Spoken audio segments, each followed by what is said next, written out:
I think we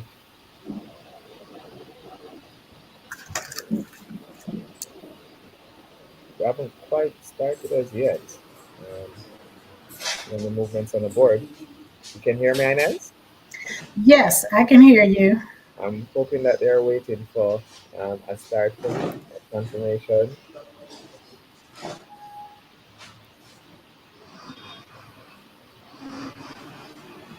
But Okay, so look as if we're getting ready to start. hold on, you sound very low.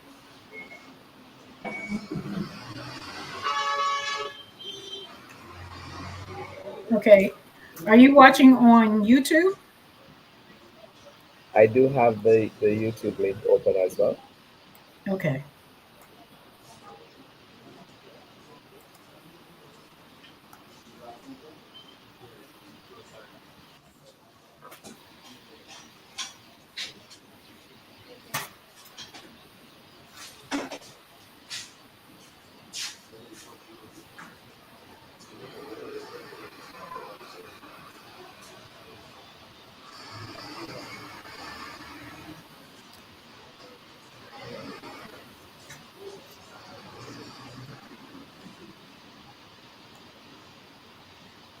Right, so I think we're getting ready for some exciting chess. I I believe we are finally here. It took a minute, but every part of it is a learning process. So we're here and ready to go. Yep. And this is the first of many, right? This is the first of four. So we're starting out with Liberia. Yeah, so there will be four countries in the continent that will participate. And well, first of all, I'm Inez Kelly, and as president of the USMCL, I'd like to welcome Liberia as one of four countries that will be entering into League Chess Africa. And for those of you who do not know, League Chess Africa is a new league formulated, and I appreciate all of the help that I've been given in order to make this happen. But being able to pull together a team that will eventually compete with our team here in the States, I am more than excited. It's a lot of work, but that's a part that comes with the territory whenever you're trying to break new ground and make things happen. One of the things for us is that we're not trying to change the game. We're trying to make more space so that we put a spotlight on areas that do not get as much attention, and we find that there's quite a bit of talent, and we just want to make sure that we're bringing everyone into the fold for an opportunity to not only be their best but to compete at the highest levels. So I just want to thank everyone who signed up, coming out and participating. I'm looking forward to an excellent event. Sounds like USNCL is just making chess great again, or making chess greater. Um, yeah, He said, making chess great again. Okay, so we're MACA. No, no, no, no. Actually, I don't know my alphabet. We're MAC. yeah. So we're making chess great again. So it's awesome though. And like you said, this is the first of four championships. So we're starting with Liberia. Next Saturday we're going to be with Sierra Leone, Sierra and Leone, yes. and then it's going to be Nigeria, then Kenya. Well, actually, Kenya, then Nigeria. Kenya, then Nigeria. Yes. Hmm. And what will happen is, just as in this competition, three players will be selected to participate as Team Liberia, and that's also relative to each country. So uh, three members will be selected. They will then compete for about four games, four series. And from that, we'll select the MVP of each country that will make up League Chess Africa, that will then participate in the final match between the United States. Yes. And just for reference, the games are actually being displayed live and ID chess, and you'll be able to follow through our live games and commentary with us throughout the day. So tune in. I mean, I think it's going to be some exciting chess here. We have quite a few master players who are registered to playing in this event. So we're looking for the highs, the lows. Let's see if there are going to be any upsets. Um, as chess players, we know that that's something that we look forward to in every tournament. We're always rooting for the underdog, or we're just looking for that magical move, that that double X clam. So we're going to be looking out for those throughout the tournament, throughout the games. Yeah, that's a part of the competition. I think that's what makes competition great is that you step up to the plate. You compete with those who are in your same skill set, and you do your best. You do your best, and what comes of that is, as you say, the highs and the lows. But I think that's the thrill of the game in most any sport. Yeah, Hmm. So I see that we're looking at the boards. yeah. So Um, we have seven boards that we're going to be starting with. The tournament is also um, and you can follow for results and chessresult.com as well. But the live games are going to be displayed here on ID Chess. And follow us also on YouTube at USMCL. yes.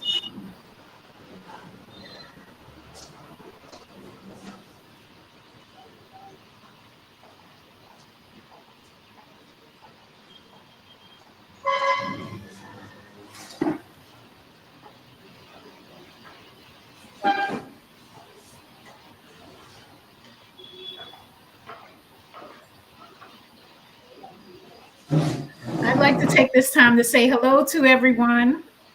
Hello there in Liberia. How's everyone doing? This actually it's morning for you guys, but it's very morning for us. I guess it's about 6:15 a.m.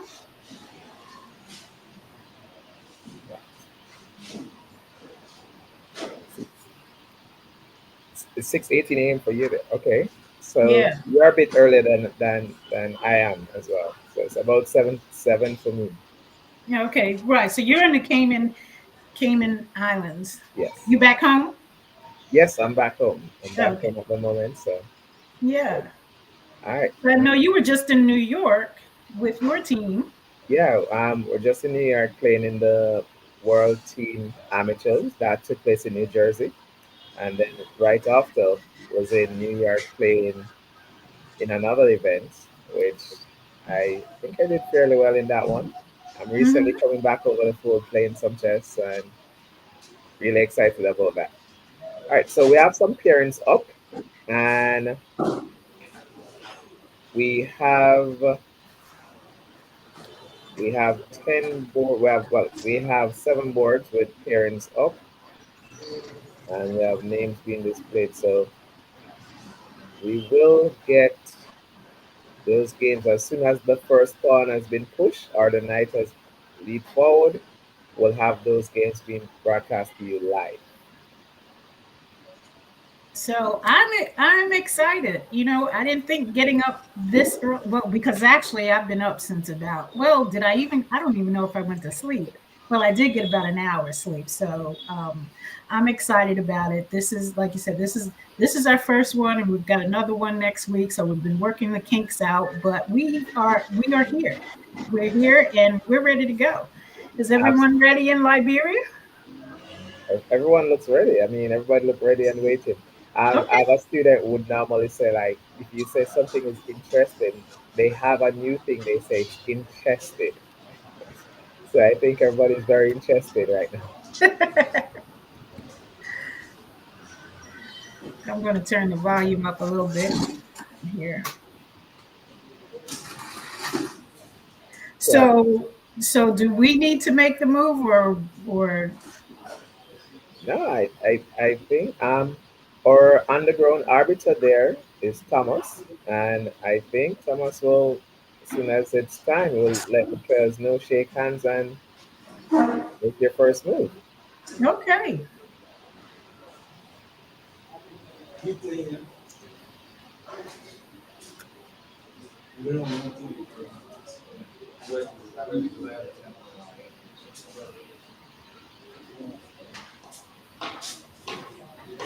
They just want to make sure probably that all the boards are Hmm. up and interacting with the servo, so your viewers don't miss anything.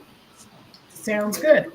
And so, with becoming familiar with some of the terminologies, we're still looking at 9 rounds, 9 rounds,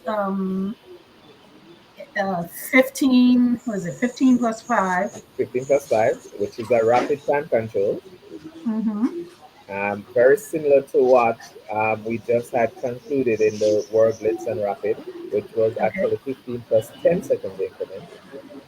And Okay. we're using a 15 plus 5, which is just as good. Going to be, have a lot more exciting chess. And so that means that each round is what, 30, roughly around 30 minutes, 45 minutes? Each round is going to last roughly about that, about 45 minutes, depending on the number of moves that each game will go on to. Okay. Right? So we should have a game starting on the hour every hour for the next 9 hours. Wait a minute, hold up. 9 hours? Yeah. Well, put it this way. Rapid chess is a lot faster. If And you're that's rapid chess, nine That's hours. rapid chess. Okay. That's rapid chess. If we're thinking about our playing classical chess, Mm-hmm. um, you would have a maximum of probably 2 games per day. Seemingly because one game could easily last 6 hours, Mm-hmm. and you can't have the maximum playtime you can have in one day is 12 hours. Is how you said the 12 hours. maximum time is how much? 12 hours. 12 hours. Oh, yeah. You really have to love the game. You really have to love the game. So So, playing recently in the New Jersey tournament, I was playing roughly 10 hours per day, every day for 3 days. wow. And see, now this is where the conversation goes when it comes to whether or not chess is a sport. And because you're not throwing a ball, you're not running on the field, it takes discipline. So, talk about the discipline that it takes to sit there to stay focused, and to stay in the game, and for your body to respond and be engaged for that 9, 10 hours. It's a lot. It's a lot. And they did some studies recently, or not really recently, but they did some studies to show that um, a typical master in a game can burn X amount of calories. So it's a lot on your body. It's a lot on your mind. And Hmm. one of the things where personally say that chess is very unforgiving. If you're in a basketball match or a football match and you're up um, 20 points and you have 10 seconds left on the clock, it's almost a guarantee you're going to win that match. When you're in a Hmm. chess game and you're winning, you could be winning like you're up, completely winning, and Hmm. the ELO bar. It only takes 1 second for you to lapse up and make a bad move, and that's it. All right. When you So say chess is more intense, it chess is is more far more intense than intense. any sport. It's Yeah. far more intense. Hmm. All right. Now And see, I guess I would, I used to think the opposite, but really since being involved in the game and organizing and working with chess players, the chess athlete is what I'm moving to say, because it's motivated from the fact that we do understand what it really takes to discipline yourself, to not just sit, but to pay attention, be attentive to the moves, not just your moves, but the opponent. So it does take a lot. It does take a lot. So I give a lot of credit, and I have a greater appreciation for the game. Yeah. Absolutely. So the pairings are up, and just to read the pairings for you. On board Okay. one, we have Freedom Master Gala Jacob versus Wafu Joe, and that's going to be our top board pairing for the tournament. One of the interesting thing is how close all the players are. It's not there's no huge favorite in the event. So we're going to have quite a few games that can go either way based off Okay. the ratings of these players. So Okay. Well, I'm um, definitely going to rely on your knowledge as to where we need to focus attention and what's happening and how critical the games are as we're moving through the process. we have we have three candidate masters and one feeder master in the event. For those of the viewers out there that not familiar with the different terms and master titles in chess, so your titles start out in terms of international titles. You start out at candidate master, and then you move from candidate master. You have FIDE master, and then from FIDE you have an international master. And the highest level you can reach in chess is at a grandmaster. The grandmaster. Now, is there a difference between a grandmaster and the world grandmaster, or is the grandmaster the world grandmaster, as in, uh, um, oh gosh, his name But slips my mind. well, once you get Magnus Carlsen. Okay, what's the difference so between? grandmaster is just the highest level you can get to chess. We have a few grandmasters in the world who have reached a certain level, which they are considered as super grandmasters. It's not an Hmm. official title. It's just a matter of where their ratings are. As you know, our highest rated player in the world and our world number one is still Magnus Carlsen. Um, our world champion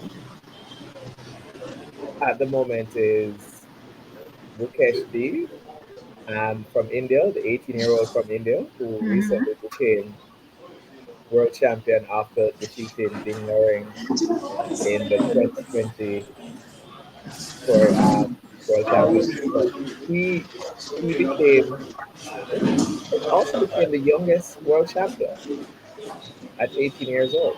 18. Yeah, So, but what's the average amount of time to reach grandmaster?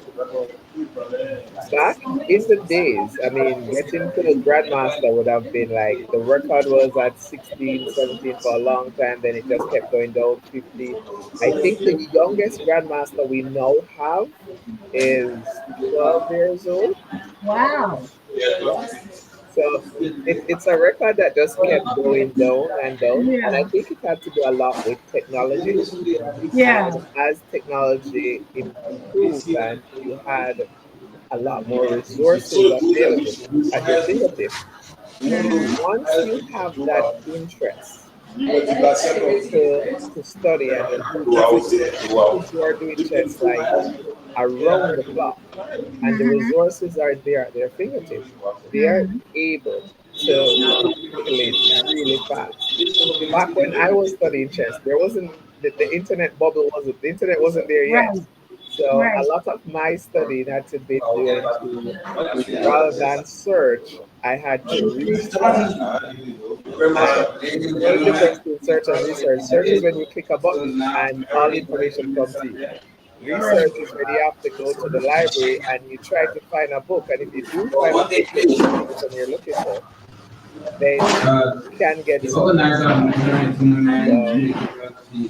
I think the availability of information have made it a lot easier for players to advance. really because quickly. when you start to move around, you be blocking the Oh, computer, and absolutely. And what there about are other AI?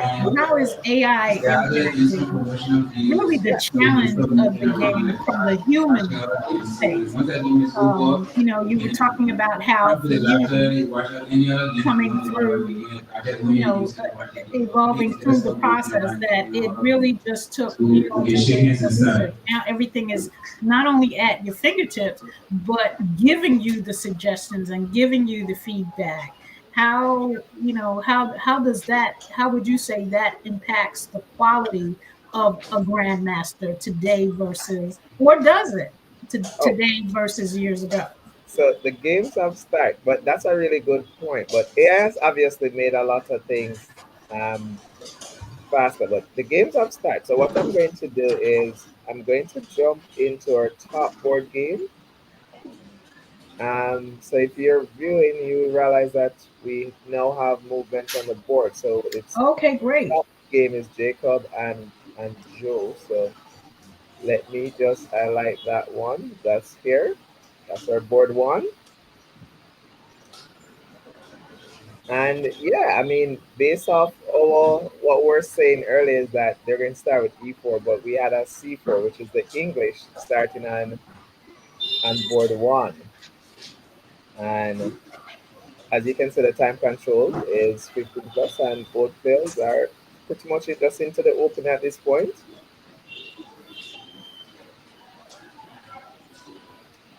And so by move, let's see if we can move down a few boards, see if there's anything happening. Here we had D4, still not seeing any E4 in any of the boards. Um, ah, so here we have a E4 on board three, E4, Okay. E5. Now, what is happening is that we normally say there's a world champion, very strong grandmaster, legendary player, US player, who once said E4 is the best by test. So a lot of players you'll still see playing E4, and it's still one of the most recommended move for white to start out the game with. So are you saying anyone that starts out with E4 generally would win the game? Is that Um, strategy? I wish chess was so easy. You start with E4 and then you go, oh yes, I win. And but Game as, over. an attacking form of chess, white here in this position is playing E4 and F3. So we're looking at um, an Italian. Black responded differently, and white is looking to hit in the center with D4. White move preventing the trying to prevent the bishop from coming to D4. So pretty much we're still in the opening and all the games. Hmm. Um, for the beginner chess players, a game of chess has three different stages. So you have the opening, then you have the middle game, and you have the end game. So the opening, pretty much the pieces are just getting into their battle formation, as Okay. one would say. So these pieces are just getting into their battle formation. So all players are just assuming their battle formation. Once Okay. that battle formation has been assigned, then players will then get into the middle game, and that's where all the fun starts. But that's where Okay. you So know they're I'm, just basically setting up for yep, the attack or for the moves. there you Okay. go. So persons Okay. are just setting up; they're just getting their battle formation ready. Okay. And once they're out of that, then that's where you have all the fun stuff happening. That's when you have the capture, the checks, the tactics, the zaps, the traps, and that's where we get to see some wow factors. But I haven't Okay. seen any movement on board six, so I'm just going through the different boards. And Can we go back up to board five? We have a young lady. I think there are two young ladies in this um okay, in this so game. I Let's see see. this is Abigail. Yes, so this is Okay. Abigail and Jalen said Abigail. I guess that's a female, and Yes. she's Okay. on board five playing the white pieces. Let me let me just pull something here.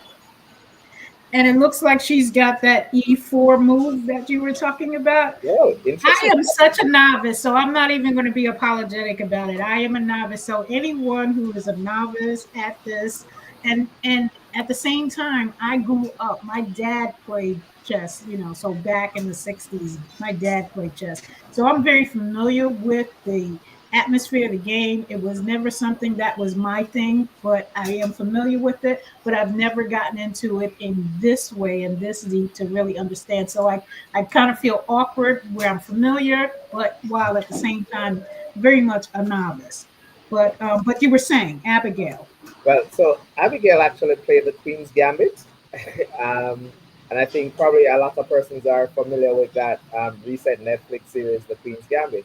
So that's Yeah. what Abigail actually played here for White, and her opponent declined the Queen's Gambit. Now, like, what is a gambit? A gambit is when you actually give up material at the start of the game to gain that rapid development. So Abigail started out with the Queen's Pawn opening, and her opponent played NF6. She then went C4, opponent played B5, and Abigail said, "Okay, you can have my pawn. You can take it." Her opponent went otherwise and said, "No, I don't want to take that pawn," and they Okay. went with C6 instead. A kind of setup that could go into a Slav or a semi-Slav position, but pretty much the gambit would have been if you take my pawn, I get to play e4, and then I have massive control over the center. And I'm going to grab back my pawn later on in the game. So Okay. that's the idea behind a gambit. It's when you sacrifice material at the start, more likely in the form of a pawn, to kind of gain a massive control over the center of the board, or to gain rapid development of all your other pieces. Okay.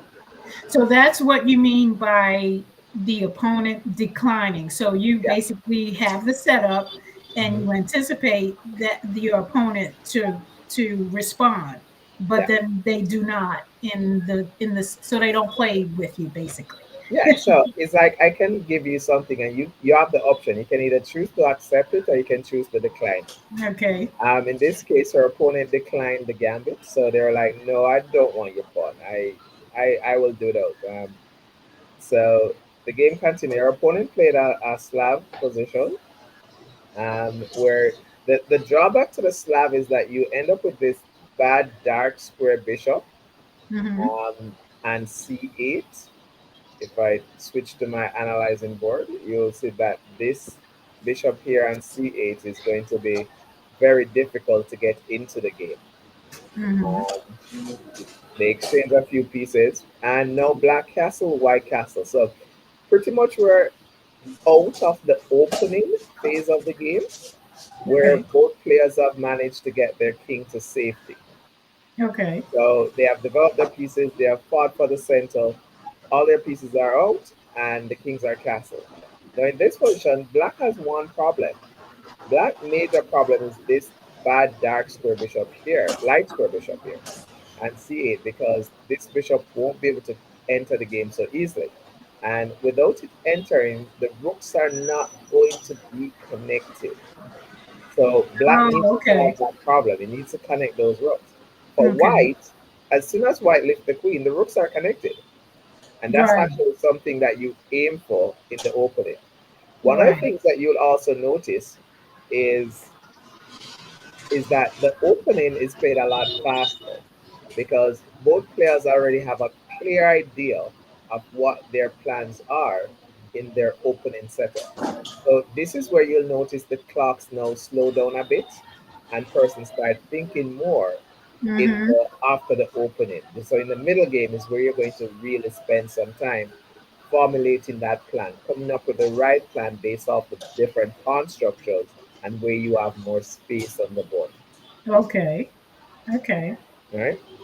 Notice that black solved the problem of the bishop I being on was the just top going to pawn. mention that Yeah. okay. So black and solved the and problem.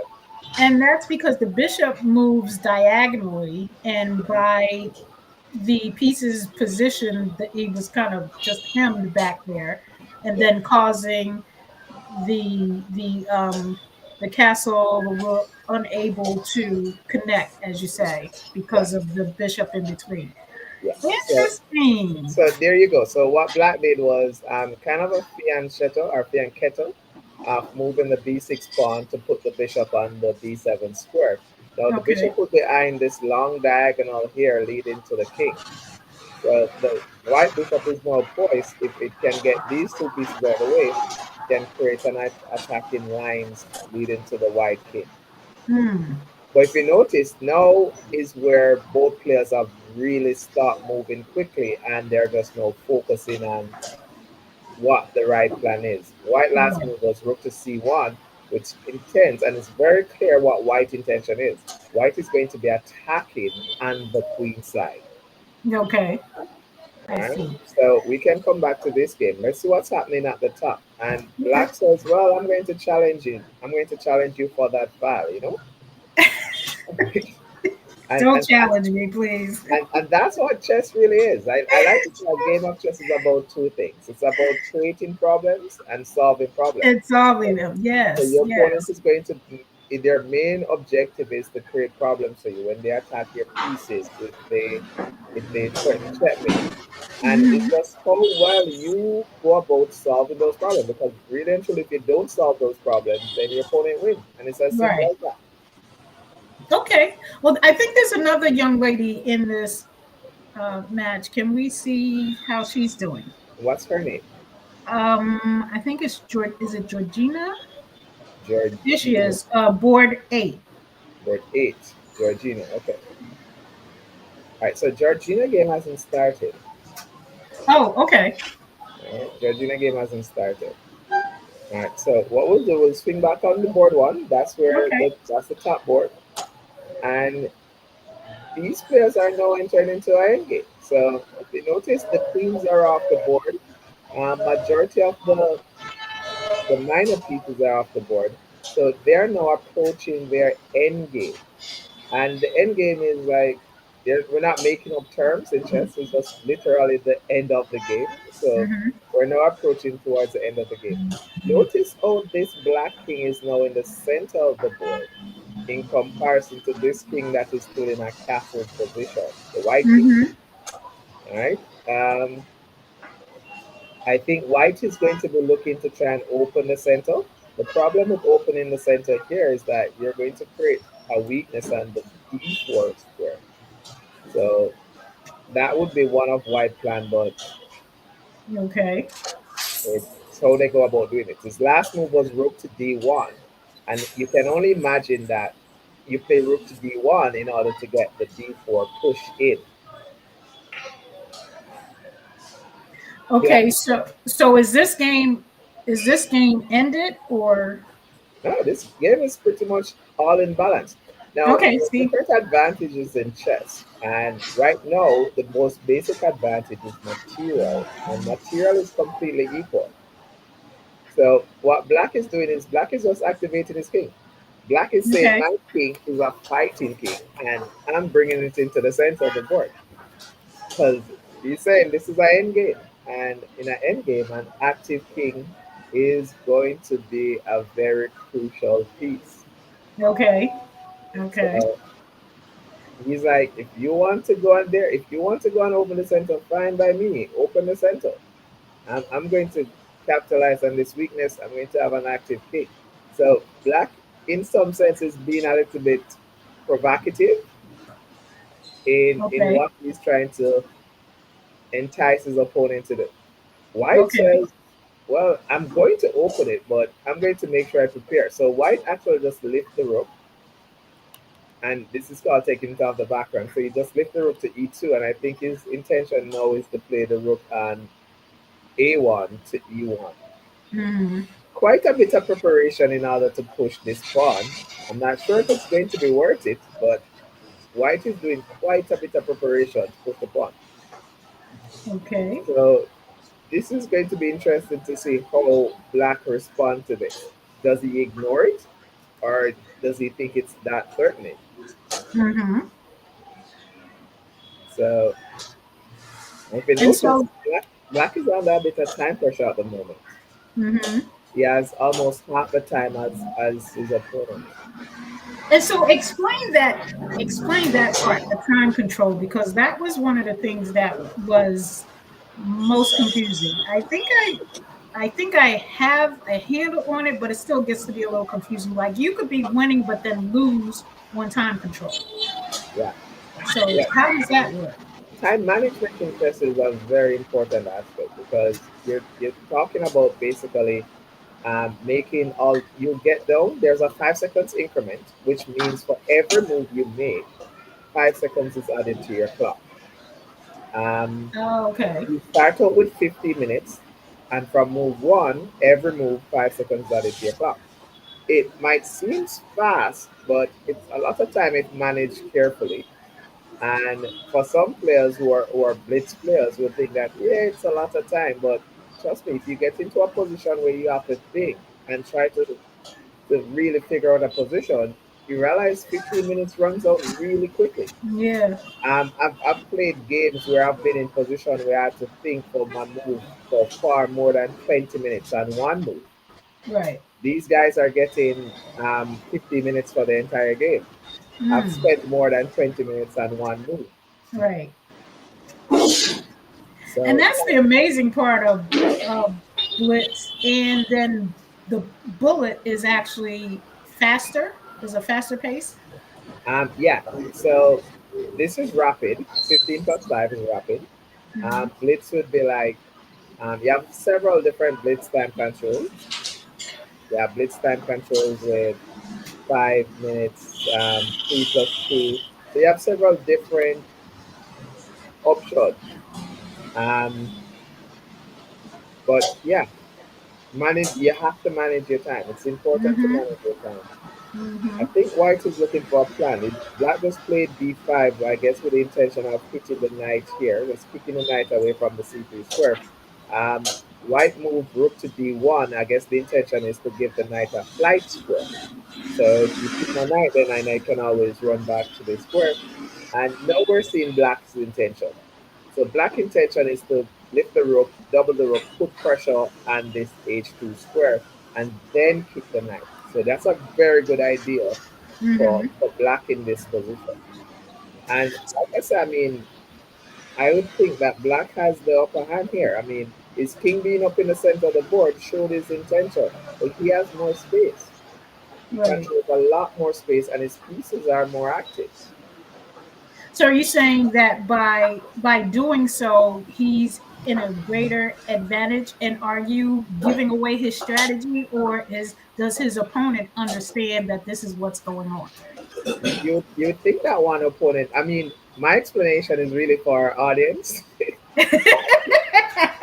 To let the audience know what's happening. I would only assume that our microphones are muted on their side, so I'm not giving out any top Right, you're not secret. giving away secret Yeah. strategy. Okay.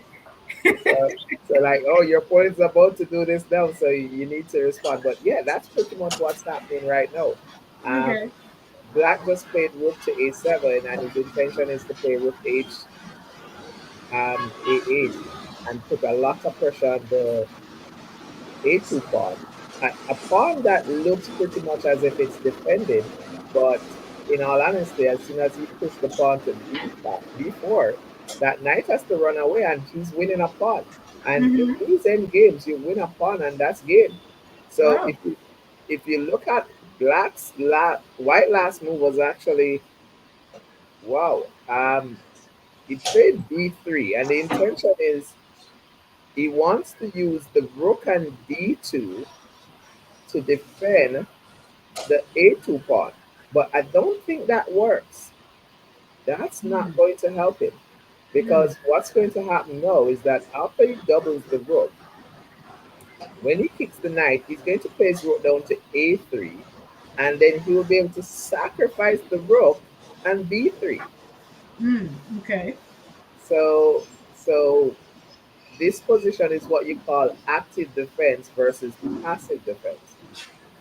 The only other thing that White could probably be aiming for here is probably to try and play a4, but Black doesn't have to take. He still doubles the rook. Okay. Yeah, and yeah, White is going to be running into a bit of trouble right now because he's losing space. Mm-hmm. He's losing a lot of space. And in Mm, chess, if yeah, I you see don't what have you're talking space, about. Yeah. yeah, he's losing space. If Hmm. you notice, the black pieces are just marching down. They're just coming down Yeah. and snatching up all that space from the white side. Hmm. So white position is going to be very cram, and when your position is cram, your pieces are now going to be bumping into each other. Oh, yeah. Right? So you're going to see this other rook now just swing over and put some more pressure over here on the A2 square. And yeah, yeah, See that? I can Yes. see black taking this one. And notice that black has almost half the time now as white. Oh, yeah. Hmm. But that won't matter for too much if you get a winning advantage on the board. Okay.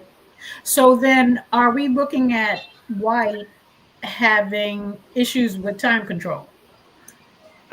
White is going to try and use his time advantage on the board. So if he can keep playing quickly,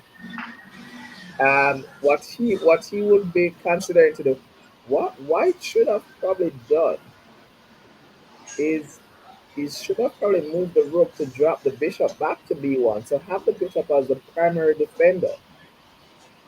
So black has to play rook to a8. No, yeah, he has to play that move to make sure he keeps this here. But there's an Okay. interesting line where if he drops the knight back, he can just drop the knight back to c1 and just sit there and hope for the best. Mm.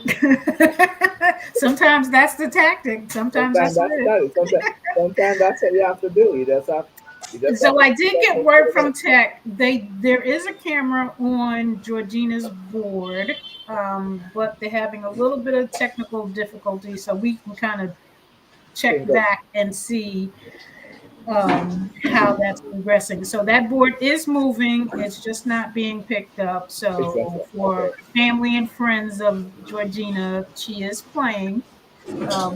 We All right. we hope the best for her. And so that's board 6 and 7. So we're trying to get connections back for them. So we'll check back with them. Hmm. So it looks like there's some movement. Okay, this is a new board. This is a new board, so there's a lot of action going on here. White is up a pawn in this position. Black is on the offense, so black is down a pawn.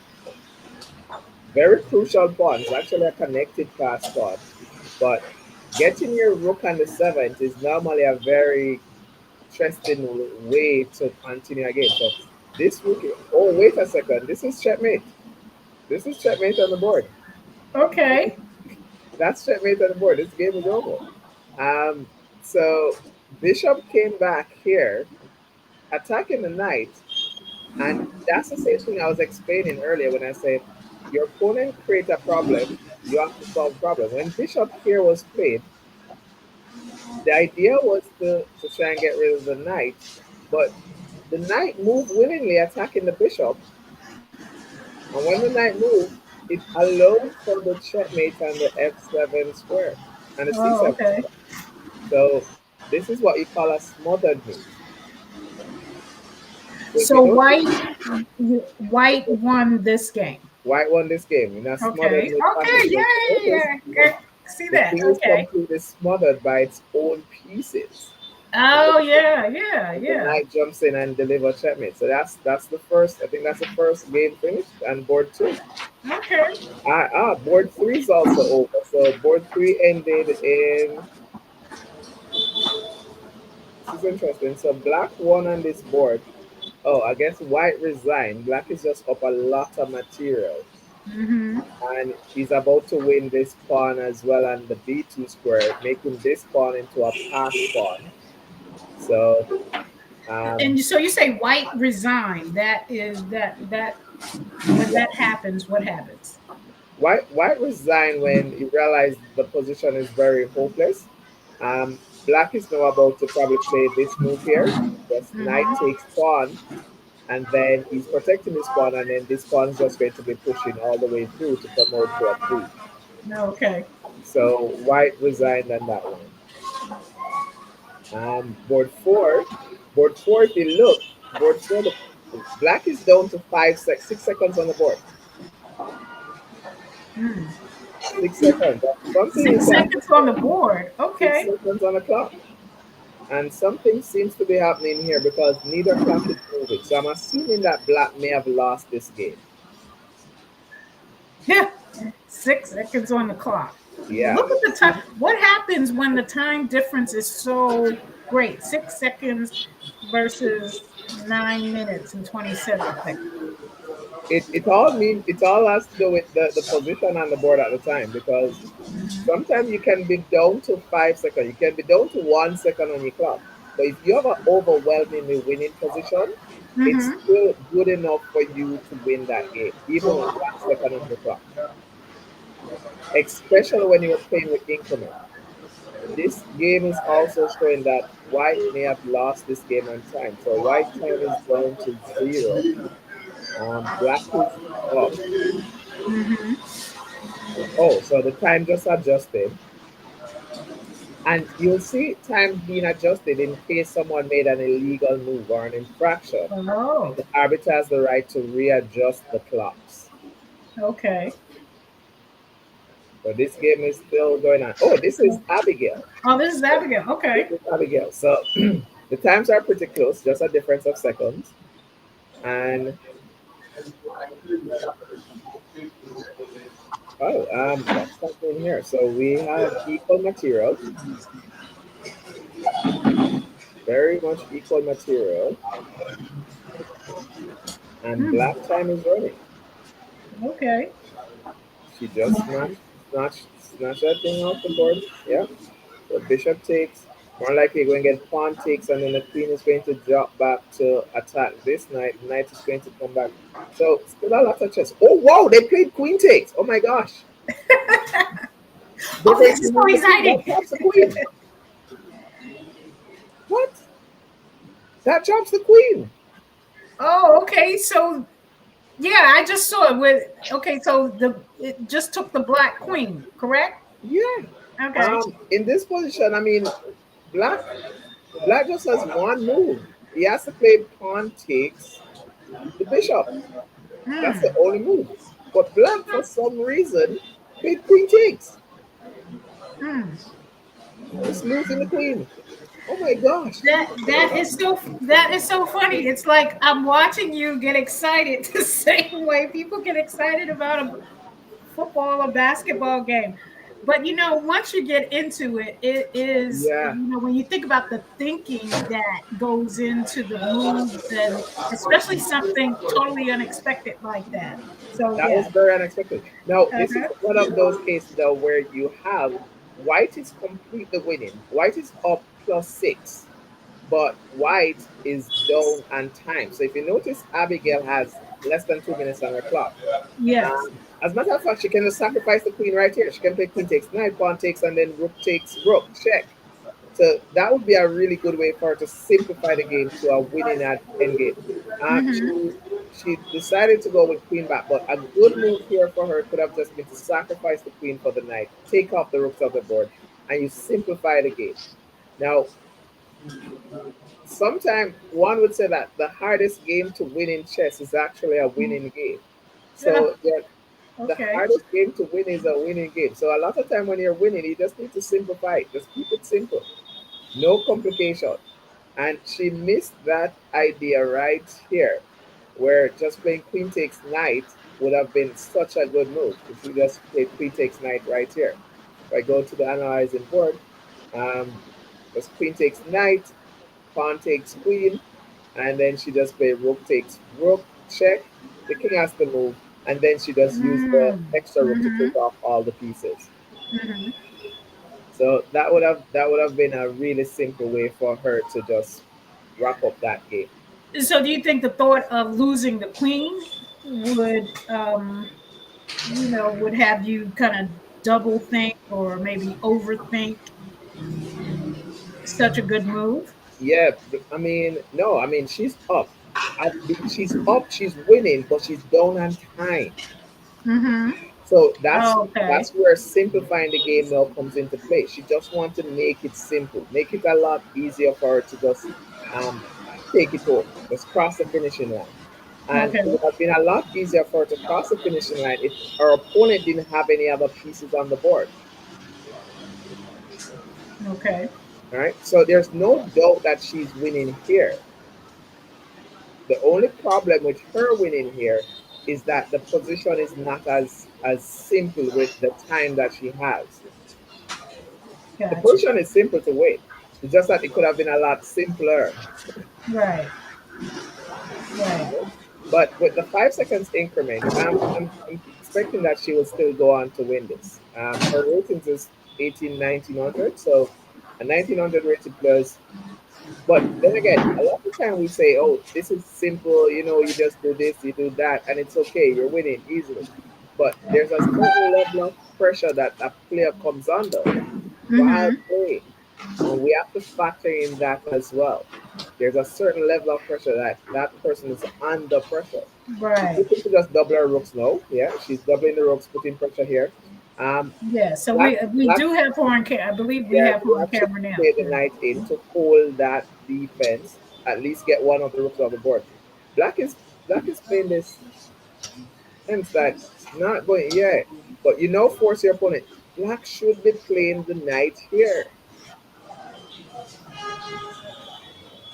Hmm. Black could really be playing the knight here. But yeah, she's going to break through. She's going to keep the knight now. But she really wants to make that breakthrough. She's not getting that breakthrough. She can also take off this free pawn off the board. Pawn on a7 can be captured for free. Mm-hmm. But I think this is, let me just check if this is the last game going on because um, quite a bit is going to be happening on this board. The top game is finished, or the top game is also going on. And Yeah. ooh, this game is still very much equal. Just a time difference. So we see Joe with less than 10 seconds on his clock versus Jacob having almost 4 minutes. Mm. So a Okay. lot of these games come down to time. There's a weak back rank here. So White needs to push a pawn to prevent the back rank checkmate. Needs to push a pawn. White just needs to push one of these pawns. Just stop your opponent's threats. Just push one of the pawn, Just prevent any Right. form of back rank happening. So yeah, I was going to ask you. So when when a player has Oh more, my gosh. ah, Oh my. He got checkmated. He didn't push the pawn. He just got checkmated on the background. The game is over. ah, And and like I said to you earlier, a game of right, chess is about two things: about creating problems and solving problems. His right. opponent created a problem, he just didn't solve it. It's I'm getting excited just you being excited, and I'm trying to say, okay, where's the excitement? But then it takes me a minute to look to see what Yes. happened and to see what happened. But And for you could me, jump back to, I don't recognize the difference as to one move to the other just yet. I'll get there. yeah. Um, but it is exciting. But I was going to ask you about when a player has several pawns left, is it a good thing to have a lot of pawns on the board toward the end of the game, or is that something you want to use to sacrifice to move down the field, basically? I'll tell you, it's a very good thing because if you notice in this game, Abigail now decided on one simple plan. She's just pushing her pawn down to the other side because pawns are genuinely considered to be the weakest pieces on the board. Mm-hmm. But when those pawns, you put in the hard work, and those pawns make it to the next other side of the board, those pawns are all potential queens. So that's a queen she's looking at. If this pawn managed to get down there to this square, that pawn is a queen.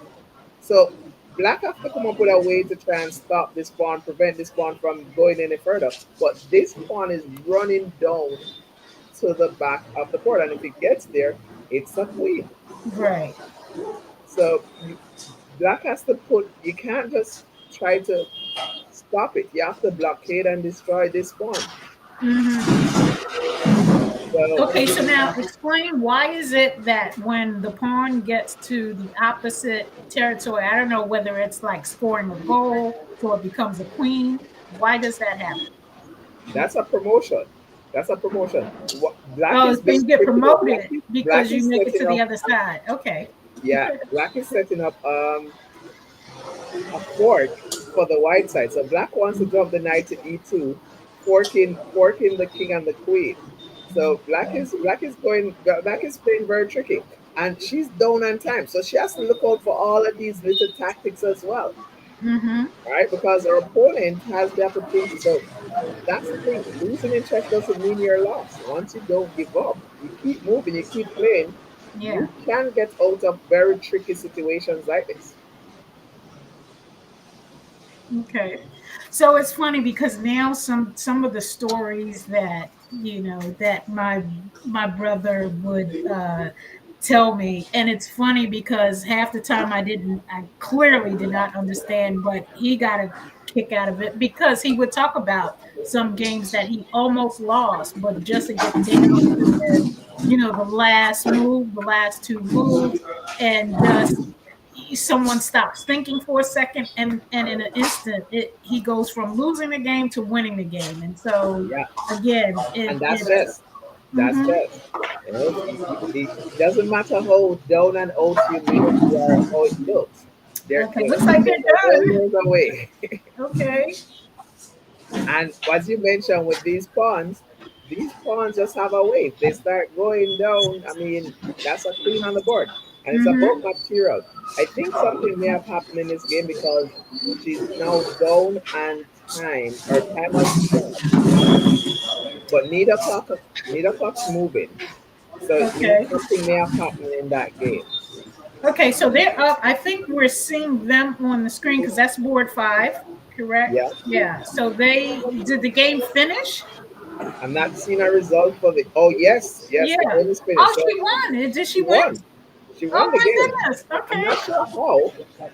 So Look at it's her. Yeah, I'm not being, partisan, cheering the girls on, but yes, that's a good yeah. I thing. mean, you should cheer the girls. Yay! I mean, chess is a male-dominated sport. Mm-hmm. Oh, it's saying that she lost on time. I'm Oh, getting a message here that she lost on time. oh, she lost on time. Oh, okay. Well, Yeah, okay. it's saying that she lost on time. The Good. result is It was a good showing that fight. she won, however, but saying that she lost on time. She lost on. Yeah, But that's like I said, it was a very interesting move because her opponent last move, knight to g3, is threatening to fork her queen. A simple way out of it, she could just play the move like, well, she has to just stop this move. She could easily play the king up to stop it. Just play the king up to stop the knight from getting here. Mm-hmm. I know her last move was moving the rook back, so she might think, oh, I don't want to move the rook back here. So she could Okay. move the queen up. She could also move the queen to threaten something as well. But one of her plan was just to get that pawn moving, you know? Right. But Right. some very interesting games, I must say. Some very interesting games. I'm not hearing any major upsets.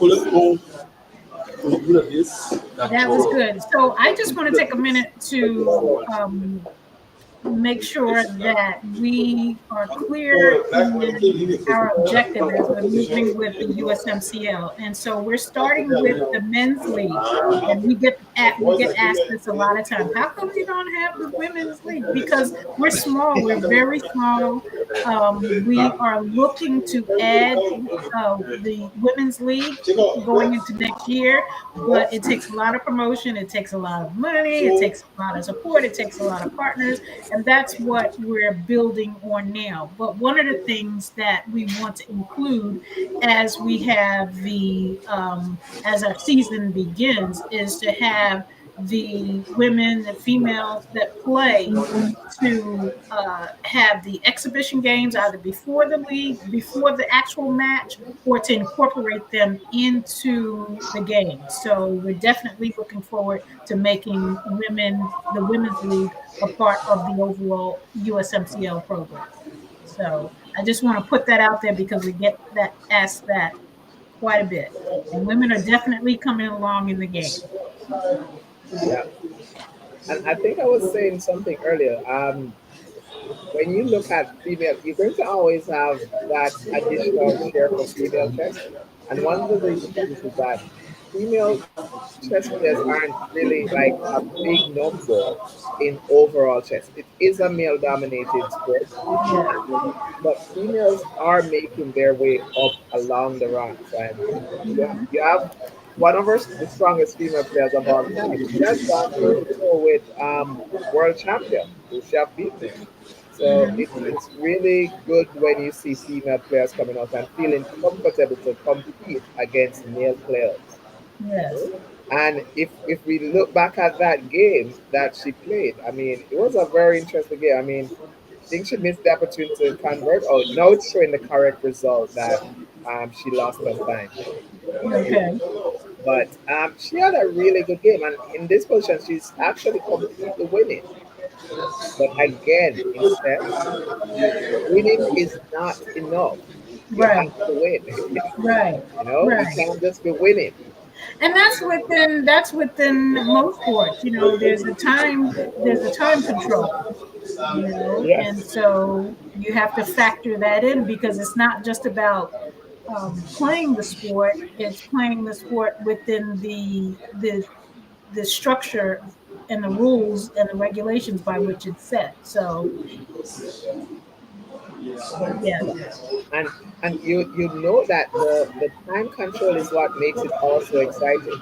So yeah, chess has never really been that big of a spectator sport, and one of the reasons for this is because chess is a thing that the games are just drawn out, they're so long, people right, are right, watching.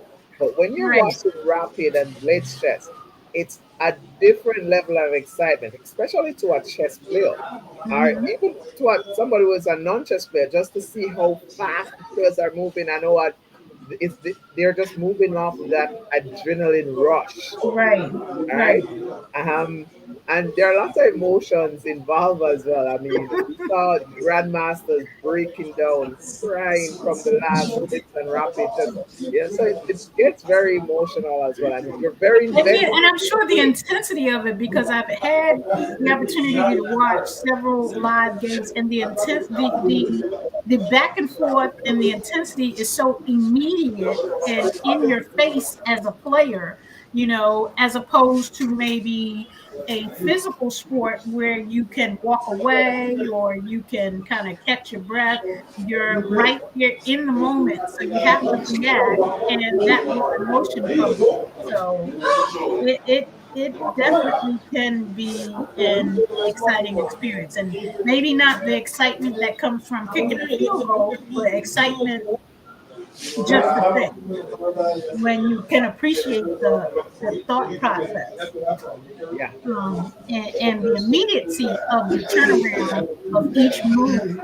Yeah, it really is something. So, for those of you who are novice, come along, learn with me. I mean, I've kind of been at this now for about I want to say about 3 years, from having just a match in the park, and it was just a youth game with two players, to our annual competition and a battle of the masters, and then forming the USMCL. That really just came from looking and seeing the magnitude of talent that's out there that we just don't get to see, and wanting to be able to see these individuals on a stage that everyone can.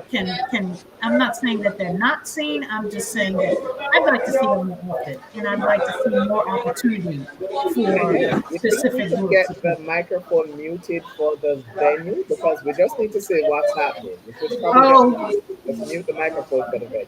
let's see. Hello.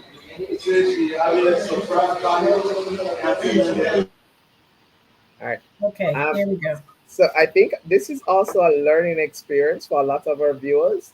And as I mentioned before, I mean, this was a really good game. And one other thing about this, you'll be able to take back these games and you can go through them as learning experience for somebody who really wants to learn chess, how to come Mhm. up with ideas, what to do in different situations and positions. And these are games I would easily go through with my students, and it's just so much that they'll be able to learn from them. Right. So this game was a Queen's Gambit decline, as we said before. Our opponent played into a slab, and they were always going to have trouble with this dark square bishop, light square bishop down here, and how to actually solve that problem. And after a couple of exchange, both kings were castled, and if you notice, black now main problem was to solve this bishop problem. Mm-hmm. Um, so he went with g6. The queen came up. Notice both players now connected the rook. So we're at move number 11. And within the 11 move, both players completed their opening as soon as the rooks are connected. So one would say that the open has now been completed once your rooks are connected. And it Mm-hmm. took them 11 moves. Both of players took 11 moves exactly to get those rooks connected. Now, this is the middle game, and the middle game is about to start. So White went first, and White said, hey, my middle game plans are I'm going to activate my rook. I'm going to hit you on that semi-open c file. Mm-hmm. And this was, it got really excited here where they exchange, and now she went with the rook lift. So she's like, well, I'm lifting my rooks. I'm going to double on the c file. I'm going to put more pressure there. Um, Black decided he's going to maneuver his knight, going to queen. I wasn't sure about this move. Yes. So with the queen coming back, you're thinking that your opponent wants to play this move here of knight here, and it's going to fork your rook and your queen. So black just play. Remember I said to you earlier about a game of chess is about creating problems and solving problems. Right. So it's a her opponent just played knight f6, and the intention is to go knight here. I think I have to turn this on to analyze it. So the intention is that black wants to play the knight to e4. Right? White Right. says, well, I don't want to let you, so I'm going to step my queen back. Mm-hmm. And here it's it's still game on. Both sides. This is pretty much almost an equal game. The game progress with the knight jumping in still. The rook don't want to lose your rook because this is now a matter of piece value. So the rook is value 5 points, the knight is value 3 points. You don't want to give up 5 points for 3 points. So they drop the rook back. And notice he couldn't drop the rook back here because then the bishop would come in and pin the rook to the queen. So you'd still be losing the rook. Right. So the game continues. So I'm Mhm. sorry. I was going to ask. So talk to me about the when you said you losing 5 points. How is this scored? Oh, so a game of chess is actually based off of value system. So a lot of time you hear persons say that, oh, if you're good at chess, then you're going to be good at math. Now, Hmm. a lot of decisions that you make on the chessboard are based off numbers. When you Okay. decide to capture a piece or exchange a piece, you're exchanging with a value system in mind. And all the different pieces have different values. So you start out with the pawn being the lowest value piece, which is 1 point. Knights and bishops are valued 3 points. The rook is valued 5 points, and the queen is valued 9. Now there's no value assigned to the king because it's precious. If you lose the king, you lose the game. So a lot Oh, of the decisions are then based off value system. When you exchange a piece, when you decide to capture, when you decide to trade, it's based off a value system. okay. And so it's the totals are tallied in what way? How many moves made, or how are those? It's the value assigned to every piece at the start of the game. Now, Okay. as your game progresses, what happens is that some of these pieces can either increase in value or decrease in value based off how well positioned they are. So if Okay. you look at this rook on A1 versus this rook on C1, one would say the rook on C1 is more valuable than the rook on A1. But the rook on C1 is actually doing something. It's actually in a semi-open file. It's more active. All right. So Okay. the pieces will increase or decrease in value. Okay. It's kind of like a static value. So they have what is called a fixed value. So that's going to be Hmm. always what the piece is value.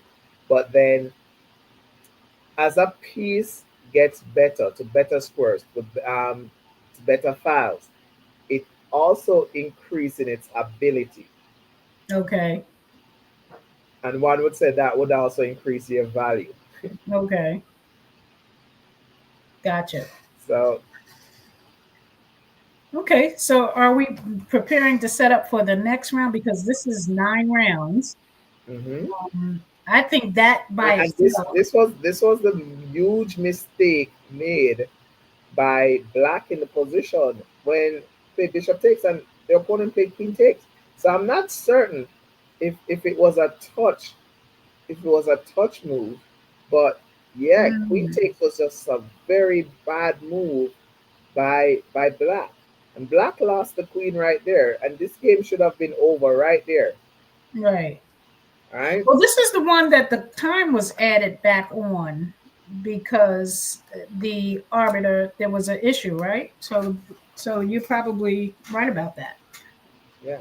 So and Hmm. here's where I figure that um black should have just white here could have just simplified the game, and then this would have just been an easy game for white to win if Hmm. white just sacrificed back the queen here with queen takes knight, pawn takes, rook takes, check, the king steps up, and now you just simply win the game Mm. in the easiest fashion you possibly could. Okay. Alright? And this game is just over. Completely over. But white tried to hold on to all the material. I mean, you're just up a whole rook here. And I mean, at this level competition, this is just very easy for white to win. Mm. Okay. But again, like I said, when you're playing, when you're over the board and that clock is running, a lot of logical thinking is no longer logical. Right. The intensity of it all. There you go. Uh-huh. So being off the board, commentating and analyzing the game, you see a lot more than if you're the one in the hot seat. Right. Right. Yeah, that's kind of like with everything. When you're the one that has to deal with all of the emotion and the intensity of it all and still make good choices, it's a little more difficult than to analyze it. But it's good to analyze also because you never know when you find yourself in that position and you're able to take that information and use it. All right, so I'm just double checking to see, I'm refreshing to see if round two is up. So we're not seeing any pairings yet for round two. Okay. And this is when the arbiters will have to go through, they double check, they make sure that all the results are correct because you want to make sure that everything is correct before doing your pairing.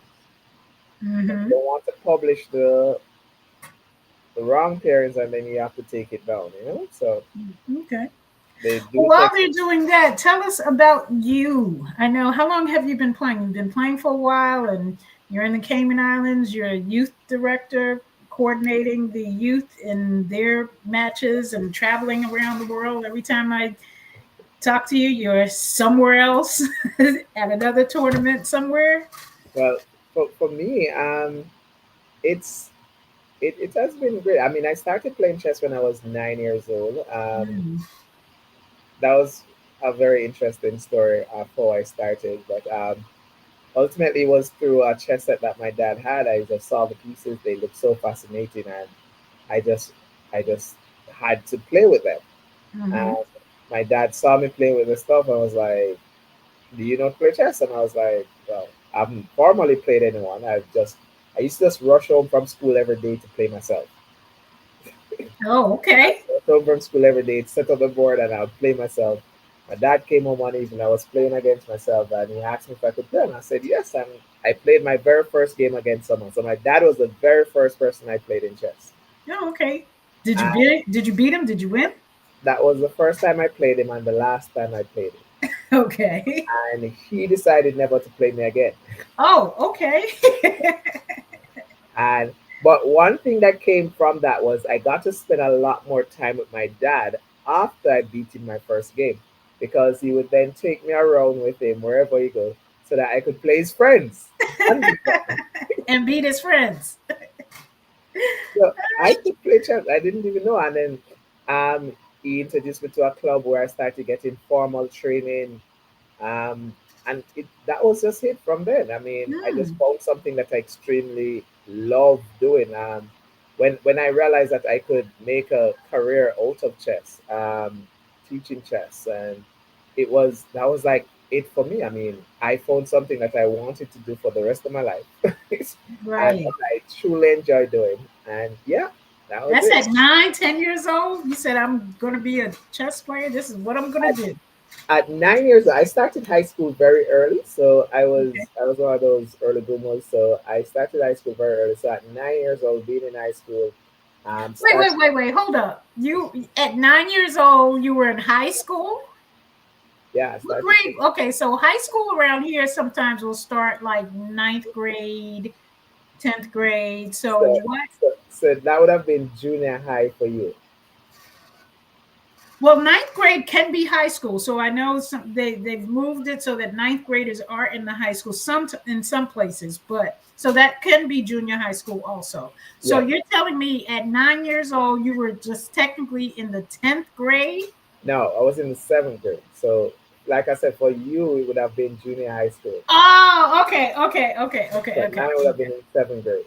okay. So seventh grade is high school. Okay, Yeah. gotcha. Okay, All right. And I it's mean, still a little young, but okay. That. Okay. to some standards, yeah. But Wait a minute. He says something. to some standards. Okay. But I mean, after that, it was pretty much that was it. I started a chess club at my high school. I had my dad funded it, so I was captain of the team, coach of the team, president of the chess club. So I was just all about chess. Mm-hmm. At high school, I was just all about chess, and it was really good. I just love chess. I love playing chess, and one of the things that I discovered that I love even more than playing chess was actually teaching chess. Mm. I recognized that there was just a different level of joy that came from seeing somebody who you taught chess from, like completely teaching them the pieces Right. to And seeing giving them them do to a well. Yeah. level. And it was like, yeah, I want to do that. I want to keep doing that. And that's what my role now on the island is. I'm in the Cayman Islands. I have been doing this for now almost 3 years, and I've pretty much had the pleasure of introducing chess to the education system here Mm-hmm. as a chessing education platform where I now teach over 700 kids on a weekly basis Okay.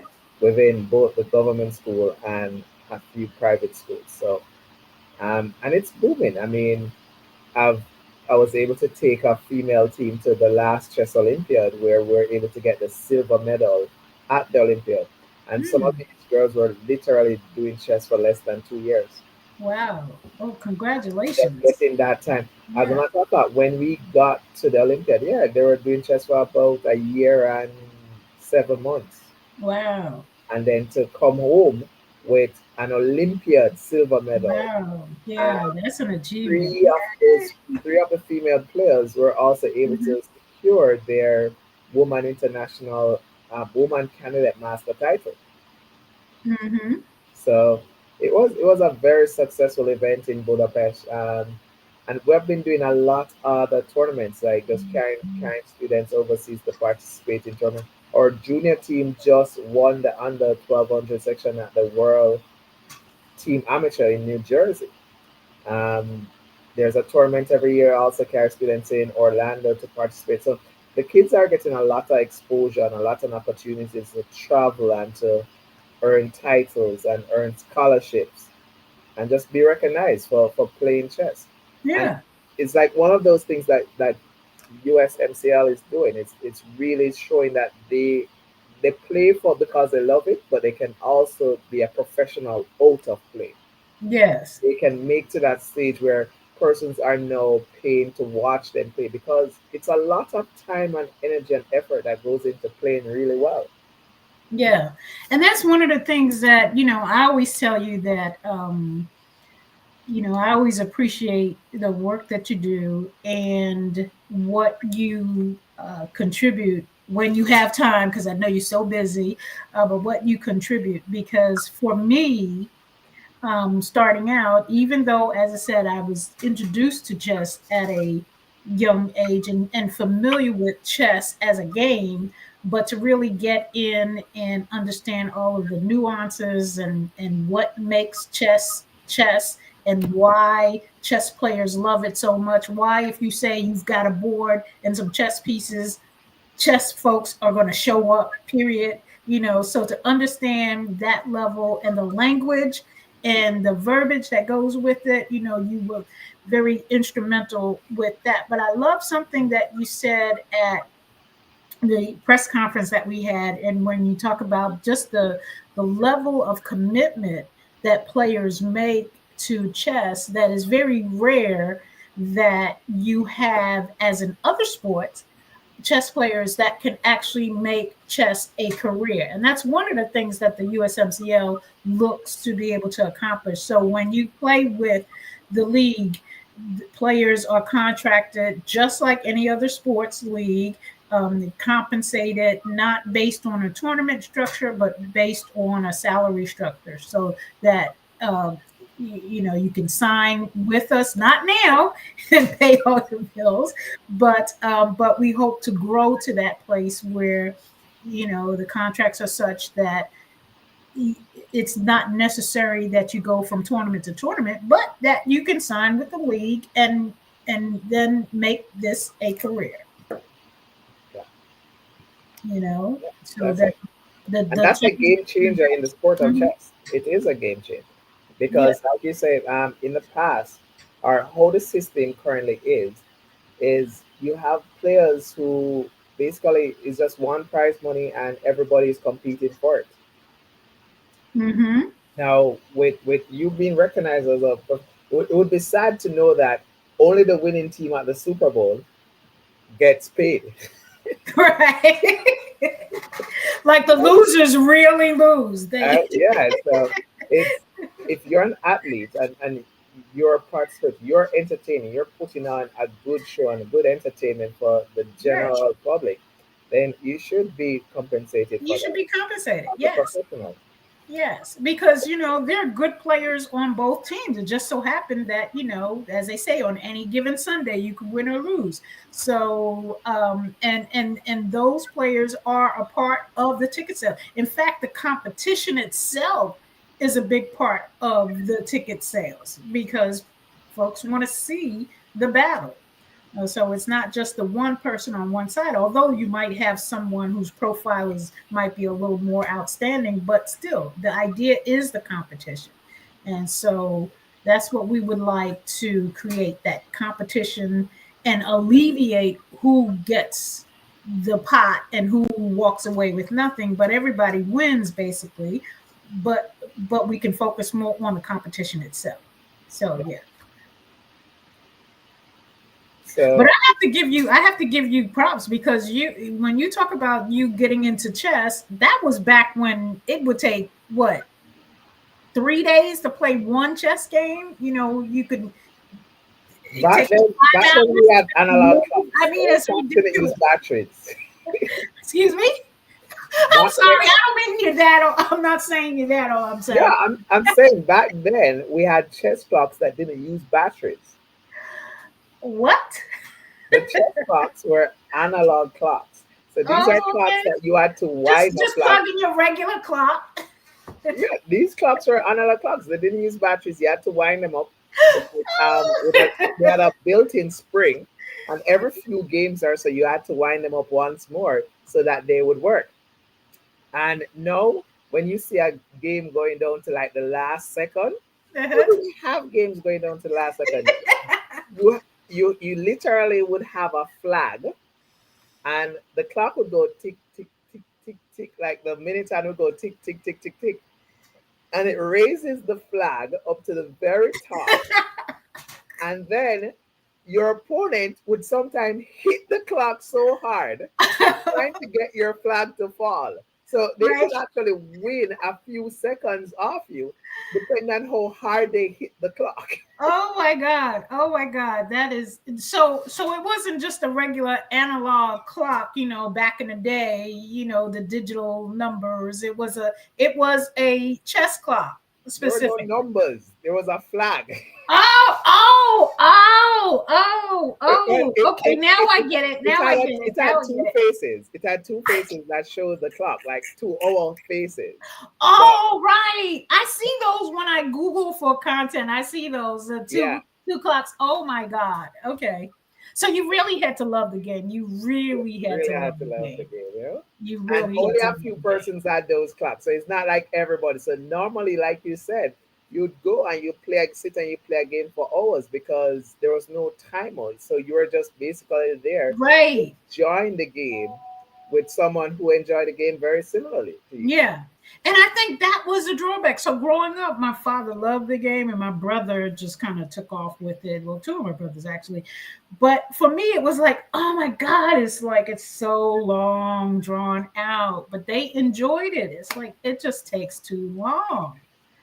All So right, so yeah. we have round two up, and Oh, okay, great. so we have round two up, and it seemed as if we had one upset. I'm looking through, and it seemed as if there was an upset in round one. You can probably go back to that game. Okay. The Did we miss something? I'm seeing one upset. No, typically what you would have is that in the round one, you would have a case where, oh wait, our number one seed lost his first round game, so that was an upset there. And so that was on board one. So we did have an upset on board one. Okay. And board two, board three, board four, board five. And then we had an upset on board six as well. All right, so let me go back to this. And one would say, what's an upset? So if you Yes. go, so they haven't started the games yet. So if I go back Okay. to round one, and I did mention, so there was an upset on board one and board six. So if I go to board one, apparently, so this player or board or player using white is actually a tournament favorite. He's the highest rated player, not registered, but the highest rated player in the tournament. And he lost his round one game to the ninth Mm. ranked player. Wow. Right? Okay. So that's the That excitement. happens. It That happened. It happened. happens. But it was just strange that it happened with him having so much time on board. It was just this weird thing where at the end of the round, you would think that your opponent would just make this move that would say, "Hey, you can't back rank checkmate me." It's called love pin when you just make a move to prevent your king from getting back rank checkmate, but he didn't. And what was Mm-hmm. so strange, I think Black had missed it a move before. So this was a position, rook there, and he stepped the king over. So Mm. here he had just rook down checkmate, Oh, okay. and he missed it, and instead he played the rook over to double, and then he missed it a second time. Wow.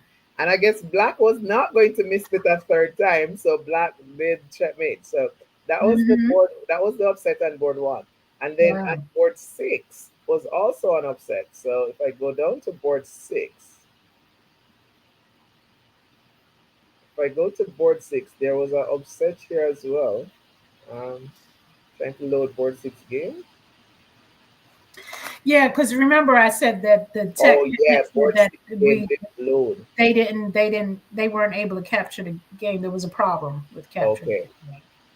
so we're not able to see that game, and this is now round two.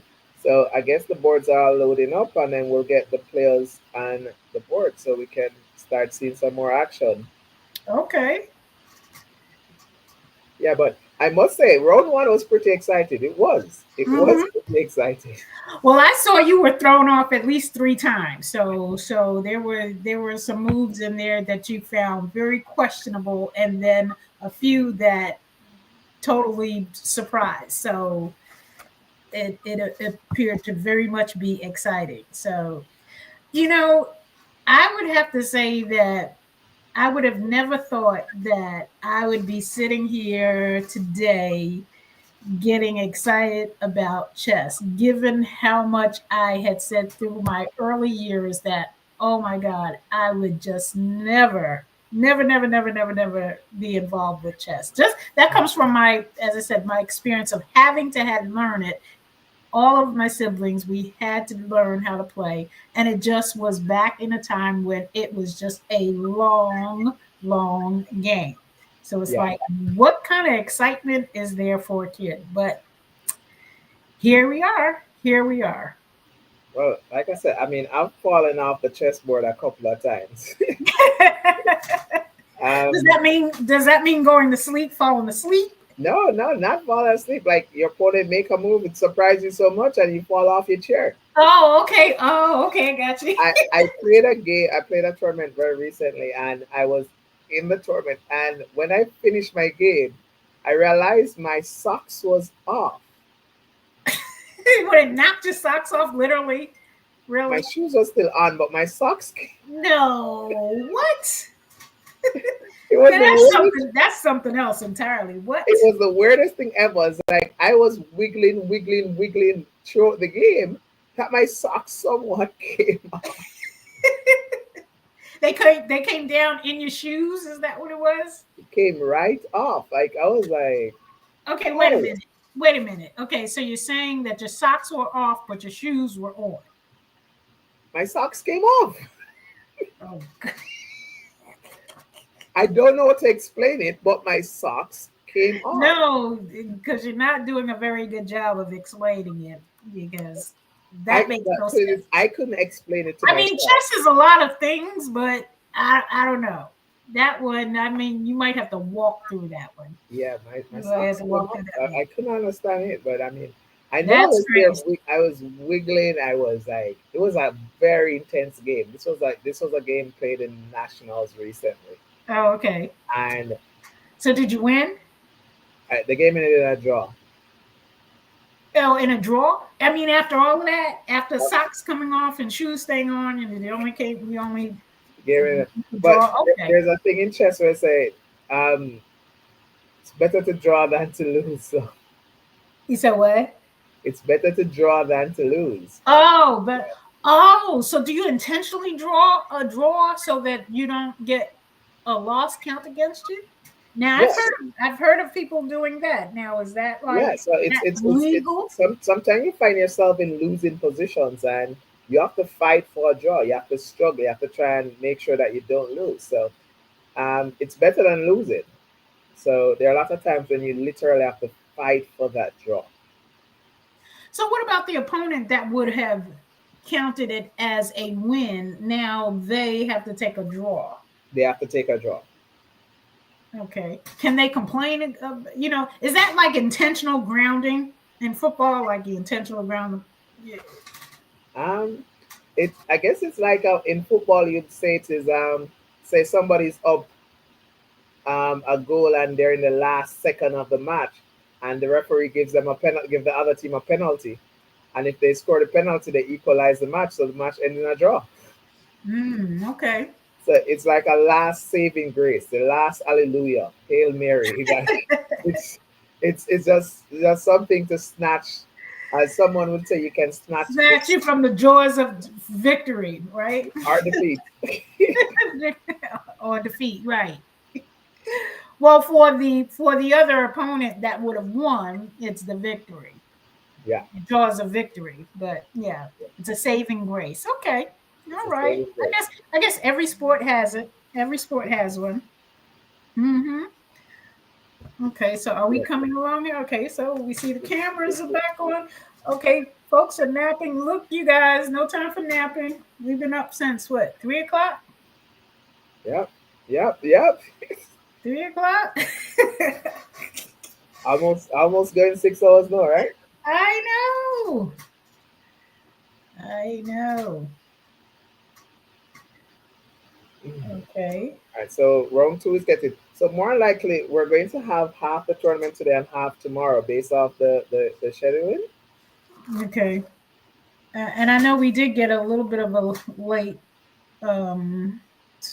beginning, Yeah, trying to well, work that's out quite some lovely. things, but which is good because I think this is the first time that we brought all of these pieces together, Yeah, and we have the game in Liberia, we have you in the Caymans, and you're in me in the Tobago. States. Yeah, and so just a lot of pieces that have to come together to make it work and the nuance of it all. So, but I think we did a really great job and it really just sets us up for success as we move along this process. We have Sierra Leone next week and And Kenya the following Kenya week and following week. Nigeria the week from there. So by the time we get to Nigeria, well, in terms of the competition, we should be good to go. We'll be Yeah. good to go. Okay, looks like they're Right, setting so up. our players look like they're meditating at the moment, getting into that zone. Hmm. It's probably something that players will do before a game start. They try to find themselves into that zone where your mind is as clear, you're connected, you're focused, and we see the players doing that. They're just relaxing. They become one with the board. Yeah.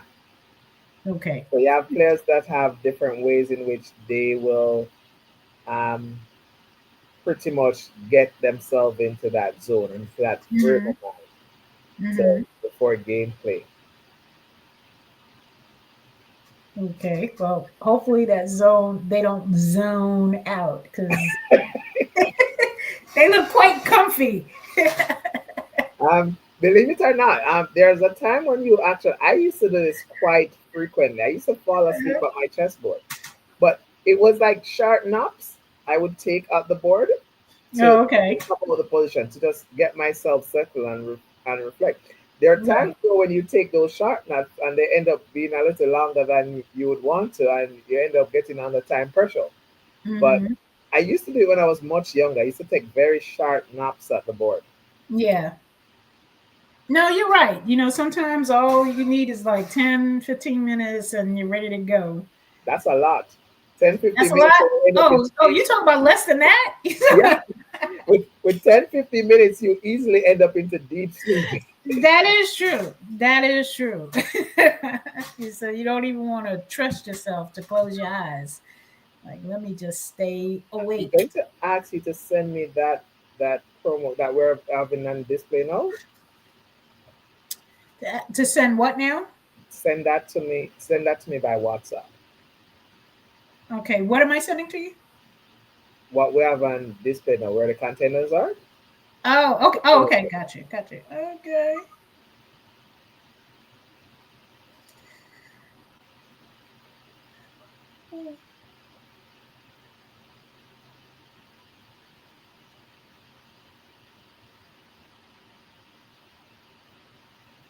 In just a second.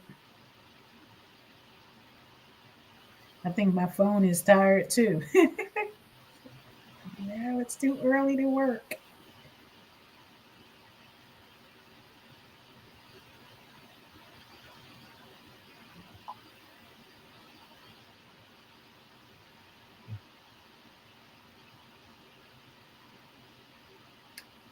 Is that what you needed? No, no, no. The video that is playing now. Oh, got you, got you. Okay, I can do that.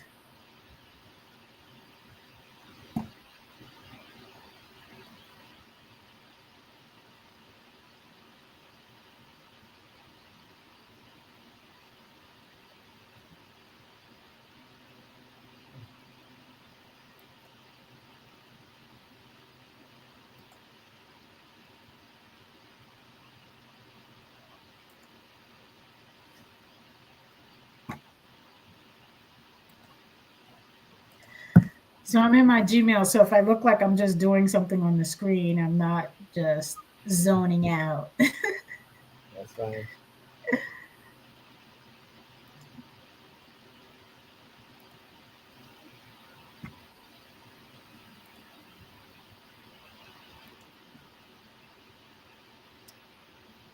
Come on.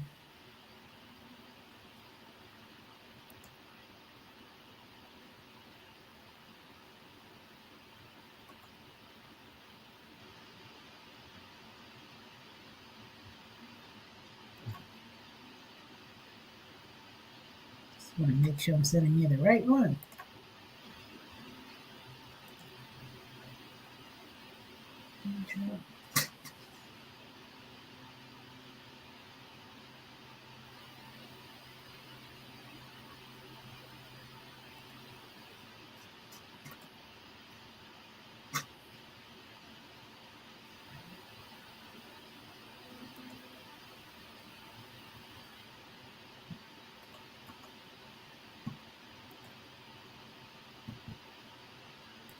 Okay.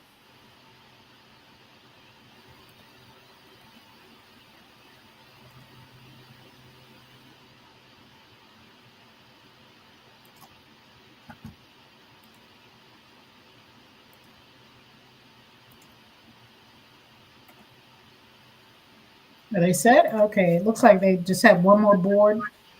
Hmm. Mm. Yeah.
I'm one of those people that I when I create stuff, I just download it, and then when I go looking for it, and then maybe once a month I take everything and I put it in a file. Yeah. I think I'm gonna stop doing that and just put them in a file at the start. I typically just use Google Drives to organize my stuff. I found that has been very helpful for me. And you know what? I start out that way, but don't let me get busy and it gets inundated. And then it's like, okay, I'm just going to put it right here and then I'm going to come back and get it. Hmm. But I do, but it normally takes me the following month. So It seems as if we're having a little bit of technical difficulty at the venue. I'm sorry, what was that? It seems as if we're having a little bit of technical difficulties at the venue. Oh, is that what's going on? Okay. Let's see what's happening here. I didn't get let me see. Let's see. I haven't got any other game starting yet.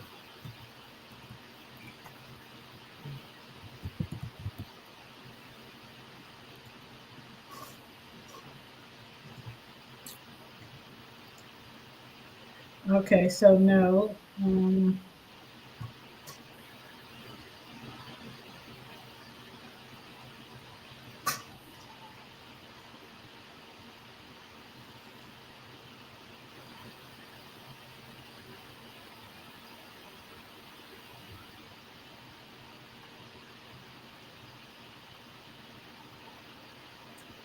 Maybe our players zoned out.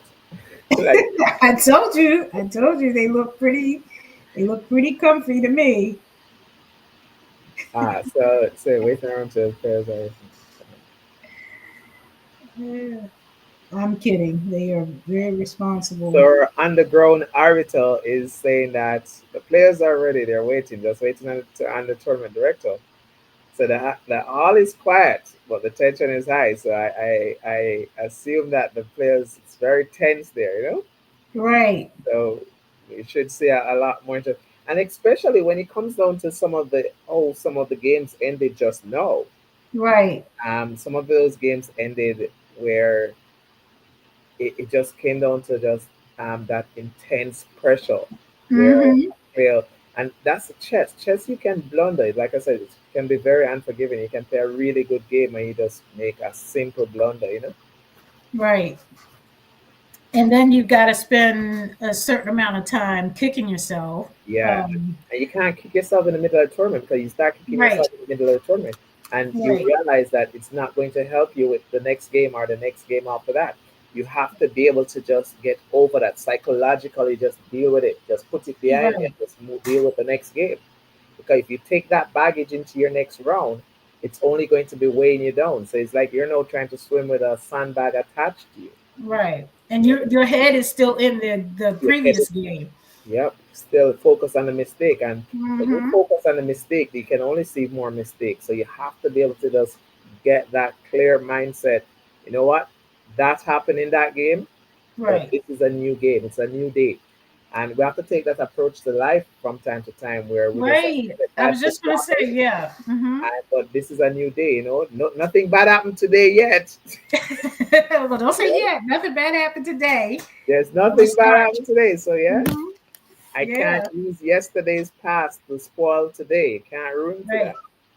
And you know what? But that does take a lot of focus and experience. I don't think that's something that, I mean, unless, I'm not saying that no one just jumps up and does it, but I think it's from finding yourself in a space where you've been focused on something and now you missed out on what's in front of you. And I think doing that is a lesson all by itself, Hmm. to help you to focus on what's in front of you, and that's a part of life, that's in business, that's in any way of being able to achieve success. You got to be able to take those losses, because losses is part of winning.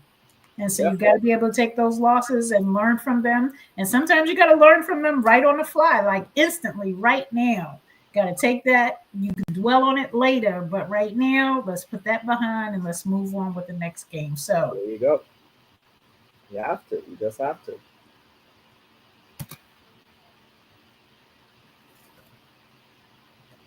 they should be all right. So how many, you said there were, now I don't see it noted on the boards who is a national master and what their titles are. I didn't see that there. So that's from the chess result. Oh, okay. I don't For have the, that up. for the, Okay, for from the the, chess. Okay, yeah. I can pull So that up. we have I think one of our players, Anthony, has pulled out. He was the so we're down to an even number of players, which is 18 players. So which still consists of three masters, two candidate masters, and a FIDE master. Okay. Somebody pulled out. Um, yeah, I think I'm seeing where Anthony didn't play in the first one. He would have been the highest rated player at 2029, and he didn't play in the first one. So I'm assuming Oh, okay. he Okay. withdrew from that one. Okay.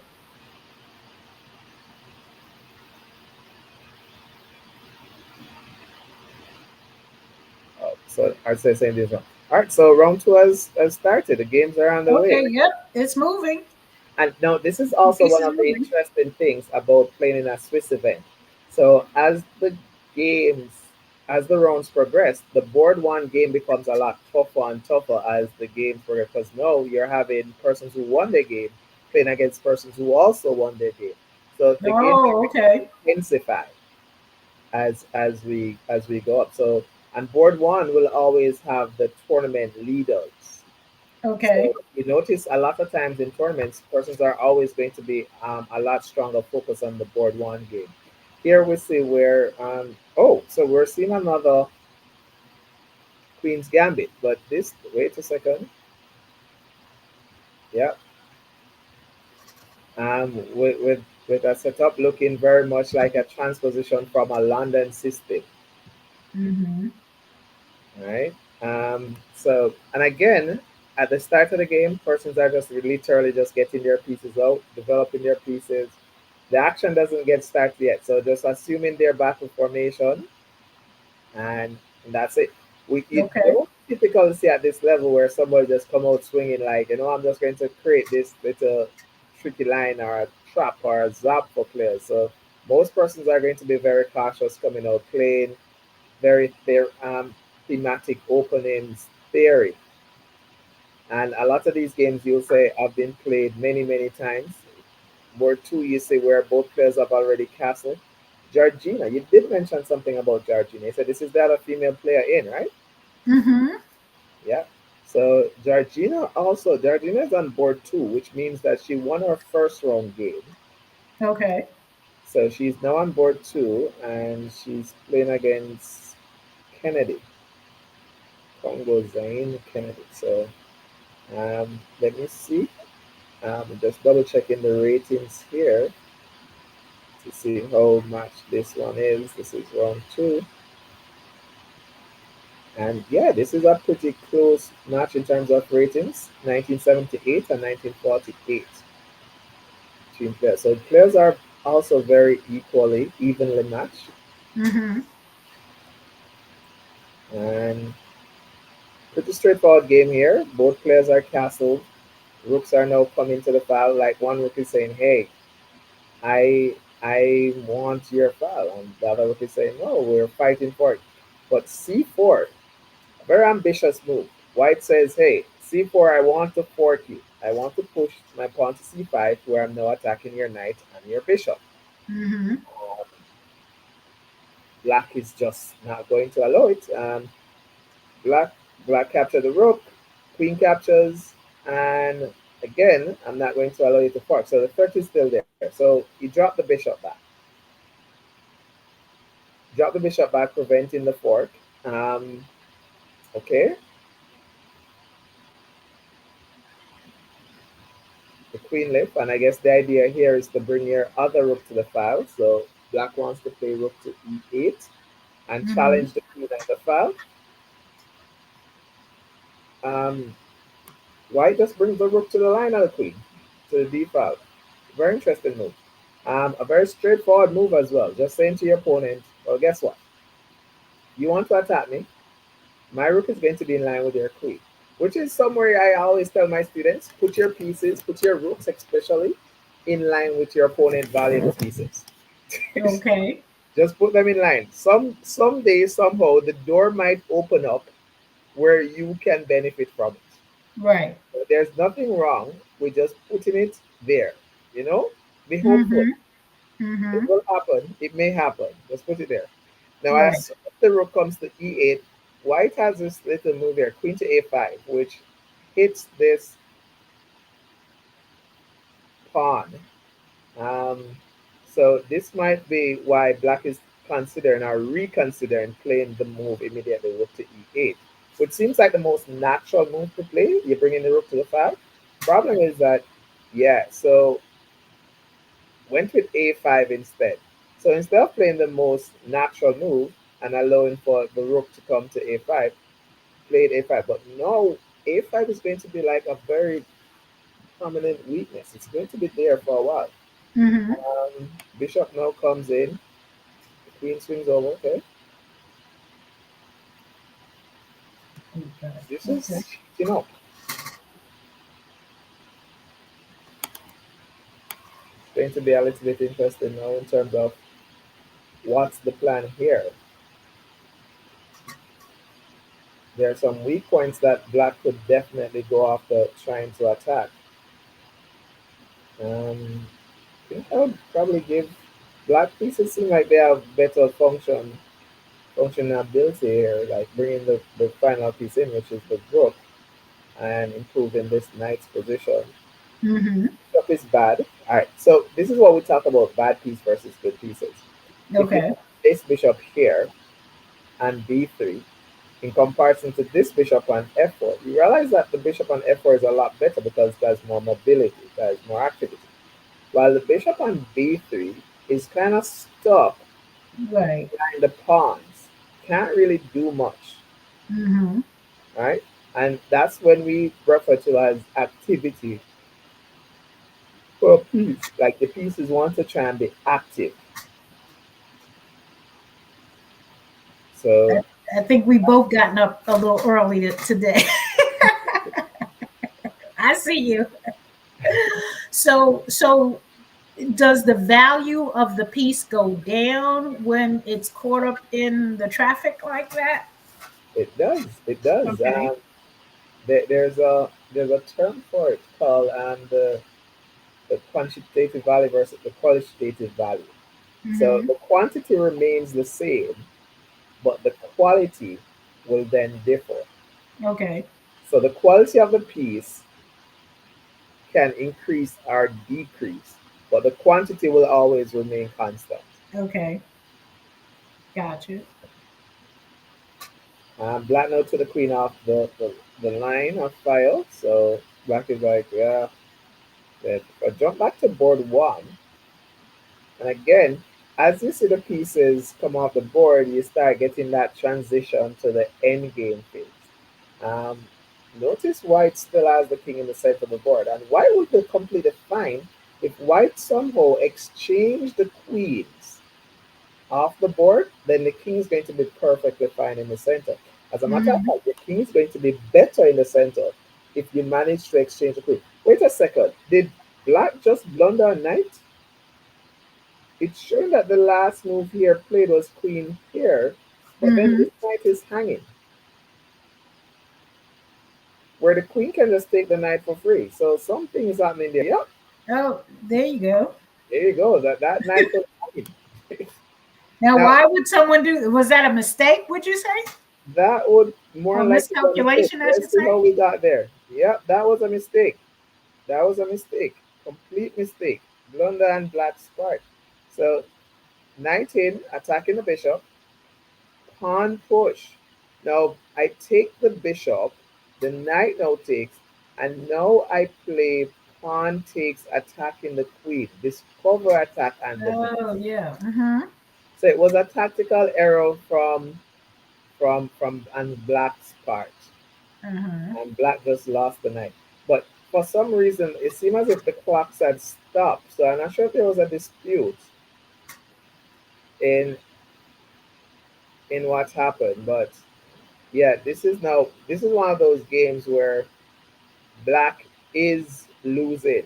Black is just done a clean piece. And notice I use the term a clean piece because normally if you go down material, there will be some form of compensation for the material that you're down. In this Mm-hmm. case, there's no compensation for black. Black can't, there's nothing to justify being down the piece. So black now, the only form of compensation I could say black has here is that the white king is still in the center of the board. So black has to just be fast and furious. And you know what? I have to give up more. It's like having your hand in the jar, you can't pull it out, so you just have to push it further down. So in this And figure case, that's the way out, huh? that's the Okay. only way out to stand the other side. Okay. So in this position, I think black may have to play the most aggressive way and just try to hit this king in the center.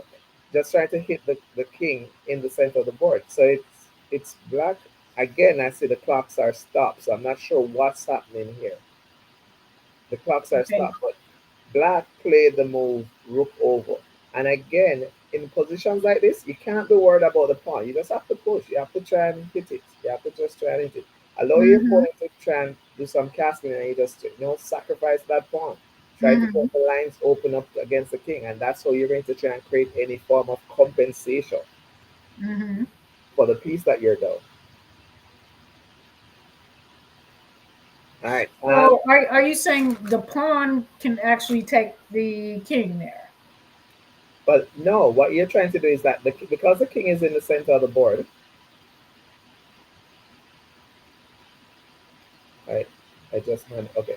So because the king is in the center of the board, um, black should try to get his rooks um, in the center and try to Mm-hmm. open the center against the white king.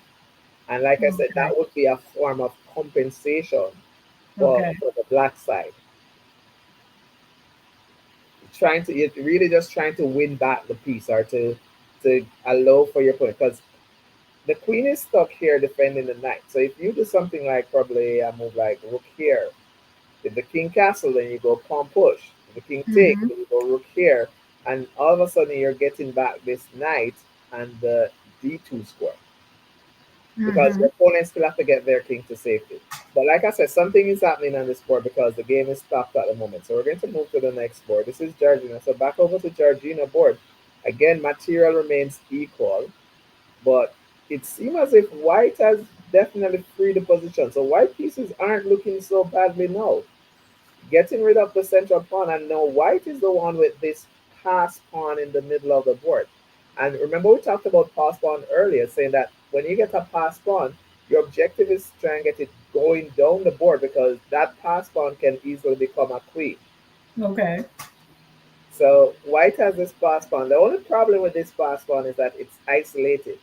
So what you'll have your opponent doing is that they blockade and destroy it. So first of all, they prevent it from pushing, and then they pile up all their pieces on it, and they try to get it off the board. So that's the Mm-hmm. main plan behind the black trying to get rid of the pass pawn. Black Okay. also doesn't have a really good pawn structure because he has double pawns on this side. These pawns are doubled, and he also have this pawn which is a backward pawn. Okay. So those are what we call typical pawn weaknesses. Now something seems to be happening because I also noticed that this clock is paused as well. Let me go to a different board. Yeah, something is happening where we have all the clocks seems to be paused. Hmm. We have a view of the game, and they are playing. That would mean that the The clock. players are playing, right? Yeah. Yeah. All right. So just a little bit of backstory here. Georgina is actually the woman champion for Liberia. Oh, okay. Yeah, so that's good. I wonder if do we have the male champion, the men champion for Liberia playing as well? Um, I need to pull up the So I board. know Thomas Angrown as the arbiter would be able to provide us with that information.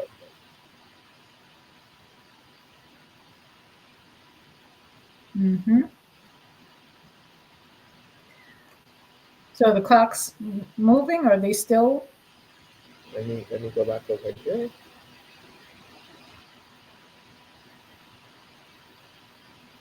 Yeah.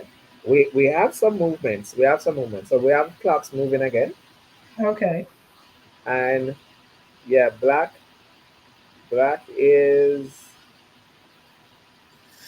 Oh got yeah. a pawn in the position, but it's just not enough. It's just not enough. A piece is a piece. In any language, a piece is a piece. Hmm. Yeah, piece is a piece. Black has activity, but I mean, piece is a piece. It's just a Right. piece. So black has 2 pawns now for the knight.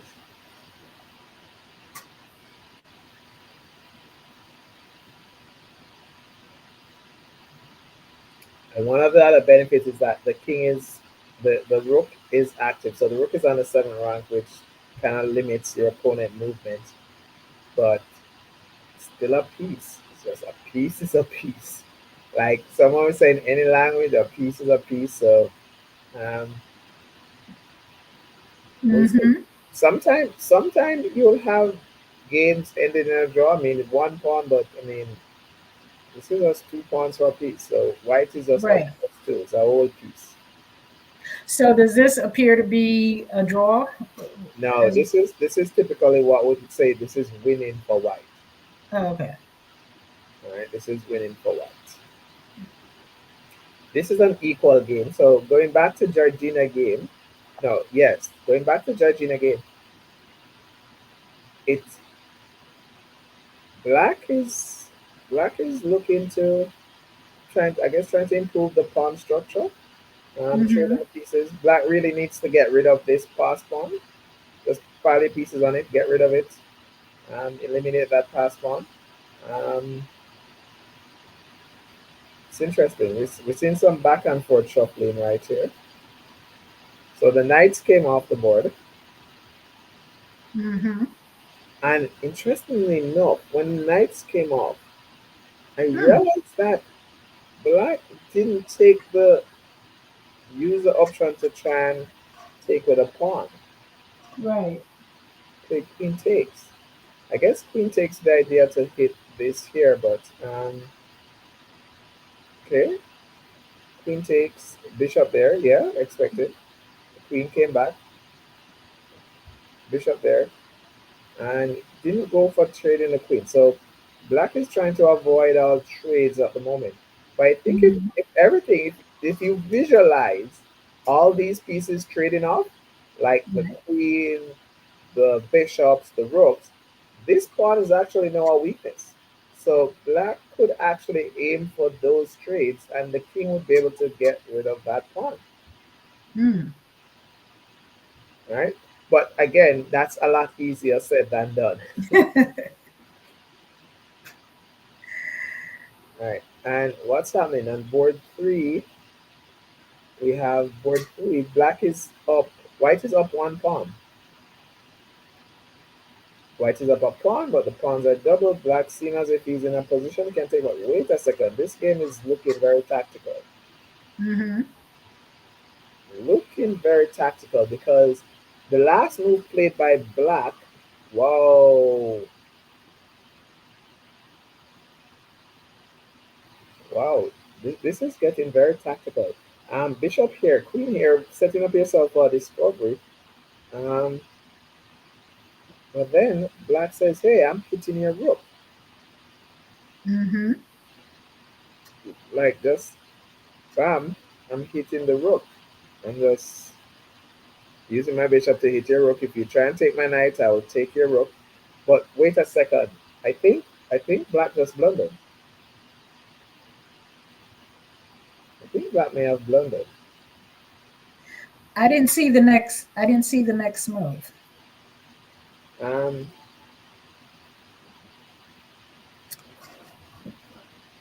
they haven't moved yet.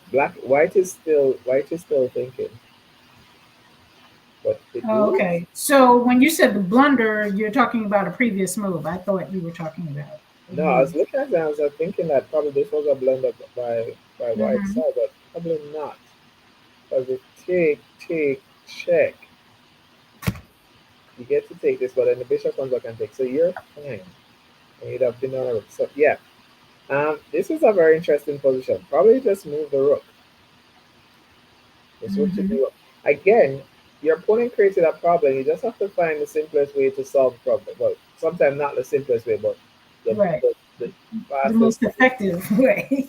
Time is also of the essence. If you notice, white time is no. You're up a pawn, but your time is now falling below, way Oh below yeah. 2 minutes, going towards 1 minute, and your opponent still have close to 10 minutes on the clock.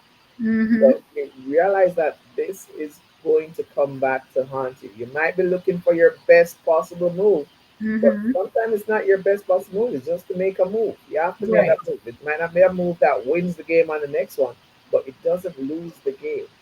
You have to find ways to make those moves.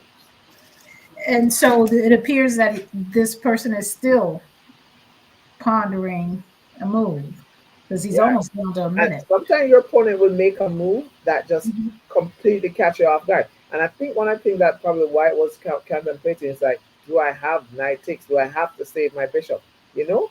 And sometimes just the simplest solution works. Just move. Your opponent Right. attack your rook, just move it. You know? So it looks like this person is going to run out of time.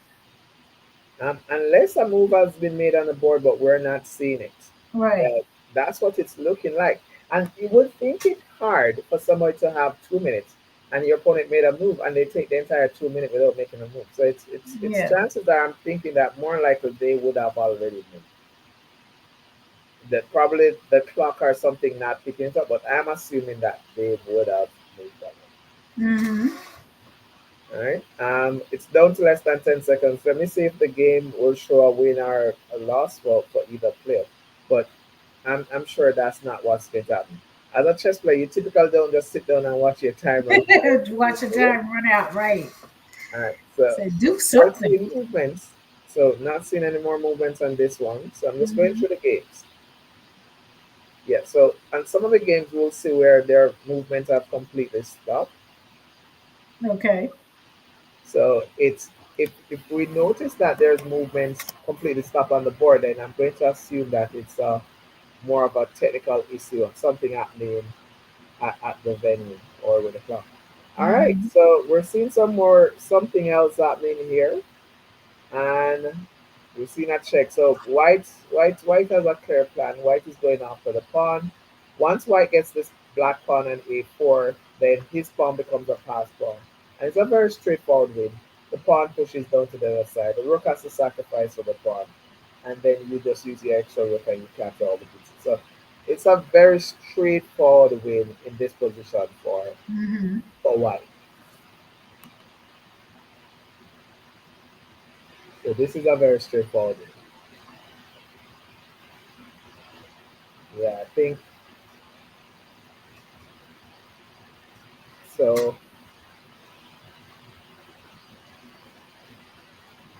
Yeah, stepping the king up here wasn't a good move because you allow for the check to come in and then your opponent to get under the pawn with that extra tempo.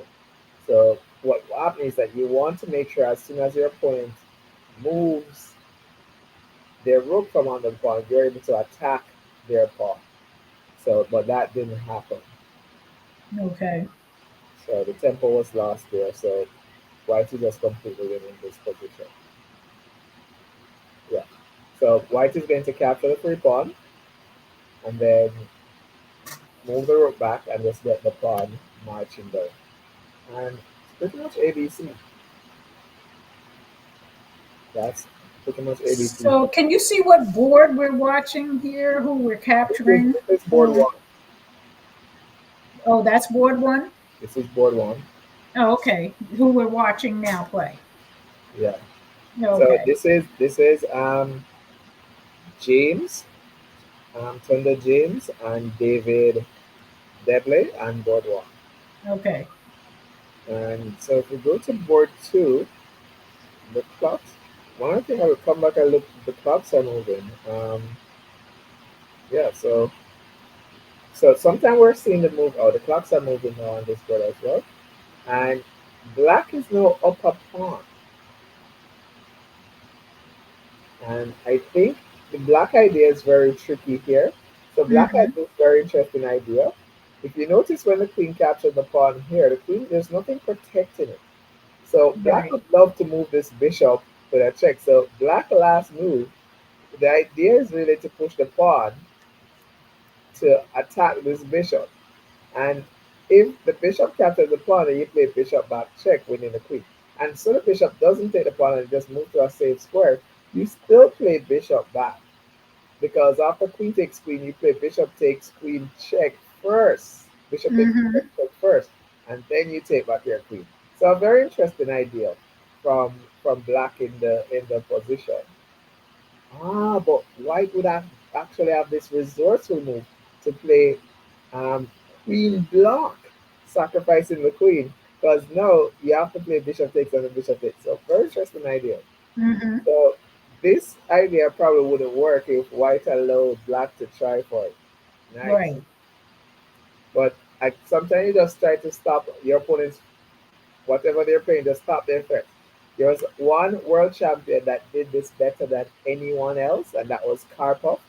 Karpov would start every single move he make on the board by first asking himself the question like, what is my opponent threatening? What is my opponent doing? And he Hmm. would make sure that he stops every single one of his opponent's threats before Okay. following through with his move.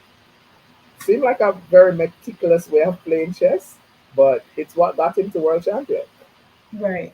Now, isn't he in the Chicago area? Because his name has come up quite a bit. I've not met him personally, but his name has come up quite a bit. Karpov, Yeah. Karpov is the Russian world champion. No, Okay. Well, then that's not the same.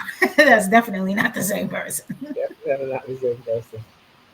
Um, So that's a oh. So white is going for the trades.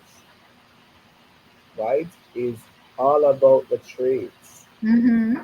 Trading to victory. Interesting enough, I think white position was probably a little bit more active where you could have gotten a little bit more out of this before going for the trade. So let me, Right. yeah, I'm taking this free pawn.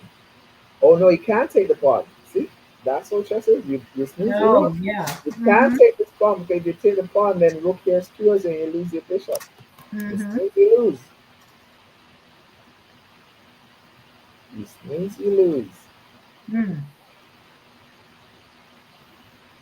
So bishop there, and white can't even now take the pawn then. The pawn looks definitely free now.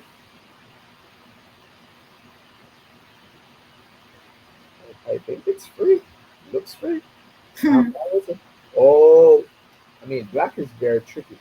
We take rook here, queen there, bishop takes. He's threatening to sacrifice the bishop on g3 because you can't take back because then queen takes on e3 check, picking up Right. the rook as well. So black is being very tricky, some very interesting ideas.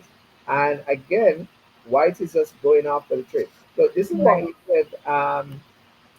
What's her name? Should have played in the first round, like just trying to get those trades on the board, just going for that end game where Mm-hmm. you're going to be at an advantage. Now, Mm-hmm. black is saying, "All right, I'm not going to run away from you forever and ever. I will trade with you, but under my terms. Right. I want to trade when trading favors me."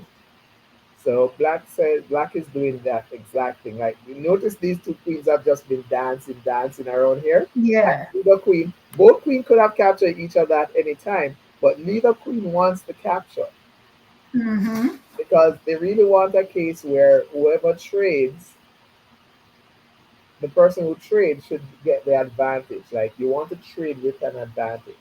Right. So we have some games finishing. So board eight game finished, and we had white winning here. White was up 2 points, and if you notice quite a bit of time on the clock. So I'm assuming that this time control is not necessarily right. Let's see. Um, so white gained 2 points very early in the game. So it started off black being up a point. So let's see how black gained the point. Put there. Oh, bishop takes. So black just captured the bishop. Something happened Mm-hmm. there. Palm push, yeah. And the knight was, oh, he trapped his bishop there. Palm push again. The knight is running for their life. But the bishop seems to be trapped behind. I guess now you have to play a move like, yeah, the bishop is very much trapped behind. So this bishop captured a pawn and just didn't see back the knight of, they have, what, knight of thing. So pawn push, and the bishop just didn't get back into the game. Mm-hmm. Probably c5 would have been a better attempt here to try and get the bishop in. But I guess the bishop goes back here. That's the only square for the bishop. Oh no, that was how he lost the piece. So when he played f when he played f4, he opened up the diagonal leading to the king. Oh, yeah. Yeah. So the diagonal leading to king, and now the king position is very weak. So the bishop is still hanging, queen here check, and you're losing the bishop. Yeah. Mm-hmm. That's how it happens sometimes. Okay. So the king moves and you take the bishop, and yeah, it's just done our piece. It's done our piece, and you'll see the trades now happening. And the amount of time left over says that they pretty much made made these moves pretty if well, I guess efficiently if you won, not so if you lose. Yeah, so you have accuracy, you have speed and accuracy. Mm-hmm. And what happens is that probably the players playing a little bit faster, but not as accurate in the position because that F5 push just simply drop the hanging piece on c3. When you capture with a piece, when I like to say he who fights and run away will live to fight another day. That Right. bishop won the pawn, but it just didn't return to home. Sometimes you Oh, have to be able to take home the bacon. You can't just get the bacon. You have to be able to take it it home. has to make it home for You folks have to to be make it able home. to benefit. Yeah, I got you. Yeah. And this position again, white black won this one. Mm-hmm. I'm seeing some games ending, but I'm not seeing a conclusive end on the board itself. So in this position, I'm seeing where black is the one actually down. White is up a piece, but it's showing that black won the game, Hmm. but white is up a piece. Yeah, that's a piece. So that's interesting. If I go back to the top board, so that game is still in progress. And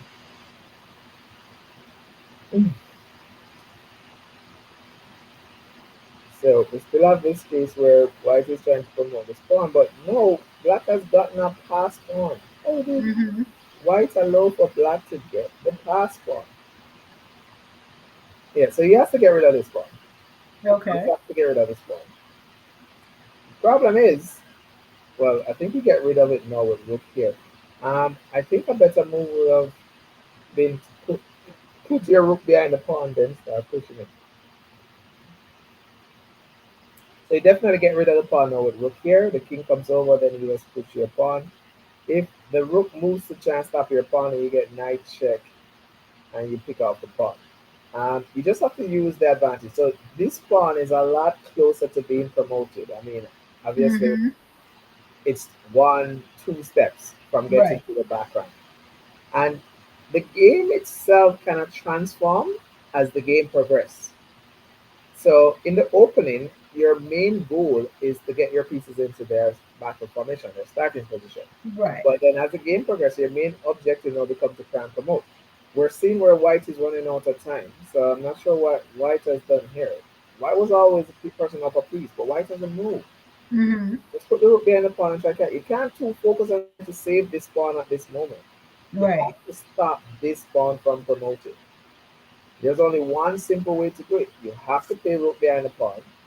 The king has to come over to defend it, and you push your pawn. Mm-hmm. Push your pawn, you push your pawn, you push your pawn. Your knight is always going to sacrifice for this pawn if it needs to. Yeah, so you put your rook behind the pawn. The king comes over. Chances are the king will come over to try and hold the pawn. And then you just start pushing your pawn. Right. So that should be the main idea here for checked. No, it doesn't. Not sure why he's checking. All right, so he goes back. So all right, so this would be ending a draw. If say one person don't know how to finish off this, so you're under too much time pressure, then they go back here. The other opponent comes here. He checks him again, and if the position repeats itself three times in a row, the same position, Mm-hmm. then that game is a draw by repetition. And so, what you were saying is that the rook would be able to take the pawn to keep it from advancing, but he's not taking the move. And so, I guess in my mind, I'm thinking, is there some illegitimacy to that type of move, knowing full well that that is an advancement in the game? Or to just intentionally, again, I go back to intentionally grounding a ball just so that you don't take a loss. I'm not sure what Because white. because when you think about it in football, if you intentionally ground the ball and it's obvious, you are penalized. So you're not penalized for not taking a move. I'm not sure what white is doing right now. I think I think white may end up drawing this game because after the rook comes now to what? After the rook comes to d6, I'm thinking that you just push your pawn and you have to get by the knight, and this would be a draw in rook and pawn Mm-hmm. endgame. But again, the time factor here is very crucial. Yeah. White gave away one other pawn, their pawn, without getting the black pawn. You're still up at knight. The thing is that in the end game, the knight is not sufficient to to to win the game. Mm-hmm. So the knight is not sufficient. Mm-hmm. Very good. You couldn't just step in and attack the knight just now because then you would have gotten a fork. So there's a saying that goes, only fools rush in. So White was making sure that he didn't rush in just now. Okay. But again, still a very interesting end game. You're probably looking to play rook down on the second to try and get this pawn moving, to try and move the blockade up. But yeah, this pawn is still a very dangerous pawn. Mm-hmm. It's worth at least a knight. If it gets to push once more, then its value is going to increase even further. And that's Mm-hmm. how we talk about the potential value of a piece. Okay. This pawn and this pawn, even though are the same in qual- quantity, even though they are the same quantity in terms of the actual value, the quality has drastically changed because this pawn now is just 2 steps away from becoming a queen. Right. This pawn can't say the same, Mm-hmm. right? And these are typical positions that you end up having a draw in because um, you're able to get the pawn. Oh, you're able to get the pawn moving. So this is very interesting. The pawn is trying to move, can't quite move because if you move, the rook and knight are on it. So it's just a matter of what does one do here. Mm-hmm. But if the two rooks come off the board and two pawns come off the board and white is just left with a knight, then guess what? That knight is not enough to give checkmate. So the game also ends in a draw. Oh, okay. Mm-hmm. But very interested endgame. I think this is also the last game that's going on, but a very interesting endgame to see how black or white actually tries to play for this win. So this is very interesting.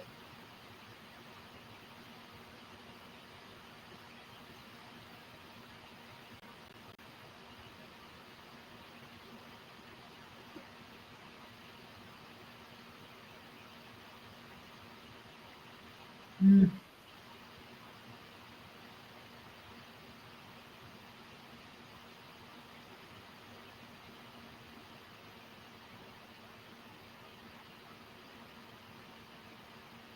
Oh, and by the way, this our board one player where we're watching now, Yeah. David, he's actually the national champion of Liberia. Okay. So, and David being the black pieces is being very meticulous. What's happening here? I just played knight here.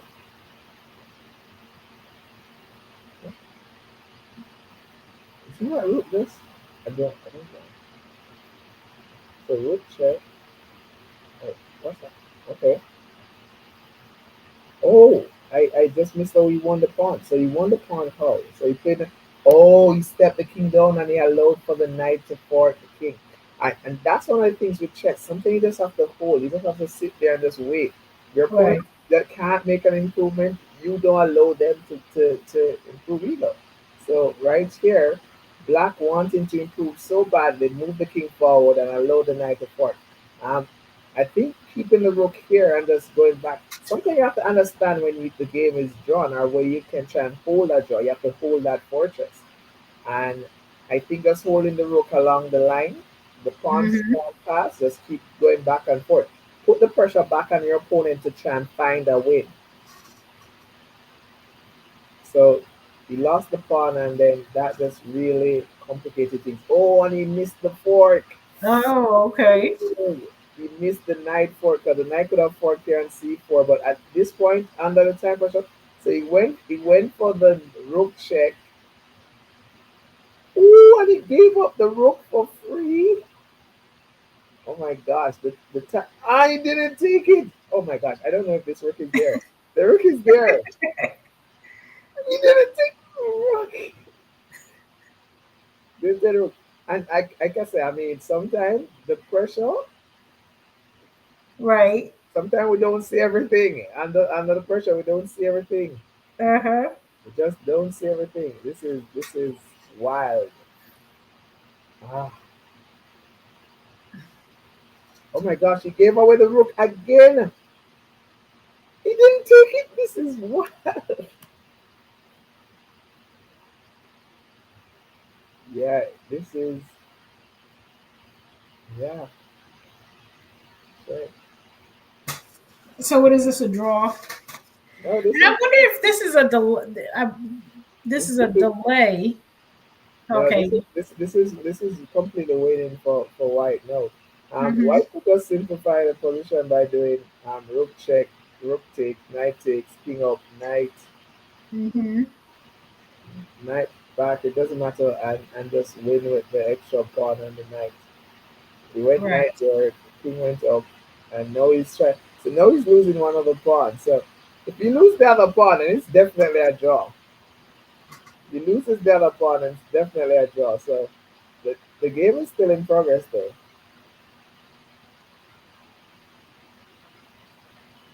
Game is still in progress. All right, so white one, white one. I think black Right. one at the time. Whoa, that was interesting. That was, but again, this is what makes this time control so interesting because it does come down to that last minute where you're going to see the blunders happening on the board. But it's Right. not. It doesn't mean anything about the level of strength from the player. It's just being able to manage that pressure. And sometimes you have a lot more running on the line than just the game itself. Sometimes Mm-hmm. yes, sometimes you have a lot of ego on the line. Right. Players not wanting to lose to another player, and sometimes you have a lot running on the line. Okay. So on the white player, the time ran out. Okay, I'm sorry, I the think black the time, player. no, for Hmm. black the time run out. So white Right, won. the black player time ran out. So white won. So normally Hmm. you'd say that the results are normally scored with 1-0, which Hmm. means white wins. 0-1. Um, 1-0 would be white win. 0-1 would be black win, or a half would be the game is a draw. Okay. So while they're loading for the next game, I'm going to just put those. I'm going to run out for a second. Inez, will you mind sharing for round three? I'm going to just jump out for 1 minute before they start the next round. So I'm going to stop Okay. for a sec. Okay, so hold on just a second. So um I can pull that up. Okay. So I'm going to try and just run out for a minute before Okay. before the next round start. Okay. All All right. right. All right. I'll share mine. All right. Okay, so give me just a second and we'll have the boards back up.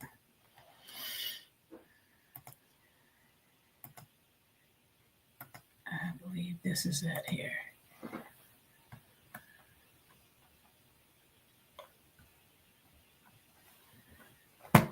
Okay.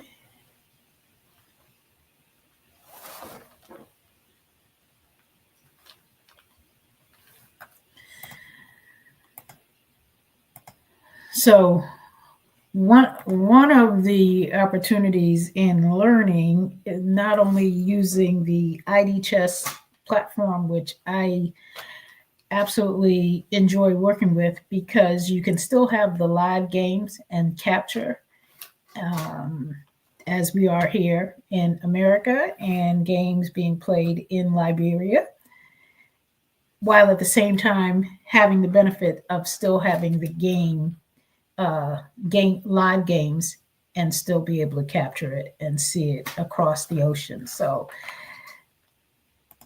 I think, okay, so you know what? I'm not going to mess with the buttons because they're moving buttons on that side. I pulled it up. We're sharing it. So, Thomas, if you want to pull it onto the screen, I'm going to leave it for you to pull it on the screen. Otherwise, I'm going to allow the visuals to come across, as you have them set. So that's either Thomas or Melvin who is working behind the scenes. We appreciate everyone. There's a lot of hands in making this happen. Whenever you're doing an event, there's always a lot of people that are working together to make it happen. So you can go on idchess.com and pull up the LCA League Chess Africa to follow the games directly, or you can join us and share with us here on YouTube to continue to watch the commentary along with the excitement of the game. And it looks like we've just set up and just waiting for the next round.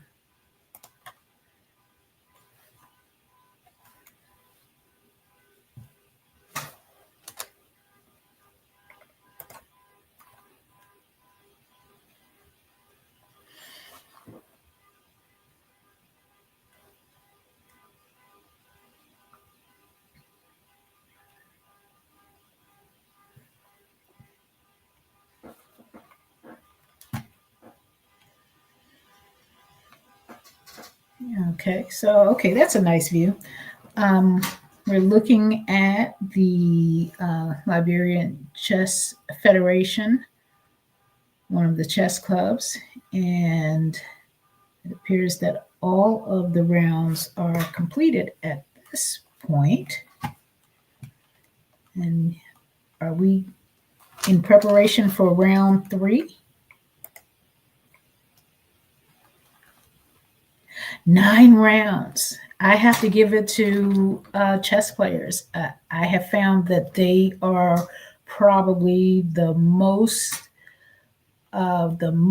committed sports athlete to their craft.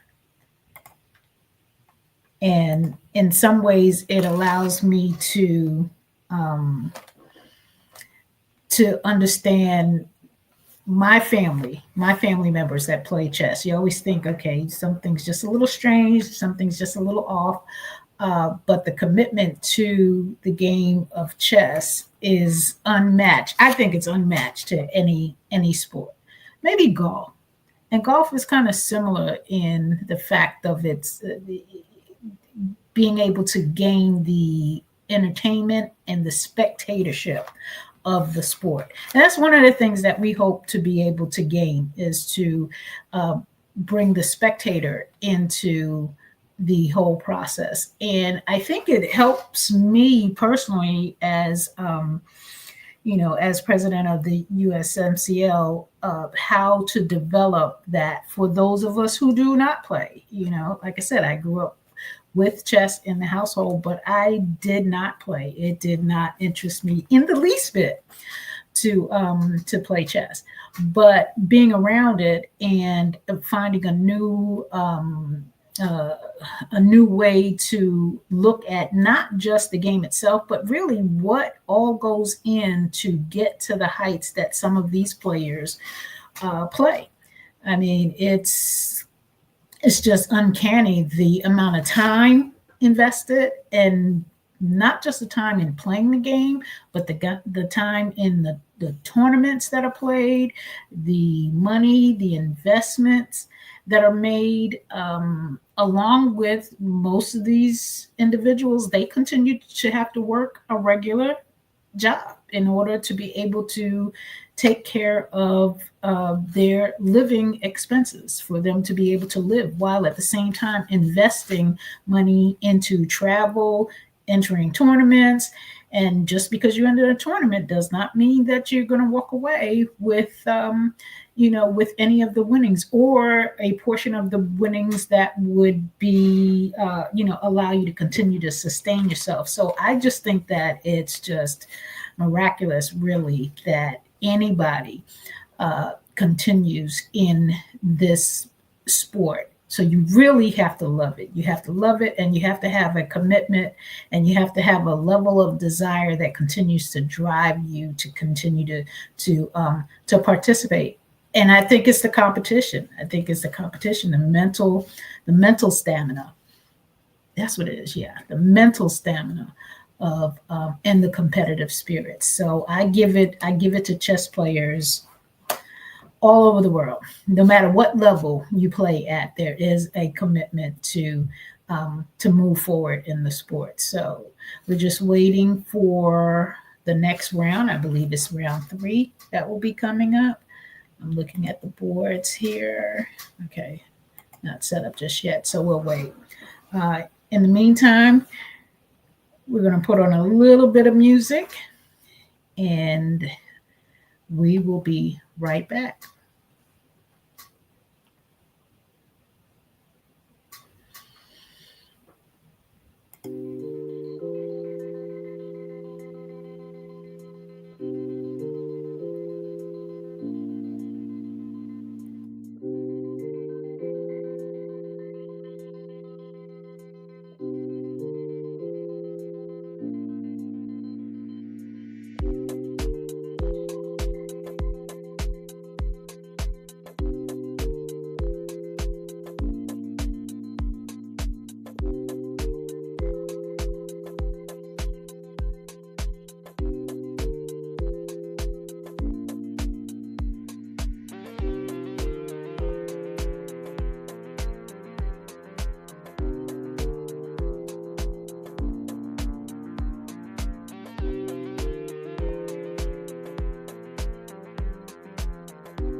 Chess is a game accessible to anyone, even for those who still can't read and write. But for effective learning, It is important to record and analyze every game played. We are introducing ID Chess, a platform for recognizing games on a real chessboard using artificial intelligence algorithms. ID Chess records the player's moves and saves them in chess notation. You can watch and analyze the games immediately after they have ended. To record games with ID Chess, you only need a mobile phone and a special holder, which is included in the kit. Set up your holder on the table where the chessboard is. Run the application. Attach the phone to the holder according to the user guide. Click the Start Game button. After completing the game, click the Save button. The recording will immediately be available for analysis in ID Chess. With ID Chess, you can share your games with your coach, friends, or family. You can also share your live games wherever you are. Just take ID Chess with you. Now, tournaments can be broadcast for the large audience, and fans can watch the game directly on any device. The application helps both children and adults, beginners as well as professional players, achieve your goals in playing chess. ID Chess digitizes and saves your game. And what you have to do is to concentrate on the most important thing, the right moves. Win with ID Chess.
Chess is a game accessible to anyone, even for those who still can't read and write.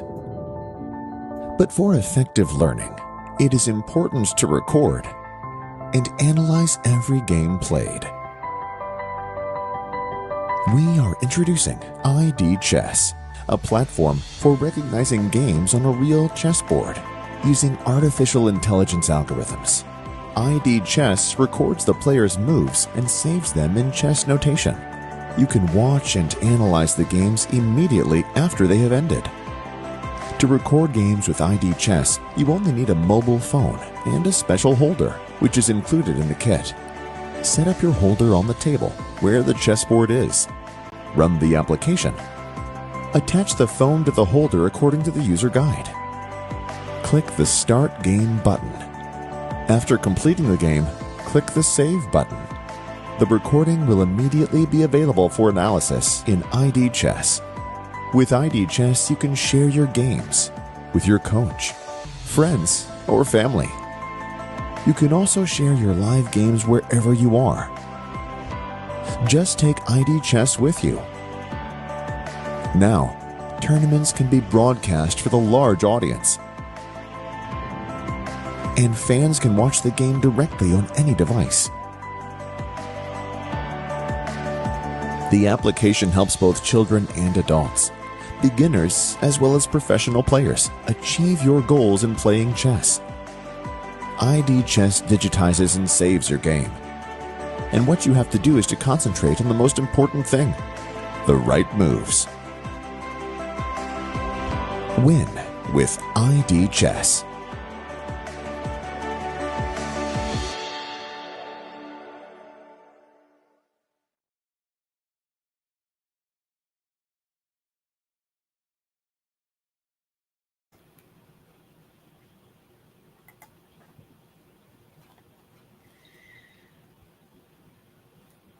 Okay, so it looks like, what do we have there, Ryan? So we're back. So this is the standings for round. Well, this is the pairings for round three.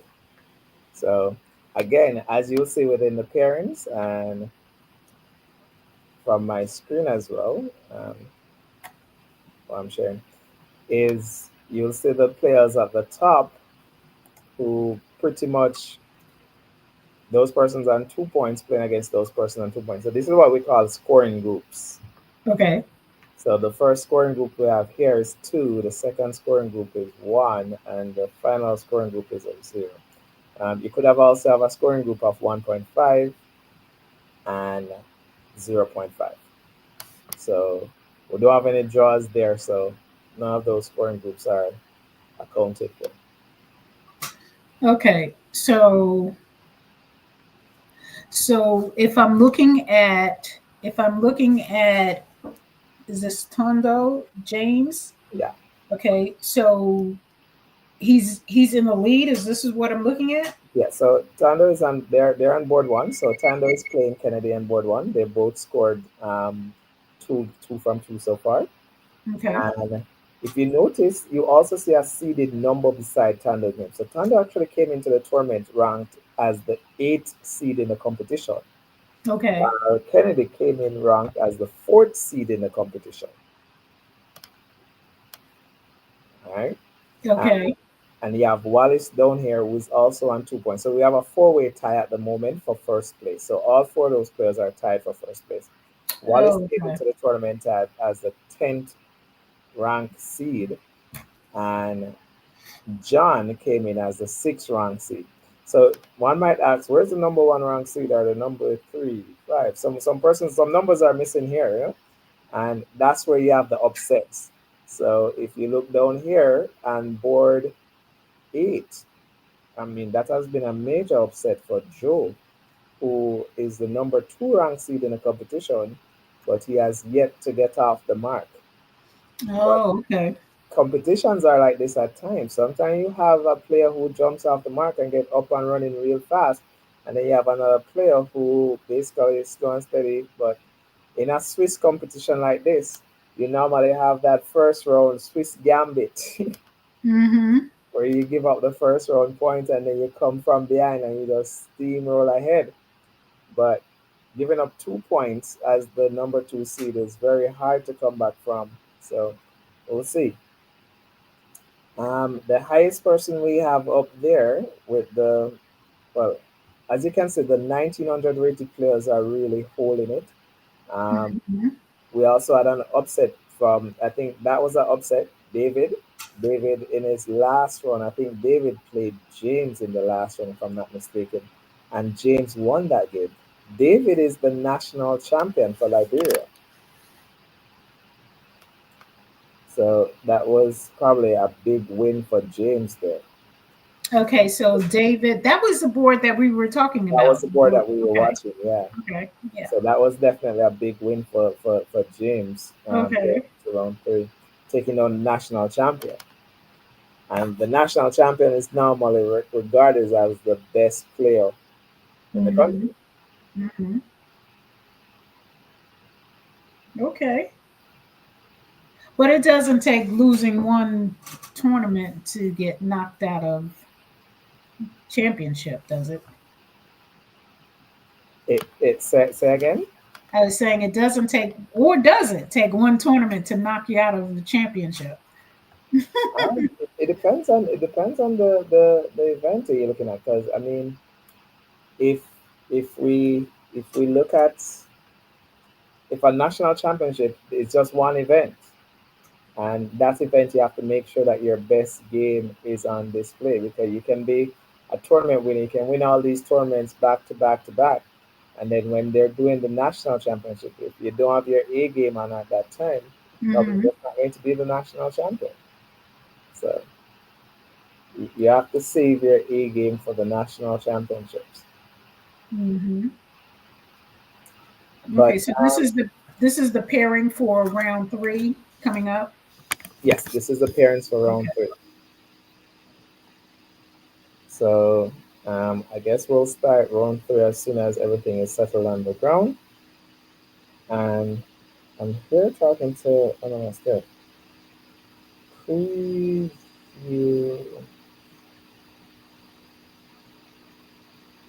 So I see I guess, I don't know if we're having a problem with the link going to ID Chess. Somebody posted in there. So I want to double check it to make sure that if you want to or you choose to um, just follow the boards, that you're able to do so. Um, you should be able to go to idchess.com and then uh, even That if, even if the link is a problem, you should be able to go to idchess.com and the tournaments are listed there. So you can scroll down and look at Liberia. Uh, it should be there, but I'm gonna double check it just to make sure. And if Melvin is in earshot, he could possibly check the link. Um, there's a person or two that's having a problem getting to the link, so we definitely want to.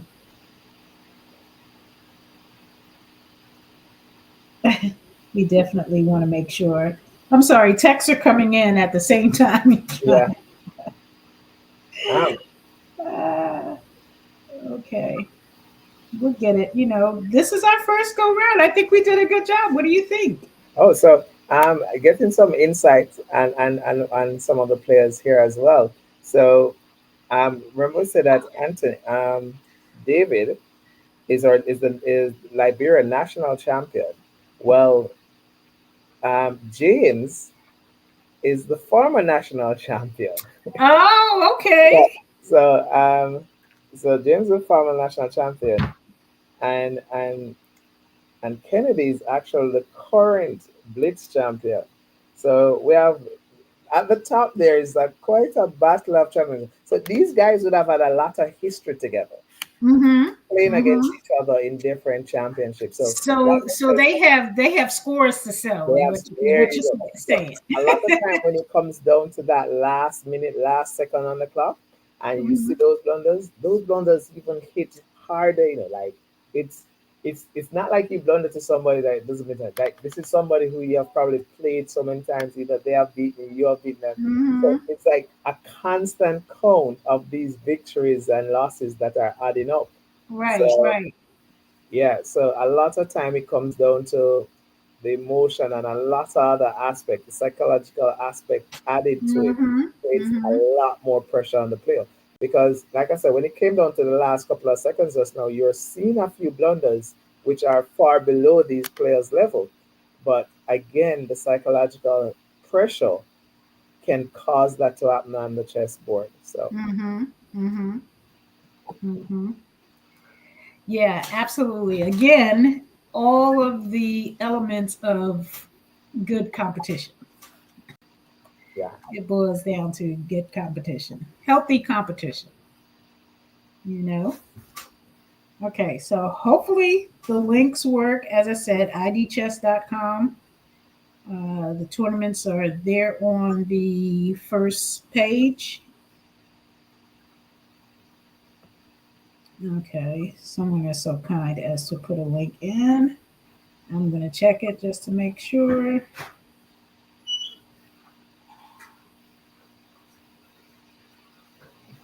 Okay. It I know technology is beautiful when it works, it but works. when it goes awry, So I mean, the first two rounds have been some very exciting games, and like I say, I mean, as the tournament progresses, you're going to have more excitement. So the excitement is just going to keep building and building. And as you can see, when you have those national champions and former national champions and hmm, national blitz champions and classic champions and rapid champions battling it out at the top, these are scores being settled. So right, that's really what you want to see. You want to see when those differences are settled over the chessboard. right, because you know there's a whole bunch of talking going on in between, right? Yeah, Okay, yeah, definitely. If you go to ID Chess, you're going to see the USMCL qualifiers. It comes right up, and the games are there. So follow us there at idchess.com and pull up the USMCL qualifier Liberia, or you can tune in to us as we kind of walk through the process and a little bit of the waiting game as uh, as we get set for round number there you go. three. So, are we looking at the pairing? So, Anthony Wayla Jr. I guess there was not a. So, if the pairing is not even, Hmm. the odd man out The goes buy. out. So if you notice, remember Anthony didn't show up. So Oh, he didn't show. Anthony, Okay, but he was already registered in the event, so he will still remain there in the pairing. So he just won't be paired for any of the rounds, okay, but he remains on the pairing list, okay. which is not entirely bad because, say for example, there was an even number and he showed up, and then you have an odd number. So every round, each round, someone would be getting a buy, as in a default way. Oh, okay, okay. So I guess that's what I was asking. Would he be put in rotation, or does Yeah. it have to be? Okay. So the lowest rated player with the least amount of points each round would then get the bye. Oh, okay. But in this case, it works out that we have an even number of players, so there are no buys. A lot of time, Hmm. you have some persons in chess who don't mind getting a buy. It's like I guess a point, you know. But then you Right. have those players who are like, I don't want the buy because technically you don't get to play around. Even though you're getting a free point, you don't get to play around. You missed a whole game. And when it comes back around to your tie break, sometimes you can be affected by that by point that you got Hmm. when your tie break is being calculated. Right.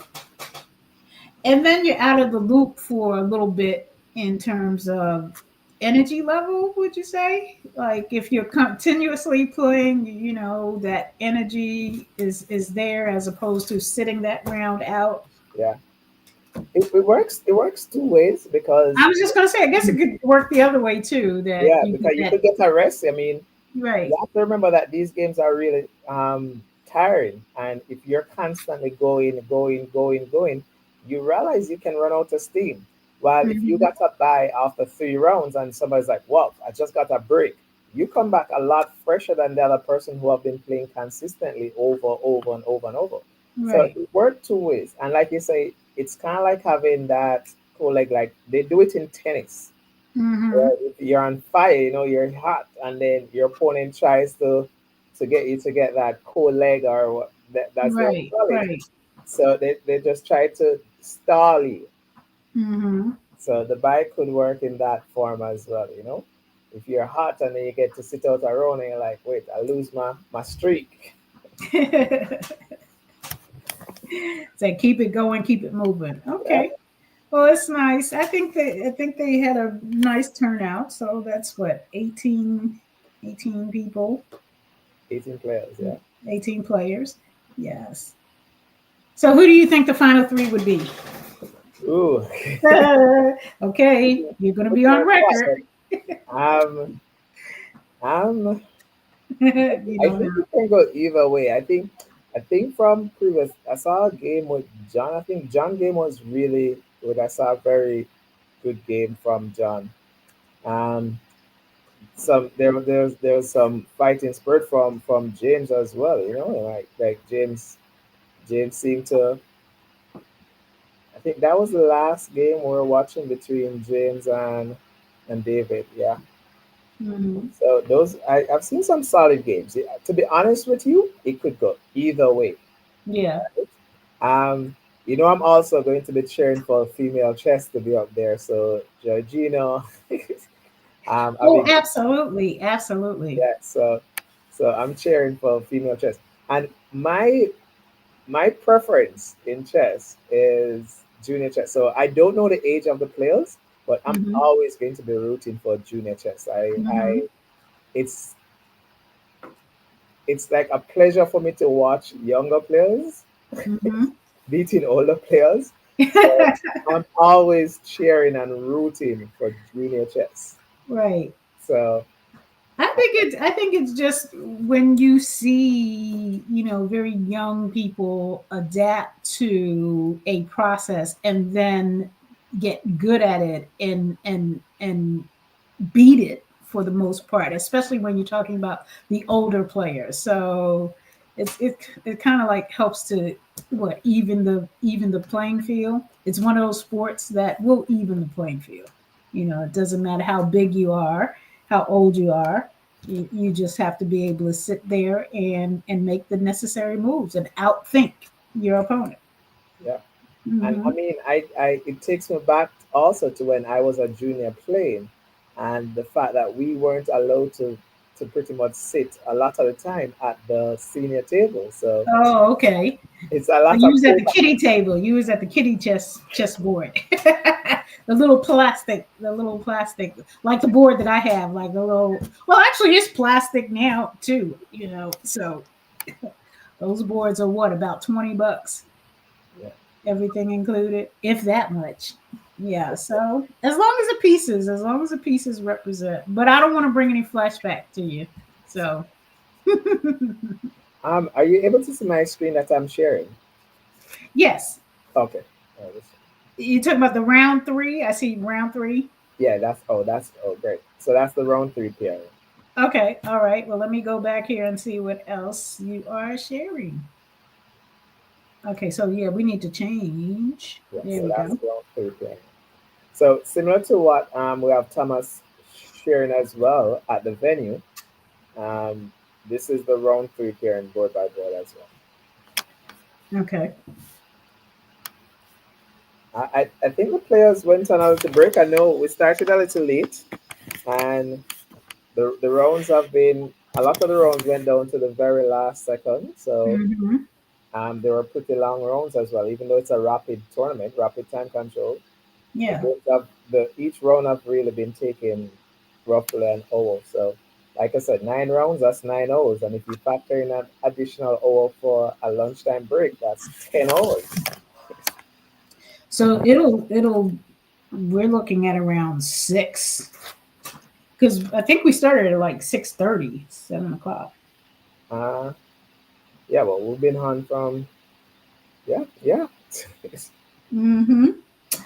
The life has Well, now been for three. Yeah, so it's been on. It's a full day. So technically, you're experiencing what the life of a typical, um, not a typical, but a professional well, chess player. a professional competitive sports Yeah, athlete. Yeah. That's what I'm talking about. Like when you think about chess, well, the average person, when you think about chess, you think about two guys in the park playing a game and, talking smack. And that's the day, even though it might be all day. But the competitor and I'm not saying that they're not competitive, because those games are competitive too.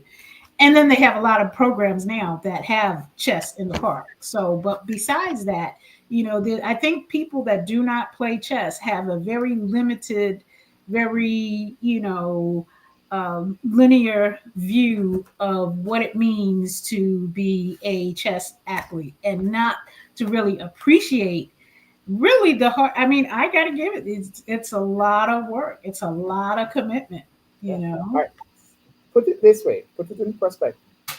Which other sport can you play for 10 hours for the day? right? I'm sorry, I just had to jump right in. It's like, right, Yeah, who does just think that? about it. Like, which 10 other sport?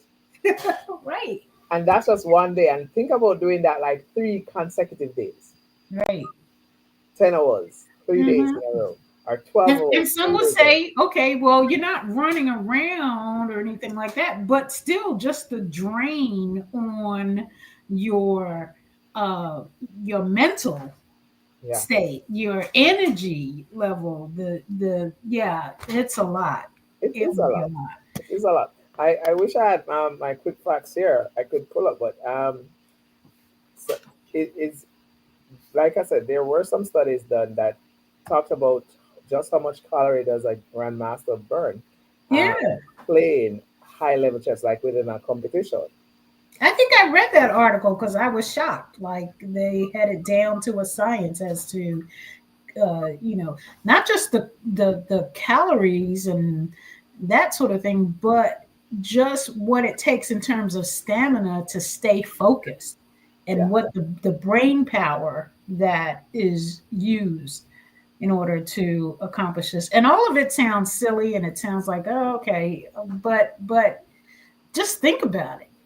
Think about not sitting. I mean, I could sit, if I sit and watch TV, I watch a series, and not really TV, I don't watch TV, but if I watch a series, that could be a few hours, but I don't have to think, I don't have to strategize, I don't have to, outwit my opponent. I can just sit and relax. So what it takes to have to use that brain matter, gray matter, brain matter, for that amount of time, and to be sharp every time, yeah. and to be Well, sharp every time. it's saying here that a grandmaster could burn nearly 600 calories over a 2 hour game. Now, this is just a 2 hour game. All right, 600. 600 See? calories over just a 2 hour game. This burn was equivalent to a 5 mile run. What? All right.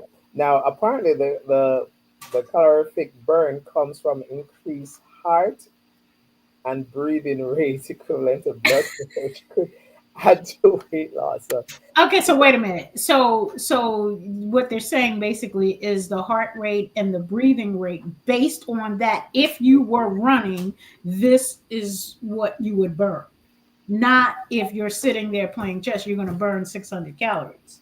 no, they're saying that's what happened. You actually burn 600 calories, but what they're saying, what caused the calories to burn? Oh, The okay. Okay, increase gotcha. in your heart rate and your breathing rate that elevates your blood pressure. Yeah. Okay. That makes sense. That's a lot. Um, So in other words, chess could be bad on your heart, is what they say. if you take it to heart, Which chess players do. They definitely do. which if you take it to heart, then definitely. Uh-huh. Yeah. No, well, Oh, there's a lot to it, and again, this blitz and the bullet and rapid, that just intensifies what is already a mind melt, as they say. okay. All right, just to add some more context to our players. So Georgina, I was talking to you about the junior players in the event as well, and Georgina is actually a junior player. She's 18 years old. She's also the national female champion, and Abigail is also 16. So the two female players are also junior players, and they Oh, both okay. played at the recent Olympiad in Budapest on the female team. Okay. Okay. Does it say how they do? No, I don't get that much. So you don't get all the details. I don't get all the details, but Thomas has been supplied me with just enough, you know. So as Yeah, I no, mentioned the that's players, good. That's good. And yeah, something I think also when it comes to just the travel, the different countries and places that the youth have an opportunity to go and engage, yeah, that's amazing. so there's so much experience that comes just beyond the game itself. I like So, it so much. I like to say mhm, that learning chess is far more than just learning a game or learning playing a right. sport. It's about the benefits of chess, and Mhm, sometimes persons there's so many benefits of chess that it's just something that will stick with you for life.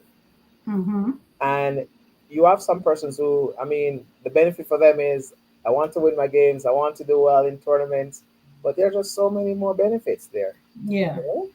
yeah, Especially for youngsters and growing up and juniors. And as you age, this is something that you take. And I always say it doesn't matter if you started young or you start at an older age, it's something that lasts with you for the rest of a your life. It lifetime, doesn't matter when you start. lifetime. I Hmm. just say start. Yeah.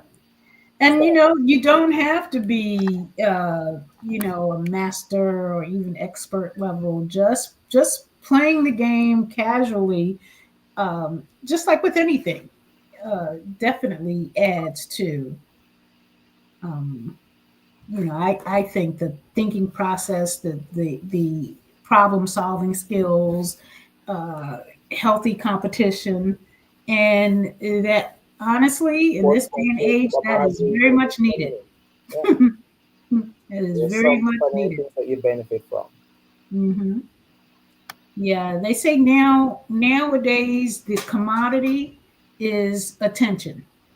Hmm. So attention, it used to be data, even though data is important because data is the part that captures your attention. But being able to monitor, this is something that I've done. As far as social medias and things like that, I limit my engagement, limit what it is that I choose to click on rather than feeding into that because the attention um, is the um, is the commodity, at Yeah, least for the next 10 years. So I think chess is one of those things um, that force you, if you're playing the game, to really have to give thought to your moves and the consequences yeah. of And your actions. what we have a lot of persons, a lot of people in this world. I mean, they do things, they make moves and take actions, but in chess, it forces you to think about consequences to those Right, actions. And right, you realize that in our society now, if you had persons thinking more about the consequences right, to right. certain actions, then they Hmm. wouldn't take those actions. If you think Right, about it as simple as they're heading home and they decide that they're going to speed on the highway, like just going to speed, like I'm late, so I'm going to speed. And then you think about the consequence. All right, then I'm going to speed, I'm going to get there in time. What are the consequences if right, something end up happening wrong with me speeding? And when you think about it, then you say, are the consequences going to outweigh the reward that I'm going to get if I just simply get there a little bit earlier? You know, right, so when we take actions and we think about consequences, it sometimes allows the second, not just second guess, but take other actions. Right. Right. Reconsider those actions. Reconsider and recalculate. And recalculate. There you go. Yes. And it's the chances too, because a lot of times people think that, oh, okay, well, what's the chances of this happening? Listen, if Mhm. it happens and you're in the 1%, because normally it's, well, 99.999% of the time it works out. But what about that 0.1% when it doesn't? It has enough to wreck your life, wreck just opportunity that you have to uh, really consider that somebody is that 0.1%. And that Yeah. somebody could be you. And are Yeah. you willing to take that chance? There's a commercial that it's just so, the commercial is so basic that I think you'll watch it and you probably would not pay any attention to it. But for some reason, it gets me every time. It's like this little girl leaving her house. She's getting on the bike and she's in the driveway. She's getting on her bike and she's getting ready to, hop on the bike and take off. And the dad says, remember, make good choices. And she turns around back to him. She says, no, you make good choices. And I don't know why that commercial, it's such a silly commercial, but it always gets me because we think, even as adults, that we make the good choices. It's kids that make problematic choices, which they do. But as adults, we still make not so good choices, and we need to be mindful of the choices that we make, not just because of the consequences, but the chances of that happening to you. Yeah. So yeah. So chess definitely helps with that. Sometimes I tell persons like if I'm going somewhere, it's like I play a lot of chess, not just on the board, but also off the board. And Yeah. people ask how, and I'm like, if I'm going somewhere, I'm already thinking in my head, like, do I go that route? I'm calculating how many stoplights it's that route is versus how many stoplights that way is versus the stop. Right. And I'm thinking like this, and I realize that I don't know if it just came with the territory of playing chess, but I'm always thinking like several moves ahead in terms of whatever decision I'm making. Like I'm just, and I guess it just come from playing chess because you're always thinking about your next move. Right. Right. And I think that someone had posted up about the relationship of chess and football. One of the things that I enjoy about football, I think chess is the manifestation of life in the thinking process, and football is the manifestation of life in the physical realm. The fact that you've got to be able to create the relationships and the trust to move that ball down the field and to work together to bring it to fruition. Okay. Whereas in chess, you as the individual are thinking on your own by yourself, as opposed to thinking on the field and including these individuals. It's all, to me, it's all chess. Yeah, It's all chess. One is the mental manifestation and then the physical manifestation. So I don't know. Is there a way to bring like football and chess as a sport? Because they got the boxing and chess, like you box, hmm, you throw a few punches, and then you make a move, and yeah. it's crazy. Which, which, I which haven't seen it yet. kind of People works just this tell way. me about it. I'm like, that's crazy. If if I realize that you're the better chess player, I just have to make sure that I knock your senses out. So, I'll beat you up. I'll right? beat you up. You might beat me in chess, but I'm gonna beat you up. You could be better on the board. When I knock your senses out, you're going to come on the board and you're going to be moving stuff that I'm like, all right. Oh, you're gonna be fearful. You're gonna be fearful. Yeah, you know what? Yeah, it's a mind game. It's all a mind game. So the correlation of it too is like, wow, because if this guy hits you so hard, you might not remember how to even play chess. That's true. You may not remember that it was his Right? move. But His as you mentioned about chess and football, I must say to you that I mean I'm Jamaican, born, and I remember when Jamaica made it to the first World Cup. A part of the training regime was actually chess. We went to World Cup in the first year we went to World Cup was in 1998. That was a matter of fact. That was the only time. think that was the first and last time that Jamaica actually went to the World Cup. And what was interesting that they had this coach, Renissimo, is from, I think he was from Brazil nationality. Mm-hmm. He introduced chess as a part of the training regime for the players because I Oh, mean okay. it was clear that the players were very talented, but he wanted to find a way for them to not just think about this move, but the Mm-hmm. next move and the next move, and to see how they could employ chess as a tactical aspect of football itself. It's more Right. than just kicking the ball. It's more than just the physical aspect of the sport, but the mental aspect of it as well. And Oh, okay. we So did, do you think he yeah, focused more on the mental aspect than the physical aspect? But make it and back. I think we did pretty well at that World Cup. I mean, Hey, wait a minute. Was it the Jamaican bobsled? no, that Say, don't give that to. that the Jamaican bobsled was we have a thing in Jamaica called push cart. So we don't have snow. There's no snow in Jamaica. So So what made you think? Not you personally, but there's no snow, and so let's yep, do a snow there's sport. no winter games. There's no winter game aspect of any No winter game at all. Caribbean country Yeah, so participating in let's go winter do a games. winter game. And then all of a sudden Jamaica is participating in a bobsled too. Like but there's a really nice movie that came out of the Jamaica bobsled team. I think it was Cool Runnings. Listen, at least you're courageous. That's like really okay. Courageous. That's Yeah, all I gotta say. it's a Yeah, very interesting movie. It's called Cool Runnings. it's okay. It's all right. Yeah. Yeah, but anyway, chess is a good game for many reasons. And during the pandemic, I was reading an article about a young man that was in prison, and they were talking about how once the pandemic hit, they used to play, but then of course everybody has to stay in their cell, and so the his opponent was in another cell, which was about 2 or 3 cells apart, and so they were playing by shouting their moves Yeah. to one another. So I thought that was like they didn't have their board because the board and the pieces had to stay in the central area. So it was just them making their moves and shouting the moves to one another. So I thought that was, really That's good. interesting. Well, I mean, I play blindfold chess, and blindfold chess, I get a lot of my students to get to that point where they're able to play mental chess. Um, Mhm. it's whether it's called mental chess or blindfold chess.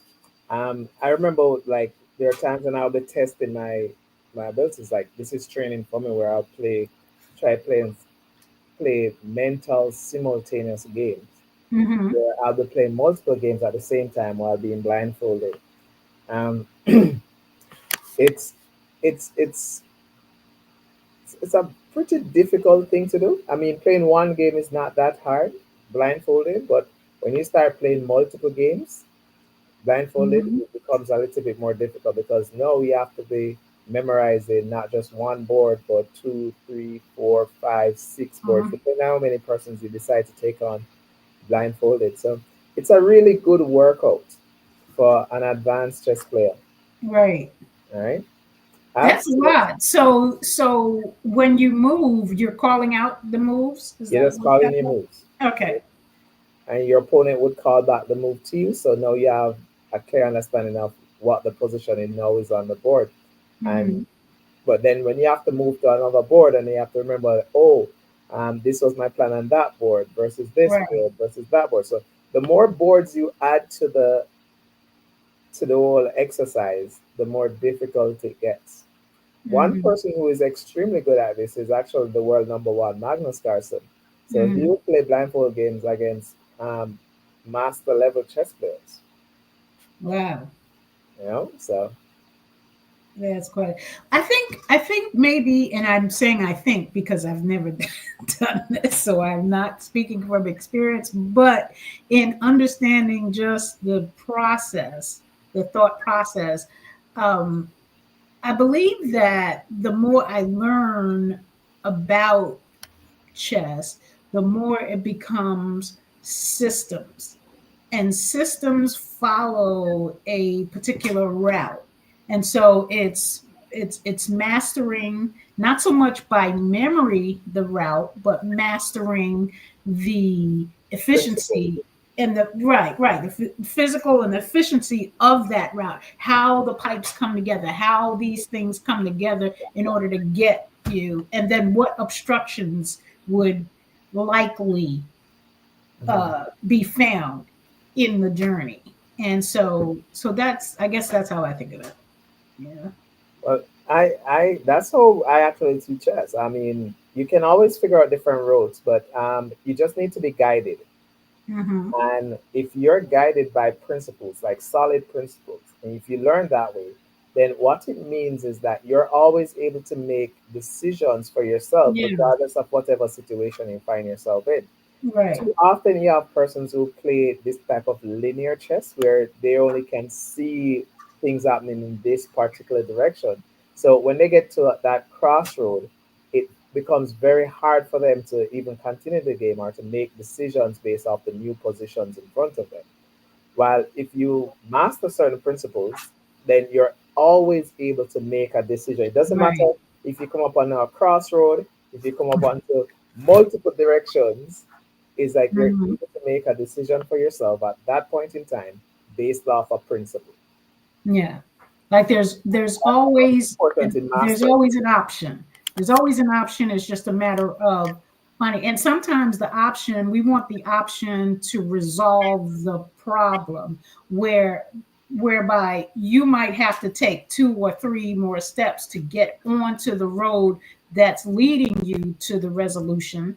But if you don't want to take the time to have to detour to go back, you're trying to go straight to the problem. That's a lot of times.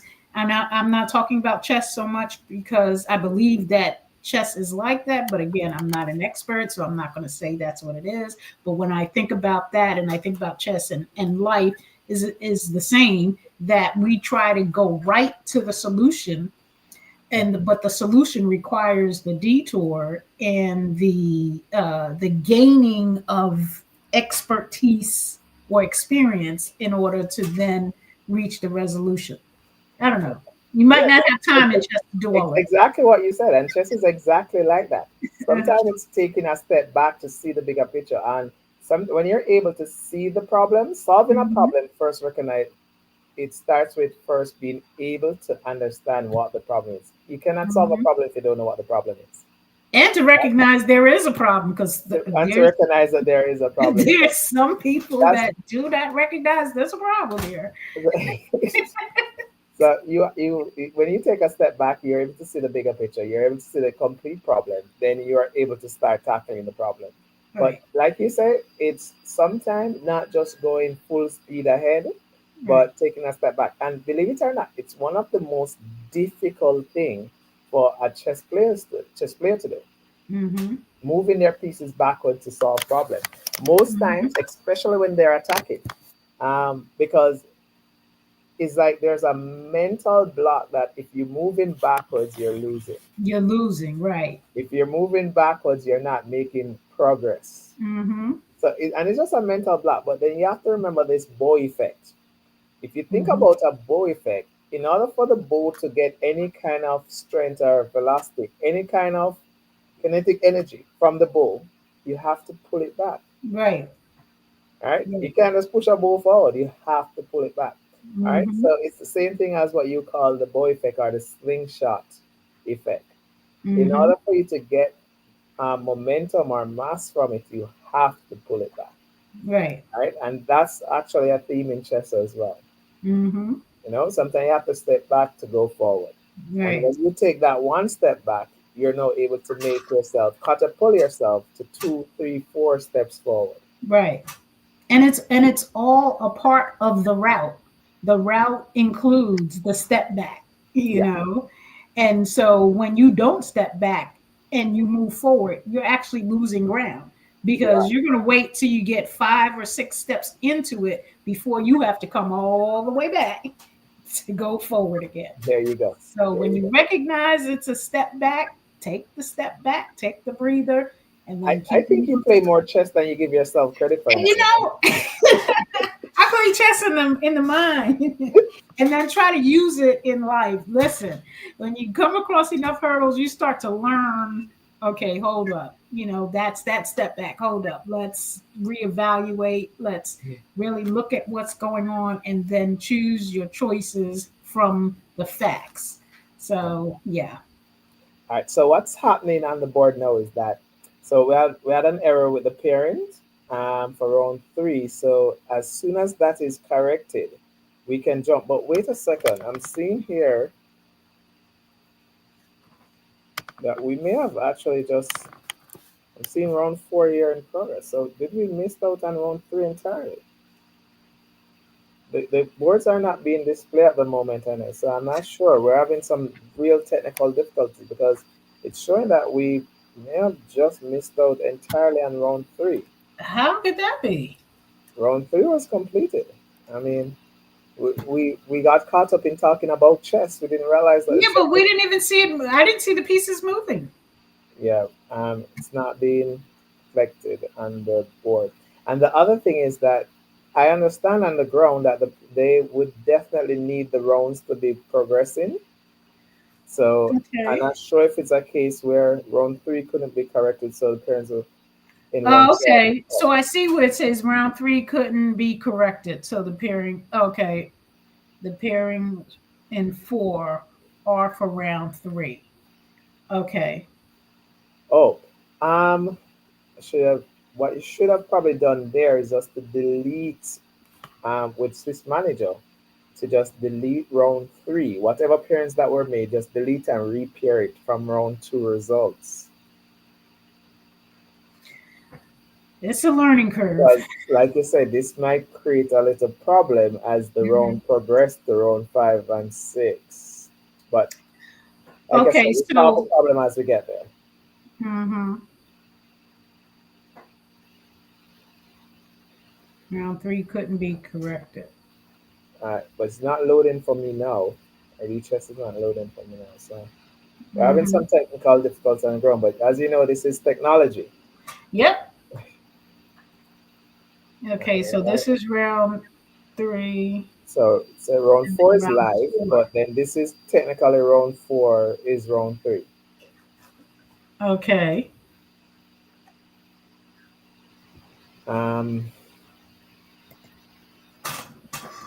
but let me find out. Could Thomas jump on? Well, I know Thomas is the guy there doing pretty much almost everything on ground. Mm-hmm. But what you Melvin may be available. yeah, not to run into any difficulties, just to delete the round. Once there's any Mm-hmm. error in the round, you just delete it and try to and just then repair it. Let me see if anything was posted on chess results. It wasn't posted on chess results, so it could have been deleted and repaired.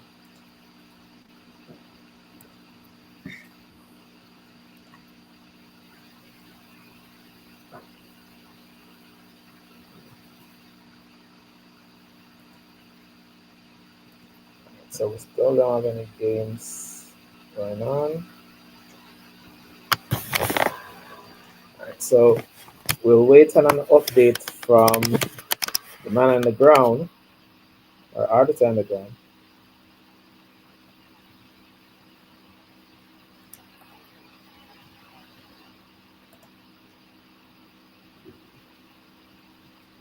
Mm-hmm. I had some students Challenges. looking forward to seeing some exciting chess, you know. Mm-hmm.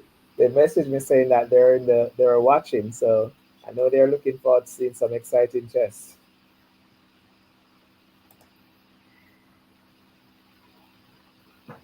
Okay, so I got it. Okay, so round four here is, so what happens when this is calculated, um, even for a FIDE? How does this work?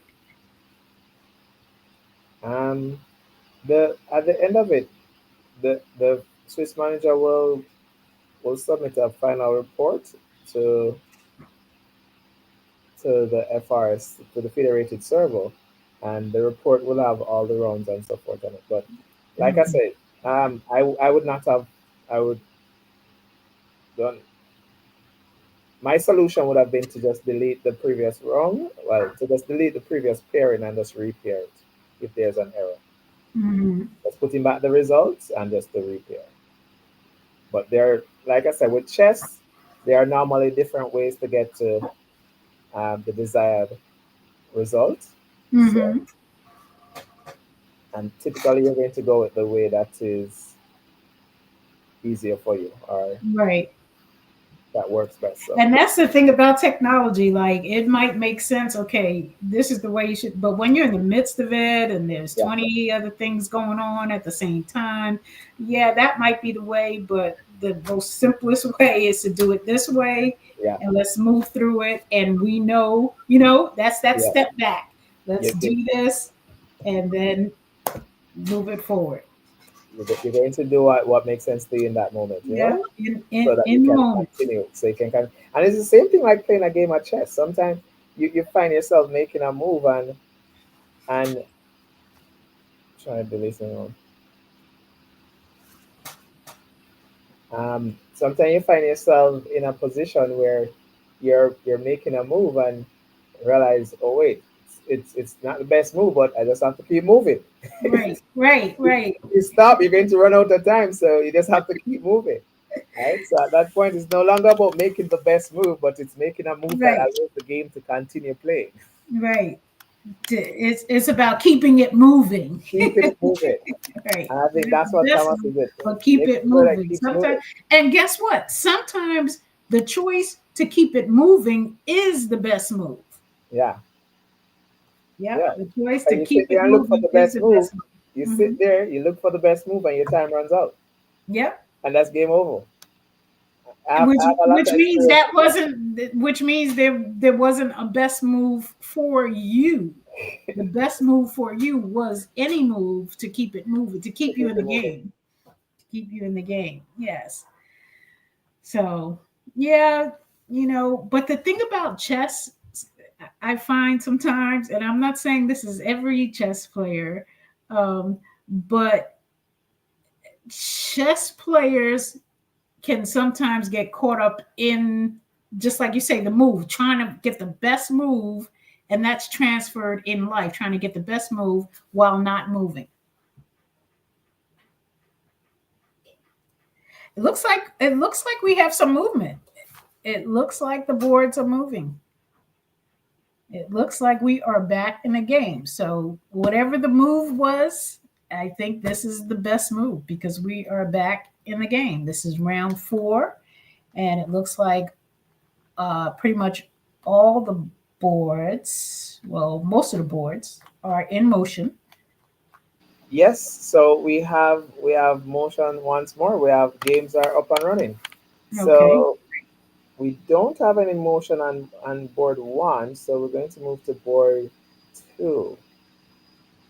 This is this is our board two. Mm-hmm. Let me just make sure that is correct. So we don't have any, our board one haven't started. And typically we would start with our board one. Mm-hmm. Yes, so in board two, again, I have noticed that majority of the players do play the Queen's Gambit. And nobody Okay. seems to accept. So it's just an interesting scenario. Oh my gosh. We have, yeah, we have Blunder here. So four Queen's Gambit. And yeah, we have Bishop to G5, which G5 is actually an inaccuracy. I think the correct move is actually Bishop to F4 is the better move in a position. But Bishop to Mm-hmm. G5. The queen comes to A5. Notice the pin on the knight. And now with E3, that completely locks the bishop out. So now black decides he's jumping in. Hitting the bishop, hitting the knight. Actually threatening to play knight takes check. Pawn takes, queen takes check. And already black would be winning. Let's see how white solves this. White has to keep it moving. White plays queen up. And he's, oh, interesting. And black says Oh, white plays e3, but that doesn't help because he still gets bishop to b4 because the pawn is pinned. So black still has this move. It's black to move, but black still has queen to bishop to b4. Mm.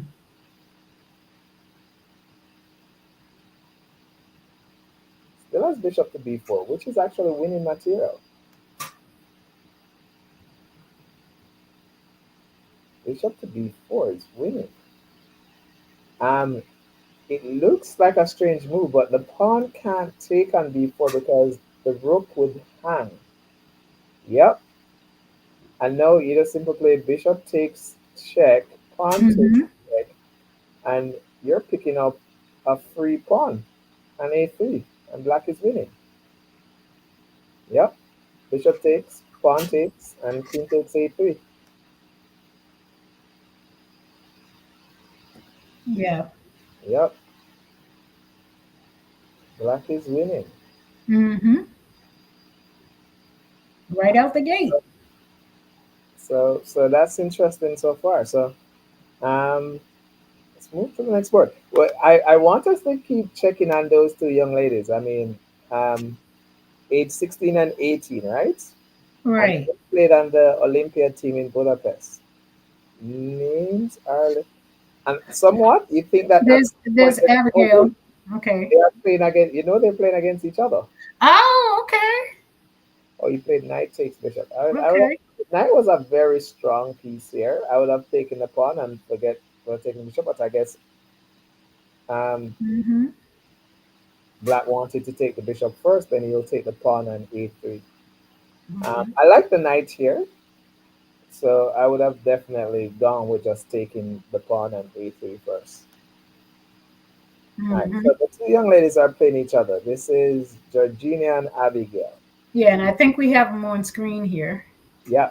So again, we are seeing another Queen's Gambit, and I think we already know the answer to this. Declined, right? Said decline. Oh, right, right. Oh, we have them on screen as well. Yeah. Mm-hmm. Um, okay. All right. So we're not getting any motion from there, and chances are that the game is going on. We're just having because we're still the clock's not running, so the chances are the game could actually be going on, and it will basically um, reconcile after a few moves. Mm-hmm. So we'll find another game that we're getting some. Okay, so their game is not moving. The game is not moving. All right, Okay. so now we see that the board one game is moving between James and Kennedy. Okay. And if we just take a step back to probably see what was played again, and like I said, I mean, it seems like another Queen's Gambit decline. All Mm-hmm. right, and we see Black playing a Slav here. Slav is something that I've played when I was much younger. Played quite a few Slav positions. The problem with the Slav is that you get this bad dark square bishop. So you have a lot of persons who now play the semi-Slav, which is kind of like a reverse London without one being down a tempo. Mm-hmm. But again, you see the natural thing of players just aiming to develop their pieces, castle their king. And some of these games look pretty much like games that you have seen before. And one of the reasons for this is a lot of the positions they don't change much. Right? So, like for example, this you see where they capture towards the center. The last game we saw where they capture with the C pawn. But Mm-hmm. a lot of the positions they don't really change much because everybody pretty much plays.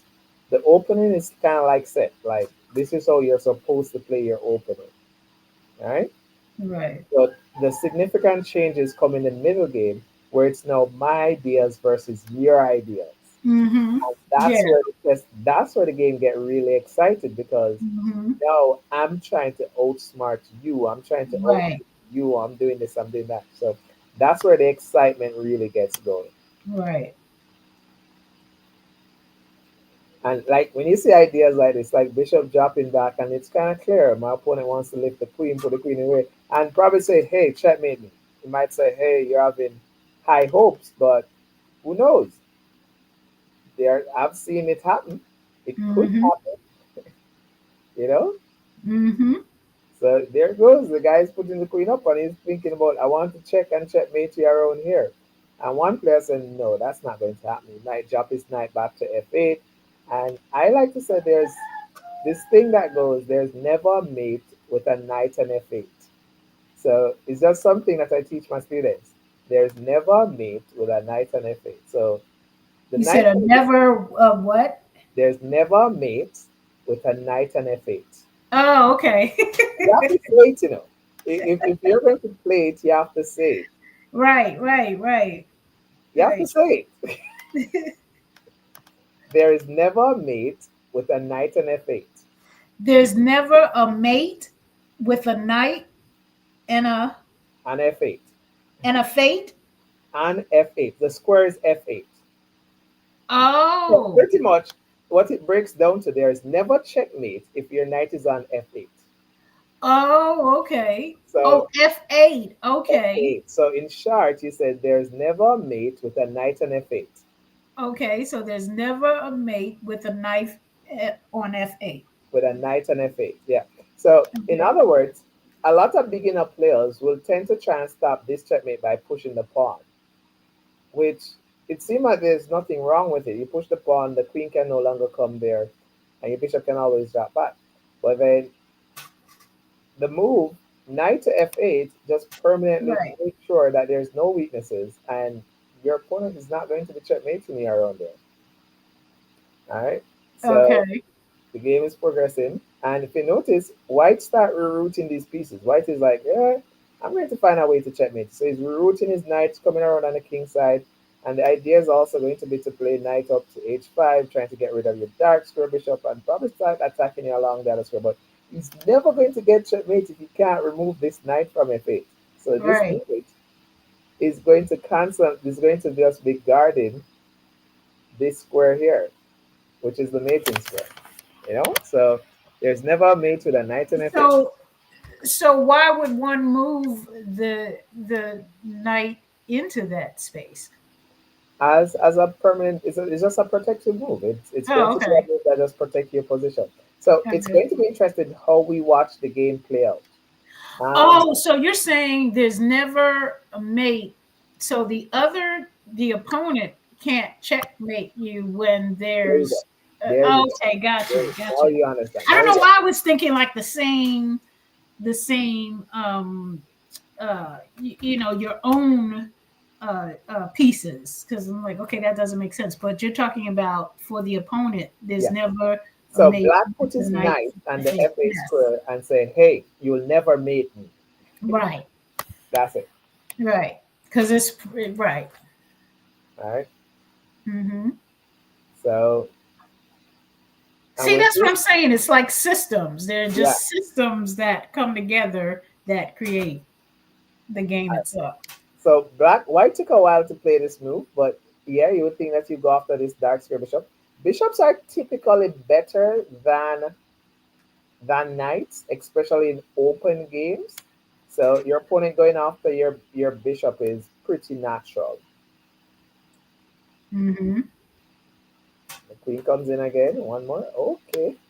And here we're seeing now where one might decide, hey, I'm going to go with that structural advantage. Let's see, knight takes, queen takes, pawn takes. So white decided that, hey, you know what? I'm going to liquefy this and just give myself a positional advantage against you by doubling the pawns on the f5. So now Okay. white has a positional advantage because he has a better pawn structure. Okay. One would think a simple plan for white is to do rook lift, rook double, put more pressure on this, and a move like even bishop here and bishop here to put way more pressure on this pawn. And Mm-hmm. that's how white could go about winning this game. Yeah. All right, just the type. So in chess, what you need to win is you need weaknesses. You need to create targets. Mm-hmm. When we exchanged the queen, we created several weaknesses. That's one, that's two, that's three. So those are all weak points. Now, this could also be constituted as a weak point if you can't push forward. So if this pawn was supposed to push, then this pawn is going to be permanently backward. So that's also going to be a weak point. You, Mm-hmm. in order to lose a game of chess, there needs to be weaknesses on the board. And that's pretty much what white has created here for black.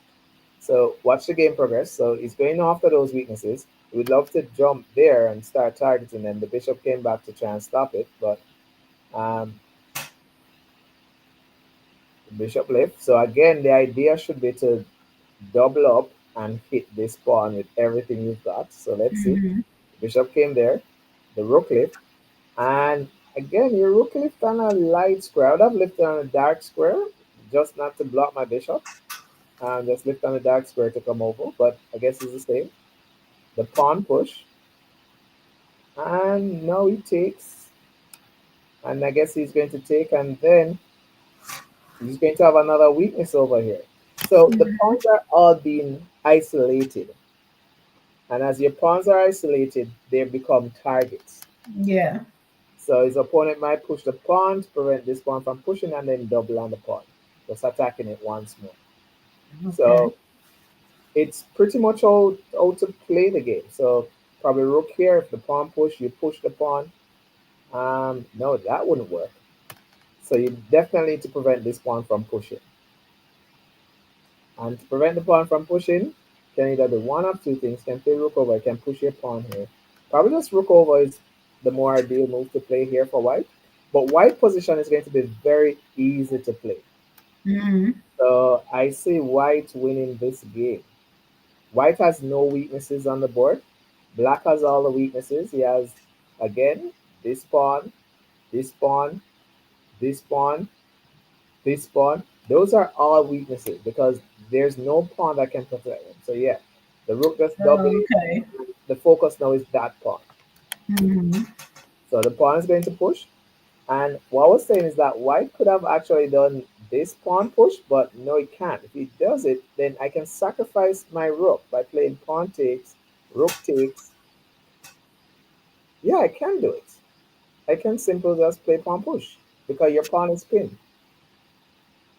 Yeah, just pawn push. Your pawn is pinned. And now I can trade off for the weakness. Mm-hmm. I can just pull my bishop back. Don't take. Ugh.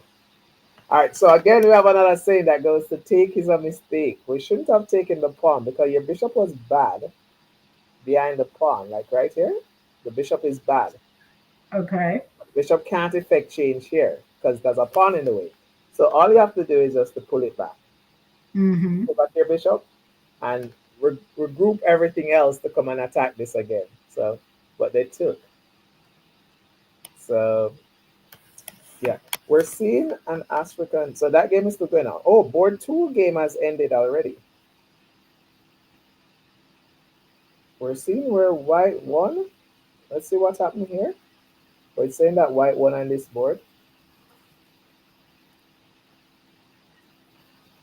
All right, if I go White. to Okay. notification and click to the start, it makes it faster.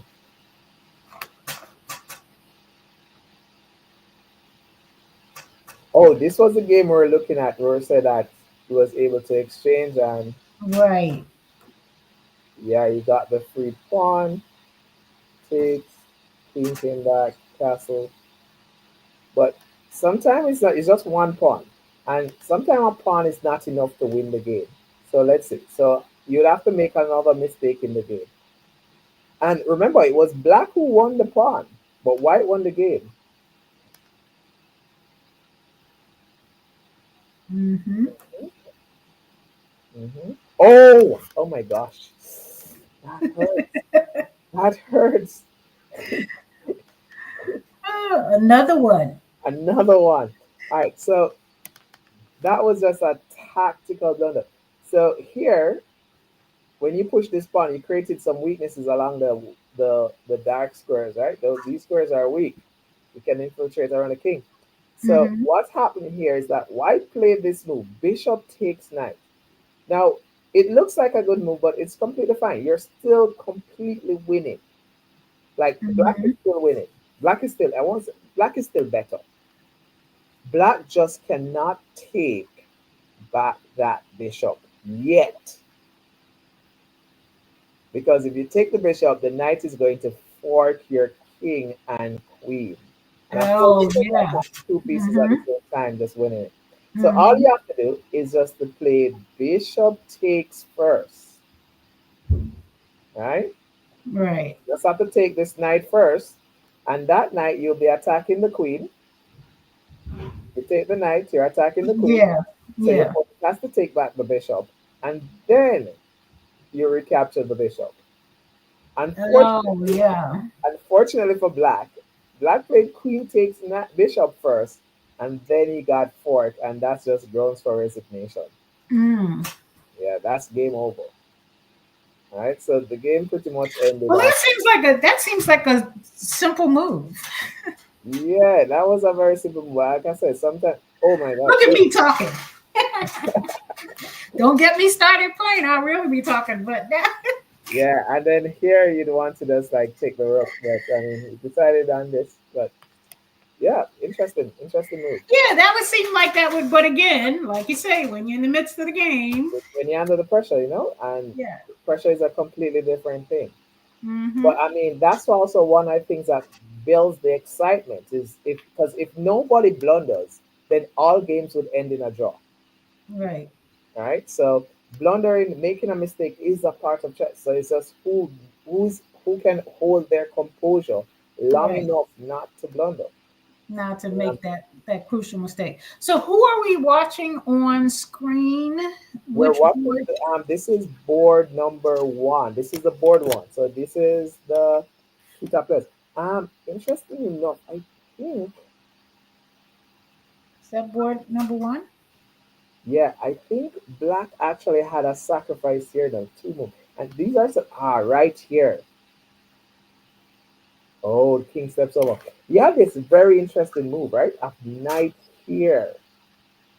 Because if knight takes, this is when the king was here. If knight takes, pawn takes, sacrificing the rook.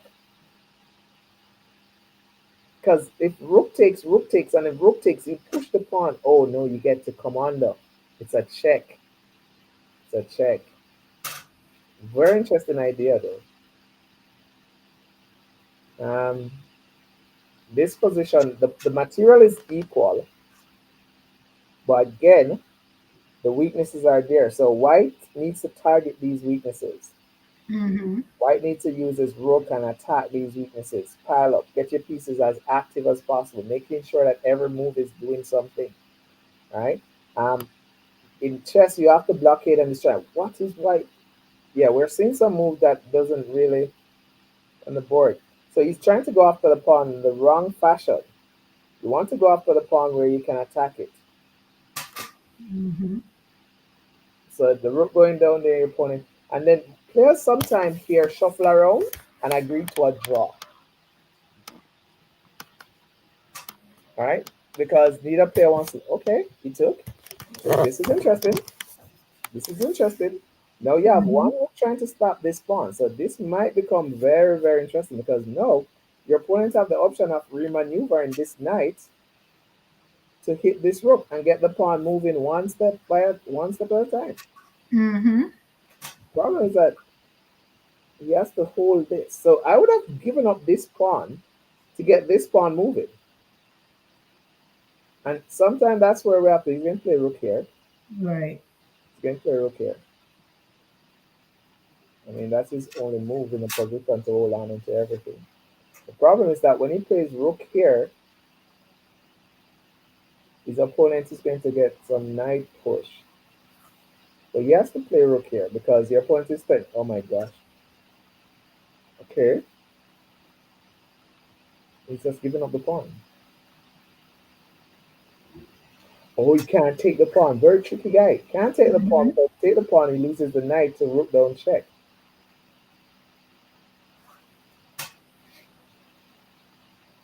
Hmm. Yeah, we're seeing quite a few tricks, and this is the interesting. This is the part about chess that really gets you. The exciting part. This is the exciting part where you see your opponent plan, and this is how you get to know how players think, the creative thought process. And Mm-hmm. that's a very creative move. I know Black is like, I'm going to play my rook over here. Oh no, I'm jumping over. And you see this happening from time to time in games where a player would just play the rook over onto this square and Right. and then hit themselves and go, oh no, I'm losing the pawn. Right. Right. You know, Right. or just show a kind of expression like the poker face, you know, like, or try to hold a poker face to reverse psychology on their opponent and your opponent, Mm-hmm. you know. So So, like, if you make a blunder move, but you're trying to act like I meant to do that, that's I my meant to plan, do that. and Yeah, to that's a. basically. But this is now interesting because now he has pawn push. Mm-hmm. This is getting very interesting. This is very very interesting. This is very. I'm playing pawn push. I'm playing c3 here, or you played knight back, but I think c3 here. It's very interesting. Like c3. What does my opponent do with c3? They can't move the knight because I take the rook for free. And if they play king back, I play rook down check. And king back, then I play. No, c3 was a very interesting move to play. Probably drawn though. But his opponent played knight back. The thing with Mm-hmm. knight back, it allows for king up and king up. And the king gets to come in. You don't actually get c3 in. Oh, knight back hits the knight. Oh my gosh. Tricks, tricks, tricks. This is winning. Knight back is better. But so what if I just play king here? The only move is to play king here. Knight takes pawn push.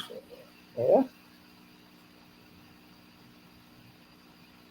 think my only move is to play king to d2. And this is the part where you say you just have to move. You have to do something. But it's also a very slippery slope because if you slip, you slide. Right. That's true. You slip, you slide. And I think what white is going after, if king goes here, he goes knight here attacking the rook. And then you can't move the rook because the rook is pinned and you can't take because then taking correct. So the move actually must be king to d1. You had to play king to d1. Yeah, that was a super slow. King to d2 was actually losing after knight here, and you can't take either rook. So you have to really use the time. Knight comes in check, take, and then you get pawn push. Ooh. Mm-hmm. So now we're seeing where those pawn weaknesses. I would have played pawn push. I thought pawn push was the move here to play. I thought pawn push was the move. I don't pawn push.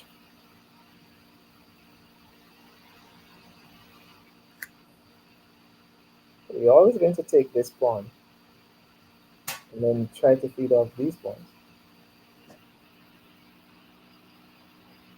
I think either way is going to be really in that. Oh, so in the end game, as one of the things that we mentioned, Inez, is that your king has to play an active role. Now, wait, where's the position? So what happened is that black allowed for white to activate his king. Mm-hmm. So having your king and the back rank and your rook on the seventh rank was a big advantage for black, allowing the black white king to activate into the game. Cool, white, and now you see your opponent was able to activate. They have gotten the king in. They won the pawn. So Mm-hmm. black allowed for that advantage to slip when they step back.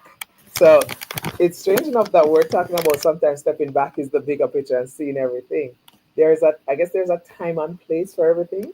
And Right. that position, it wasn't for you to step back with your rook because then you allow your opponent to step forward, which Right. then force you to step even Step further back. even further back. Yeah. Yeah. So you're now what we say you're losing ground. Mm-hmm. All right, and that's pretty much what's happening to black in this position. Black is losing ground, and in losing ground, he lost the pawn.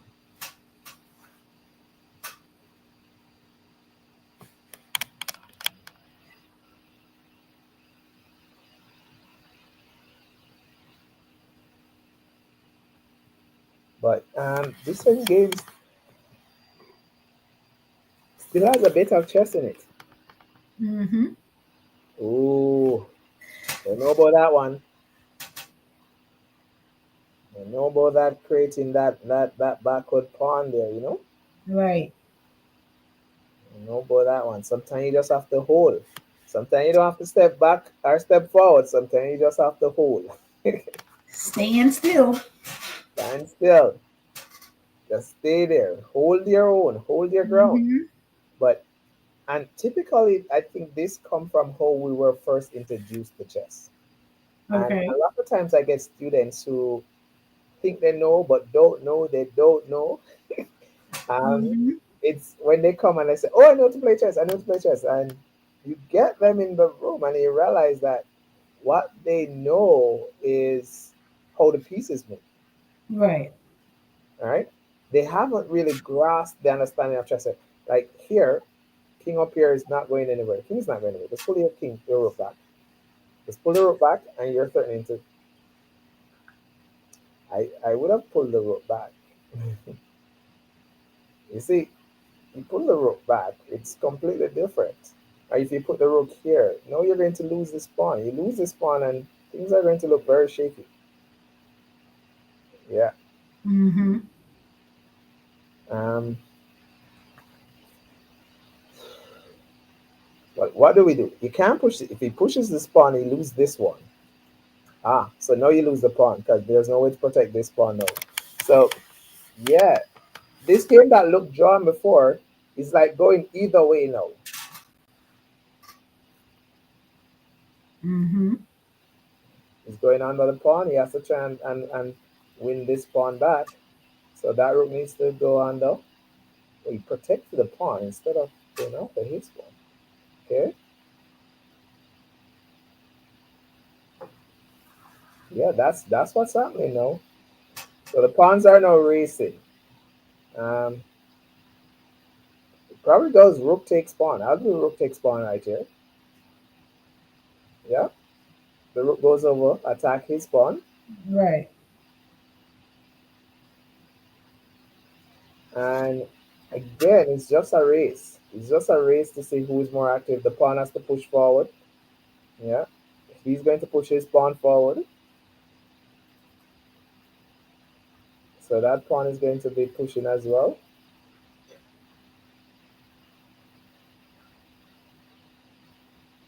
Interesting. Mm-hmm. Very interesting.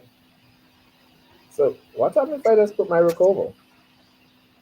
I was actually going to say, okay, well, the black pawn can actually advance, but he's in the line of fire with the rook. Yeah, I didn't get this move. I didn't get this move at all. Right, your rook here is not being active enough. Mm-hmm. You had to play your rook over here to stop this pawn. Mm-hmm. Like that's a must. You know. Mm-hmm. Again, it's this is all about activity. So it's the person who is most active here who's going to be able to secure this win. The person who is most active. So this pawn is now just 2 steps away from promoting, but there's nothing on it. This pawn is 2 steps away from promoting, but the rook is on it. Right. So this rook is guarding this pawn. So this pawn won't be able to protect to just promote. While this pawn and yeah, you're carrying your king back now. Like you need to use the Mm-hmm. rook. The rook is the more active piece. But now I can push it again. Right. Or I can even choose to take this pawn.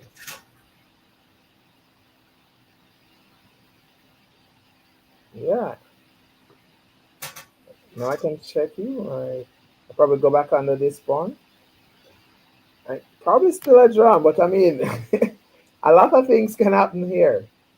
Ah, now you get checked. Wow, see? Now I'm setting up checkmate for you. Yep. Now I'm setting up checkmate Mm-hmm. because now this pawn is also a runner.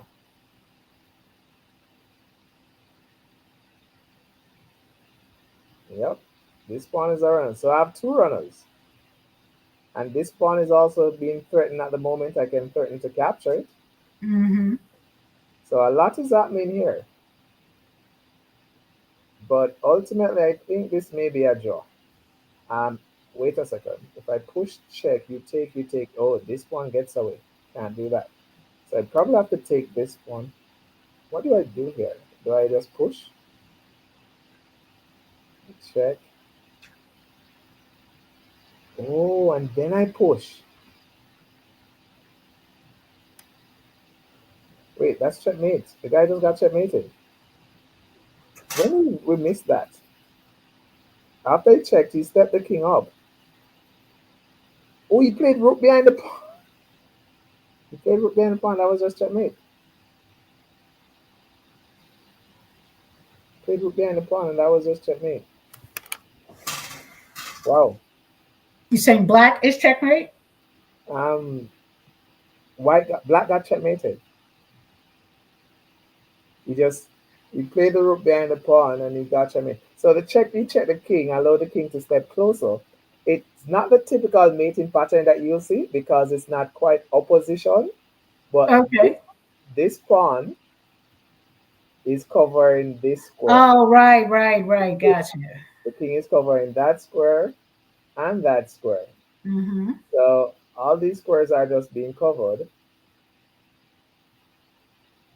and the rook just went down checkmate. And again, you miss this like that. You just miss it. But the thing is that black had 11 minutes on his clock. And sometimes when you are trying to win on Mm-hmm. time, we will miss little details like that. Because you're playing fast, you're playing quickly, just trying to win on time. The best way to win on time is actually to set problems for your opponent, force them to solve. Mm-hmm. All right, so let me see. Those are all the games. Let's see if there are any games going on. So this is board one. So that game is finished. Not seeing any movements on this game. Not seeing results on all the games, but and Georgina won against Abigail. Okay. Mm, what happened though? I'm seeing an equal position. I'm seeing an equal position, so I'm not sure what happened here. We probably lost out this game at some point because Yeah, didn't it stop? We weren't able to see the moves. yeah, this game, yeah, it stopped at this point, but it stopped Mm-hmm. at an equal position. But it's showing that Giorgino won the game.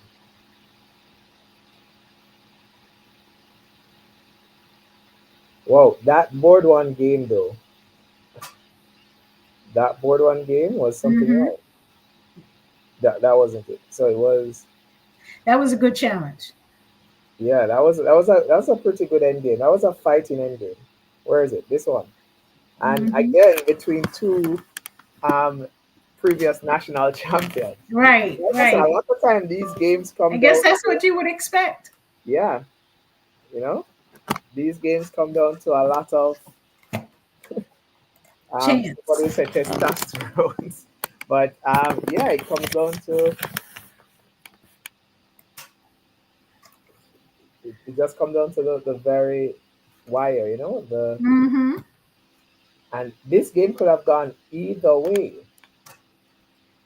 When you think about it right here, yeah, losing black just allowed the king to just activate, and that's what I thought black major disadvantage was, just allowing. Remember, this white king came from all the way down here on Mm-hmm. d1 Mm-hmm. to get to d6 where it checkmated the black king. All right, look at where that white king is coming from. Mm-hmm. That white king was all the way down on the d1 square. There, it was here on d1, and black simply played the rook back That was the I think that was the losing move. The rope back move. It wasn't quite losing, but that was the start of it, which just allowed for the king to enter into the game. And the king was Mm-hmm. like, "Wow, you let me in? Thank you so much, sir. Good doing business. I'm in." And once he got in, he stayed in. And notice how the king came in and it's now pushing the rook back, Mm-hmm. right? And it Yeah. captured the pawn. The king is just being a menace. The king is just being a menace. So it went from here to here to here to here, and it eventually got all the way down here Yeah. where it mated that guy. Right. All right. So that was just an extremely good lesson in terms of active king. And it went down again, and it went in, and it checked.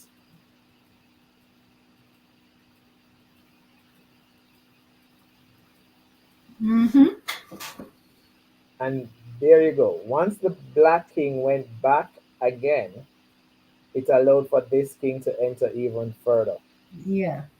So there goes the king, checked, king step there, and here it just went after the pawn, which is a really nice idea of setting up this background checkmate. And here, after the check, and that's the thing with this check right here, Mm-hmm. that was what really did it in for black. This was what ended it for black, that check. So that check allowed for the king to step here, which looked like an innocent move. It just looks like you're Right. running away from the check, Right. but you're really setting up checkmate because of these squares all being Mm-hmm. covered. Mm-hmm. So you're just setting up that background checkmate right there. Right. Yeah, very good game. Very good game. And sometimes the person who is thinking more about winning, I want to win, is the person who actually gets it. I mean, you have to be able to see it. That's true. But again, that's the nature of sports. Yeah. And I tell my students, if you want to achieve something, you have to be able to see it. Mm-hmm. White was able to see a checkmate, and because you're able to see a checkmate, you're able to achieve it. Mm-hmm. So I guess we're waiting on the next round. Now, what is going to be interesting is that if these players are going to be able to go the rest of the day, with all the rounds for the rest of the day. I believe he was going to let us know if were we doing the whole day, or were they Or do breaking you it break? Yeah. up? So I think that was supposed to be discussed with the arbiters. It's in like, and whether or not do you do 7 rounds or do you do 9 rounds? Because like I said, at some point,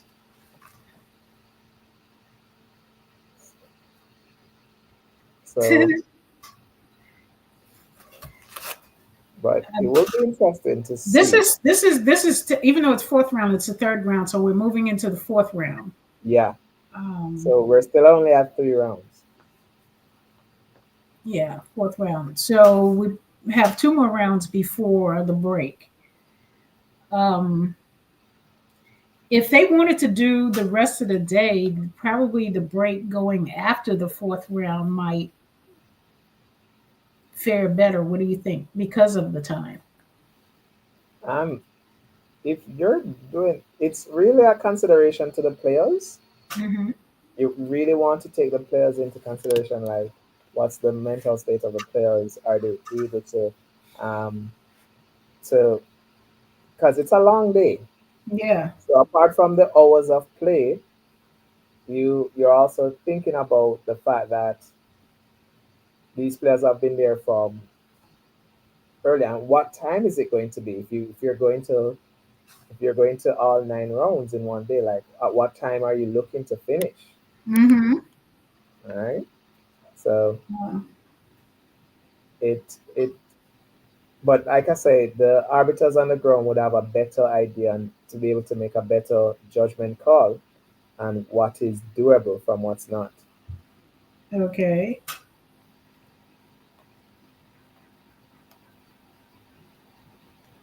We have played in tournaments where we after 9 rounds and then after 7 rounds we have a clear winner.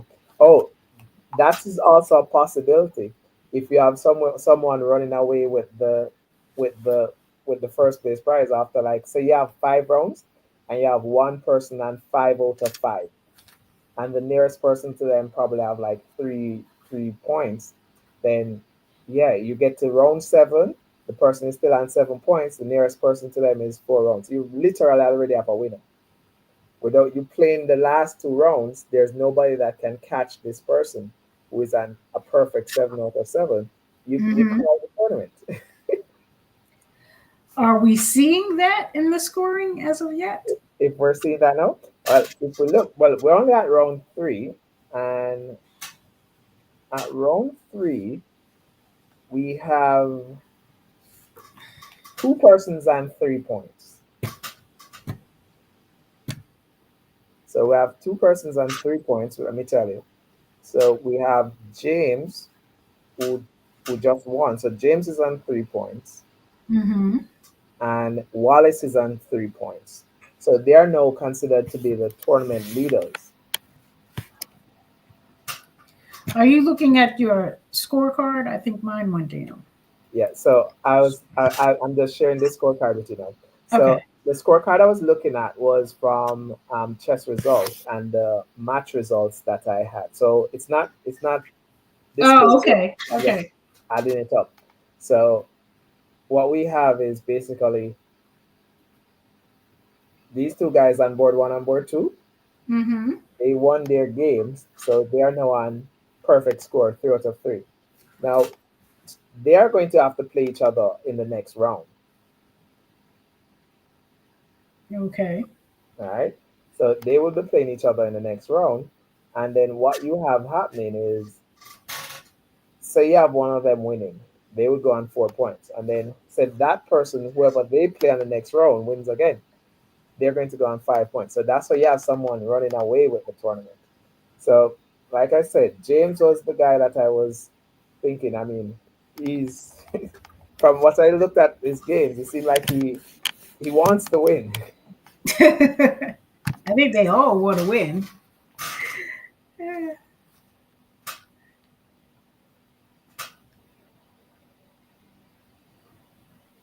James seemed like a guy who wants to win, but it's interesting.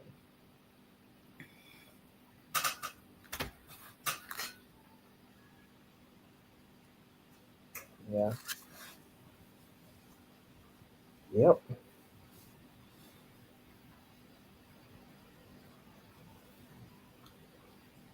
I'm not sure. I think all the games are finished. Just not seeing results for all the boards. Hmm.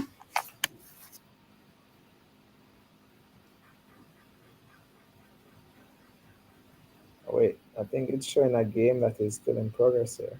Hold on.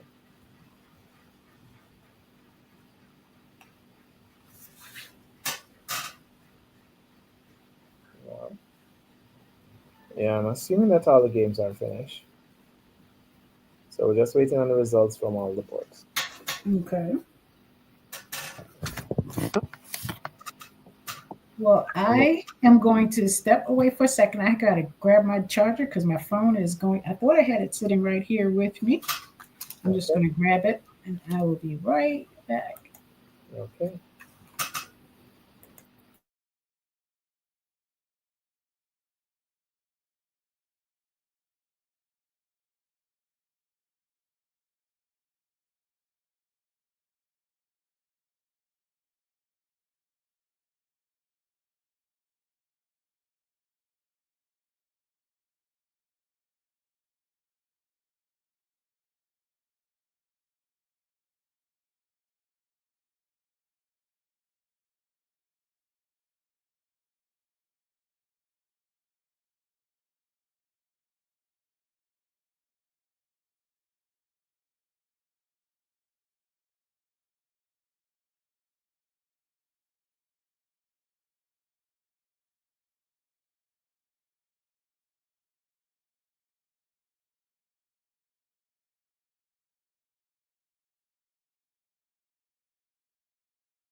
Okay.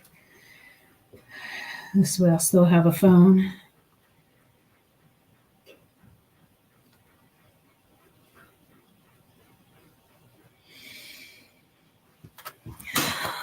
Oh my goodness! It is the 22nd already of February. February is almost done. Almost done. And we have to Another, remember that February is also shorter, so only have 6 more days to go. right, right. Oh my goodness!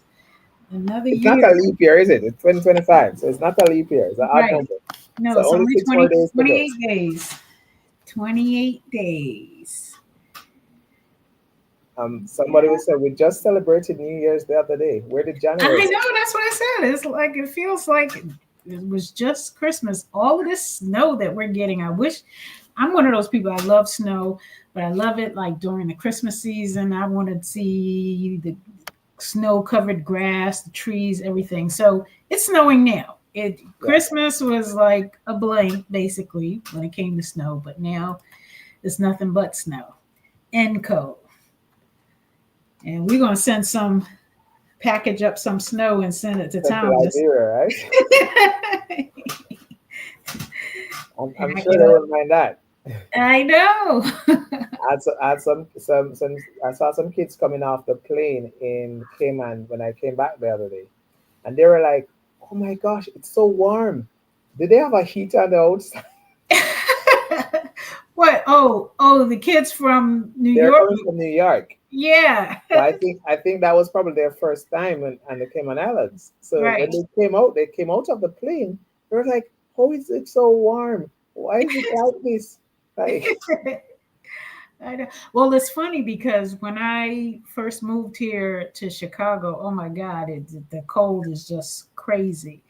And so, but you adjust because when I went back to the DC area, I just had on my jean jacket. Everybody's like bundled up, cold. It's cold. I'm like, this is not cold. You want cold? You come to Chicago in the yeah. middle of winter, and that's cold. So yeah, your body adjusts to wherever it is that you it wherever you are. Oh, I should say your we're seeing temperature. a drawing Normally, on this board. So wait a second. So I'm seeing this game now being called is a it still draw. going? It's what? I'm seeing this game being called a draw. Oh,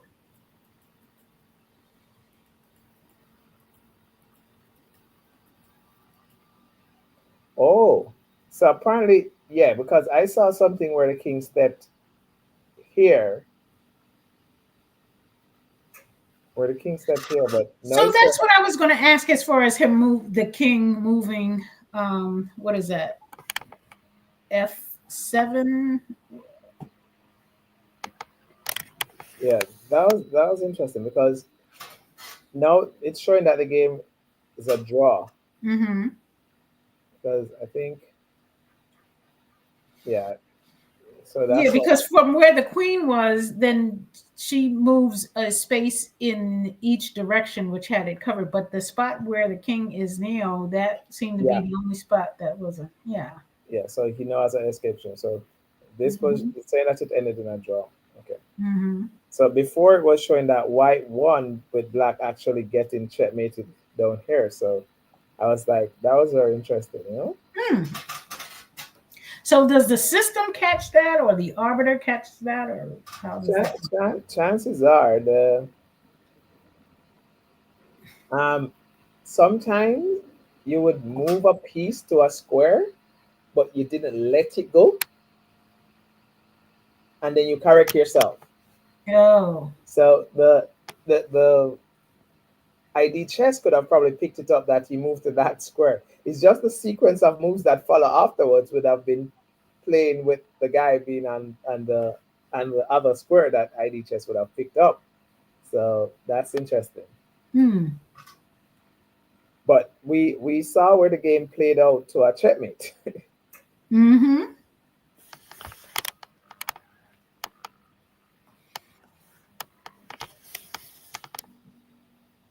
All right, so apparently there's one.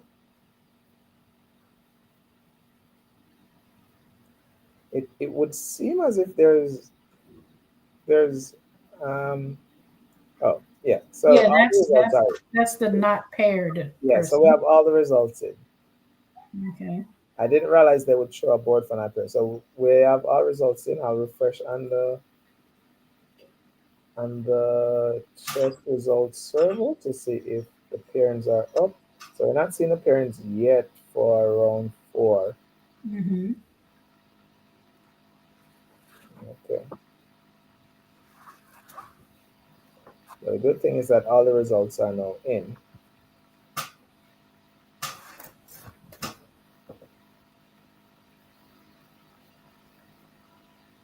Okay.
Did you get the video?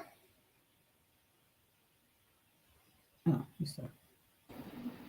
The video. Oh yes, yes, I did. I did. I Okay. did.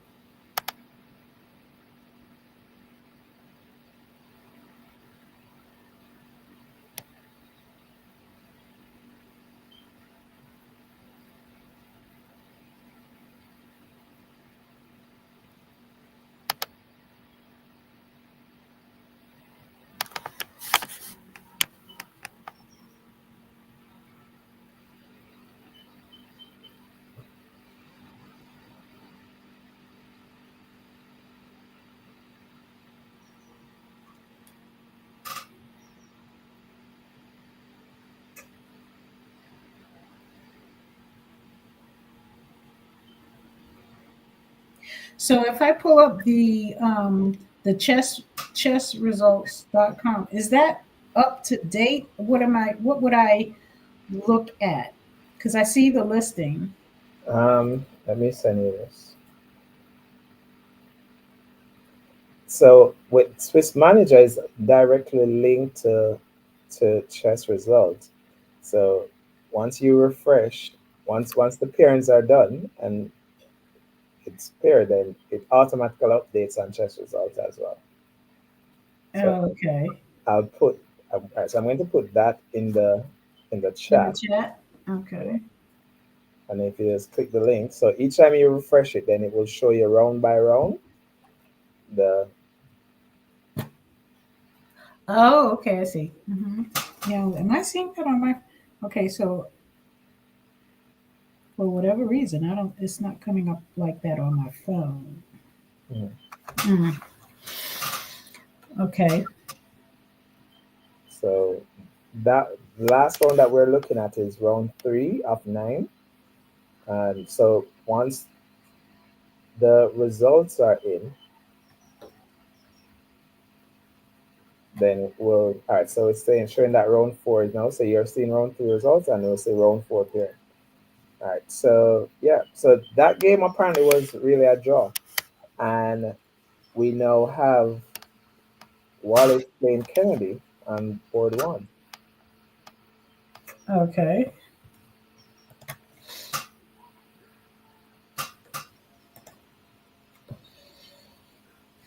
So apparently Wallace could be the runaway favorite. Let's see. So on this, so as soon as it's updated on ID Chess, we should be able to see it as well. But the parents are up to date now on chess results. So once it's ID chess, then we should be able to see what's happening. Okay.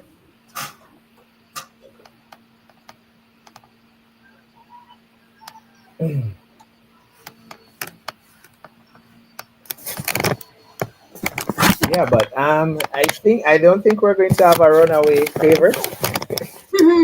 The matches have been pretty close. Um, very exciting. So nobody's just walking away with all the goods. Well, the only person who is pretty much doing that so far is Wallace. But let's see. He would have to get past these two players that just drew their game. So Mm-hmm. if he managed to beat these two players, then yeah, it's kind of a runaway train. It would be a runaway train if he managed to beat these two players. So round five is up, which is technically round four. 4.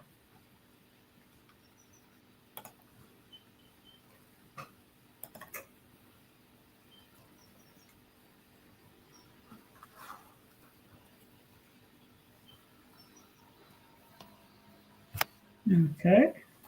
Mm. So now, are you on ID chess? I'm trying to see. Let me see if I have to sign in. I'm trying to see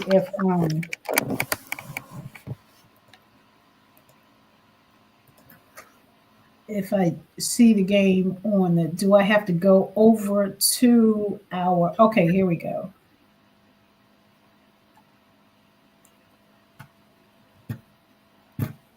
So you're trying to say, So I did. I do see it now. It's just that if I just look on the page, like without signing in, I'm mhm. not seeing the games. So I want to. I see other games, but I'm not seeing games. It's when I sign in, Okay, then it shows up on the tournament page. okay. Well, that depends on the setting. I don't know what settings they may have had it on for it to be public.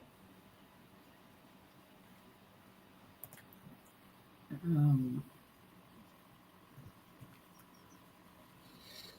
Well, let me. I want to check to see where that young lady now is in the tournament. So, okay. Okay, so round 5 is set up. And but one of the things that I pointed out at the start is the ratings for the players are pretty close. So I really didn't expect there to be a runaway favorite. right, yeah, they're all averaging about 1900, Yeah. 1800 in it. Yeah. So in a case like this, you normally have realized that same players will win and lose to each other. Um, so often, if I think about 9 round, then the person might win the tournament might actually win on 7 round, 7 points. You know, Hmm. so you're going to have persons dropping a point, half a point here, half a point there, a full point. So, but Now, it makes how does this change how does it, are the points added to the current rating? And no. is there how the rating is increased? How is the rating increase per match, won or loss or draw? So, with every game play, the computer there was a time when ratings used to be calculated manually. They don't do that anymore. So um, as the games progress, when you win a game, lose a game, or draw the game, it automatically calculated based off your opponent's score. So if your opponent is higher rated, and like these players, they're all around the same rating point. So if they win a game, they're gaining or losing this pretty much the same amount of rating points.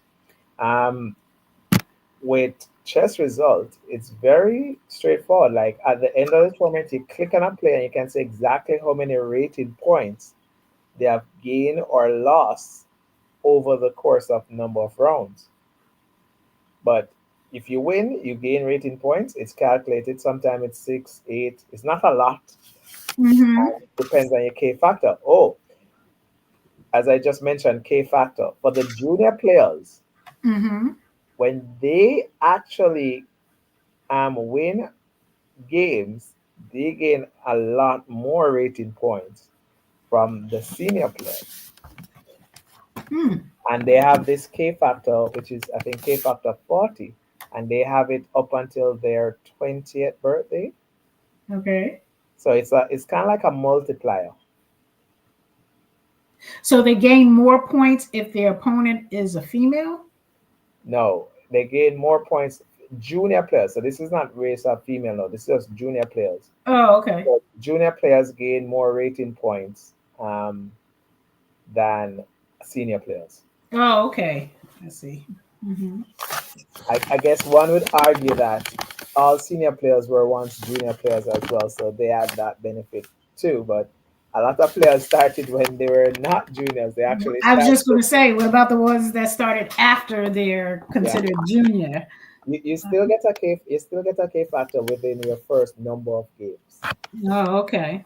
So once you decide to start playing tournaments, you're going to get that multiplier within like your first 20 games or something like that. But So, the do you have to be so at a particular rating in order to participate in some of these tournaments? some tournaments will normally have a rating floor, so Mhm. like a rating bar. Some would say that you have to basically be under certain ratings in order to participate. Some would say you have to be over certain ratings to participate. Okay. You have open events. So open events would open to player regardless of their ratings. Okay. But there are typically restrictions or criteria that would allow for players to participate in different events, Okay. unless the event is just listed as an open event.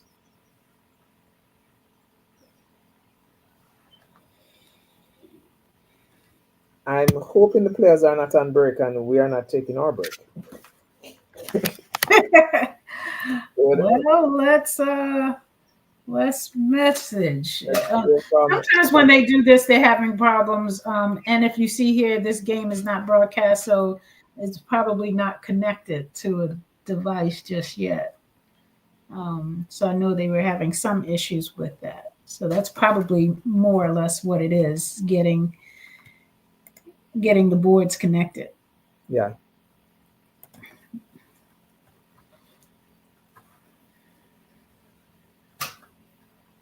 Hmm.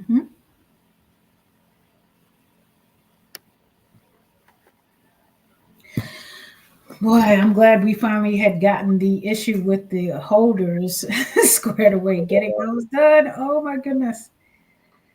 So by the time I got that whole batch and trying to send them, it's like, oh my gosh, it's a fortune. Now, interestingly enough, a tournament that this magnitude would have been over and done with already. Well, not over and done with, but would have been allowed to progress a lot faster. One of the major issues that's been trying to present it or to broadcast it to our spectators, to our viewers.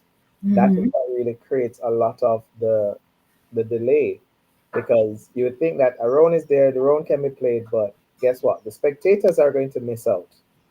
The Hmm. viewers are going to miss out because the round could have been played, but you're not going to get to see it. So we have to solve all those issues Right, before we can start the round because we don't want the spectators to miss anything. right. So And you want to be as efficient as possible so that it goes as smoothly as possible. But it the only way you can do it is to walk through it, and when you're walking through it, that's when the challenge you're met with the challenges yeah, to resolve. So that's why I think we did a pretty good job in pulling it all together. And a lot of what's going on right now is logistic in nature, but it's in terms of making sure that the electricity and those sort of things are sometimes those things are a little bit out of your hands. mhm, But there's also resolutions to make sure that next time around we're able to move smoothly through it. But all of it is a learning process, and I know even just sitting through this uh, tournament, there's so much that I'm learning, which helps on the business side when you're pulling things together to see how the inner workings work and what it means to do something on a particular scale, which is different from another level. And so all of the pieces come together. If you're not willing to meet the challenge and sometimes deal with the obstacles, then you're really not ready to go to that next space because you never know what to expect. If you've never been there, you've never done it, you don't know what to expect until you're in the midst of it doing it. And, this is a part of the growth process. So, yeah. Yeah. Hmm. I mean, I'm sure you should be really tired now. I mean, it's 3 o'clock now. It's Man, and you know what? The funny thing about it is that I think even with some of the challenges, which weren't a lot, it really wasn't. It's just different, and so because it's different, you don't have a process or a strategy for it because it's different. So you learn this is something that happens, and so all right, this is what we put in place. With all of that being said, I think I still kind of scheduled things so that I was not overwhelmed. yeah. But I don't know what happened yesterday. Yesterday was just one of those weird situations where I ended up working till about almost 1:30, 2 o'clock in the morning. And I was like, you know what? Maybe I'll lay down for about an hour, you know. So yeah, but the plan was never to lay down for an hour and then be here all day. That was not the actual plan. That was not the strategy. Hmm. But it turned out that way. So I'll be okay. Okay. But I wasn't yawning. You were yawning. Well, I work all day yesterday.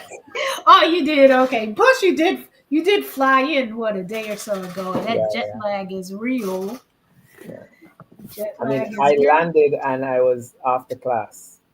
I landed and then I went straight to class. So, Oh man, I, yeah. yeah, How so long of a flight is it? it's not that long from the US. It's about 4 hours. Not that long. Oh, okay. Not that Not too bad. And then you're in the same time zone. Well, not as me, but on the East long. Coast, where you were coming from, you're in the Yeah. same time zone. Yeah. So I've been on really long flights. That wasn't flights where you sleep, you wake up, you have breakfast, you go back to bed, you sleep. Right, right. Oh my God. I mean, I've had Hmm. those long flights. Like I remember flying from Cayman to London to Budapest. That was a long flight. Oh my God. I, Yeah. I I remember like just looking at the map and it seemed as if it was circling the earth.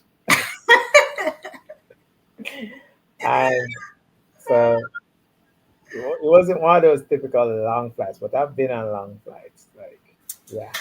Yeah. I think the longest for me, I had gone to Belgium a few years ago to see my brother. Well, he's back in the States now, but what got me was that well, first of all, the flight was really comfortable, but very, very long. But on the back of the seat, they have the diagram of where the flight is, Yeah.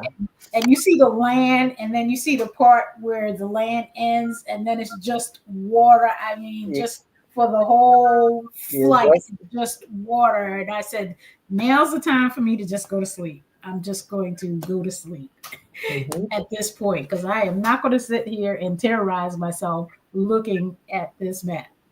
So it's interesting.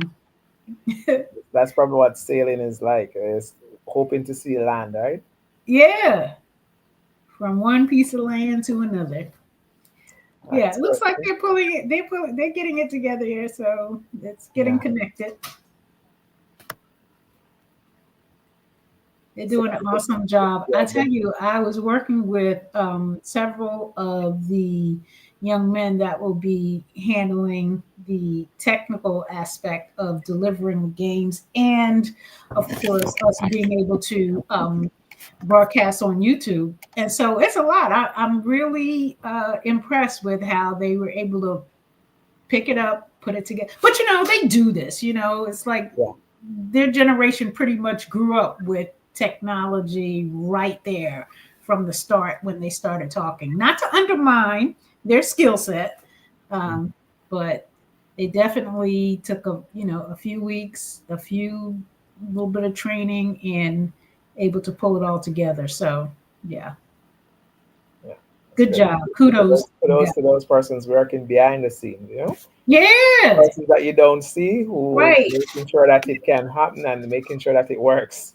Right. And they're in the hot seat. Like you could sit back and say, "Hey, what's going on?" But they're the ones like sweating in the hot seat, making sure all the wires are connected and everything's connected. And we get to just say, "Hey, what's going on?" Yeah. Like, leave me alone. I will get it done. Yeah. Okay. The time it takes me to stop and answer you And and to talk to explain you and to you, explain to you about it, and you're gonna have a million questions behind it. just Just let me work. right. But it takes a team. Yeah. It takes a team. Doesn't it? All right. So what's happening here now?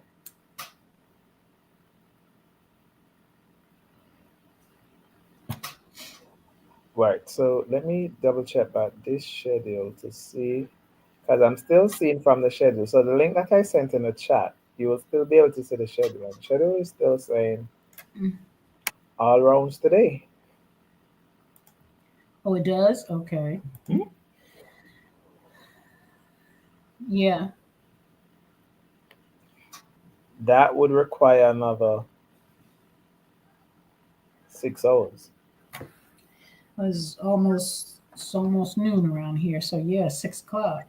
So it would be 6 o'clock for well, Well, 6:30. it would be around 6:30 in Mhm. Liberia, and another 6 hours that's past midnight. So I definitely don't see that. No, no, no. It's gonna be 6:30 here for me. Yeah, And but then it's going to be midnight in oh, right, right. yeah.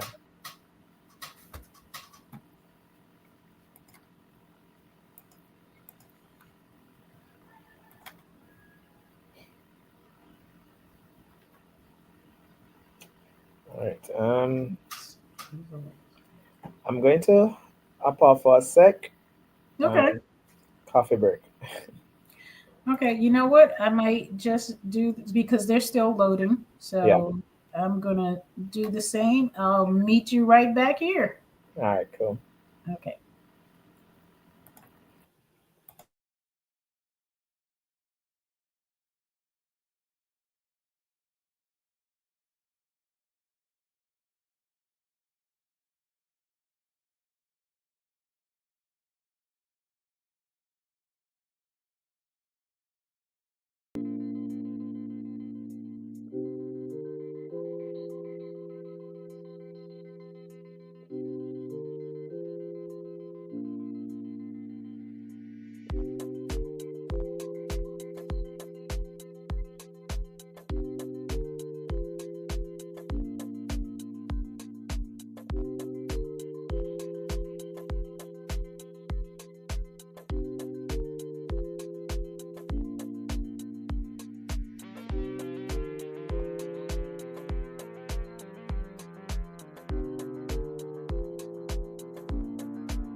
Okay.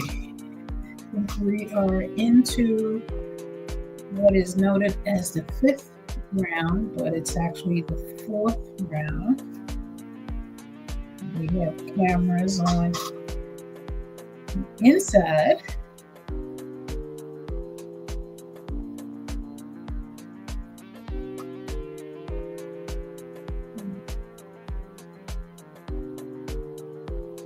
Let's see if I can find this game.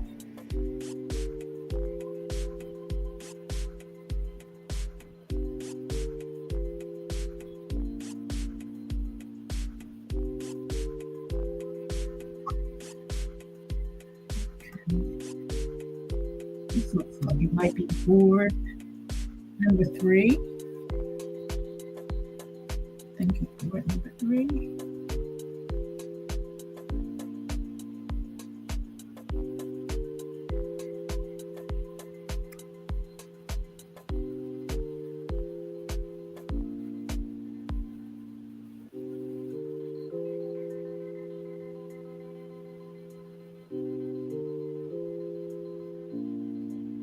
Mhm.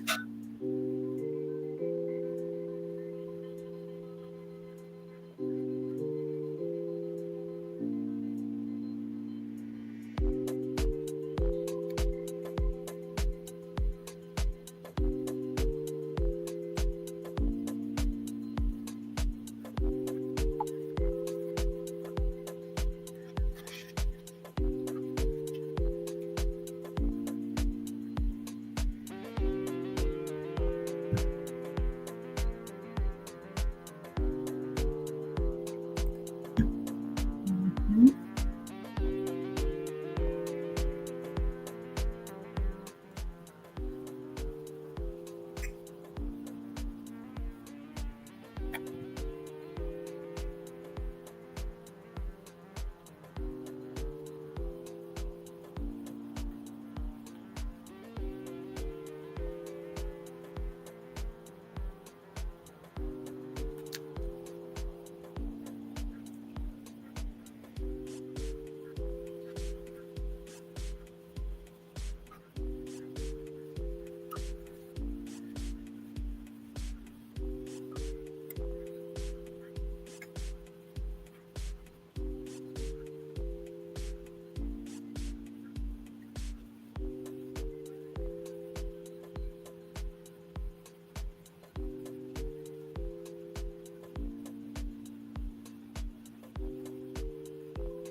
So we're live again.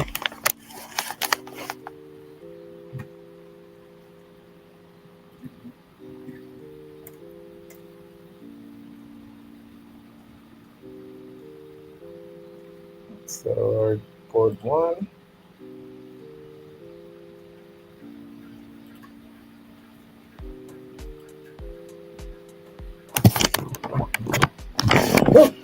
Okay, so yes, they are back on Mm-hmm. round 4. Right now, we have the inside shot. Yeah. I think Melvin will bring us back on. I'm Now also. that the expert is here, Huh? I said, now that the expert is here, I was trying to fill in for you. I was just saying that I, I was. I think that's when he switched to this shot of the inside. Like, hold up. I think I was seeing my I our got your first. message, Melvin. I'll wait next time. Mhm. So this is our top board now between Kennedy and Wallace. So Wallace is on perfect score. Kennedy just drew his last round game. So this is the match that we say, are we going to see a runaway or is it going to be equal at the top? It's interesting to see that Kennedy came out with an E4. So far, we've been seeing a lot of D4, D4, D4, and then Kennedy came out with an E4 in this match. Mm-hmm. Um, I think it later on transposed right away though, like if I go to notations, E4, and we saw French defense. Mm-hmm. Right, it's an advanced French. Okay, so should be interesting. Should be Yeah. interesting. Um, so again, just see pretty much the opening in place. Not too fancy. Oh, I think that. Wait a second. Was that a free pawn? No, that's the poison pawn variation. So bishop to d7. So what looks like, and this is educational for some persons watching, they would think, well, I have two attackers. I have the knight and I have the queen, and both pieces are attacking the pawn and d4. I should Mm-hmm. capture it for free. Well, Mm-hmm. typically it looks like you can capture it, this one, with both your knight and your queen, Mm-hmm. but it's a trap.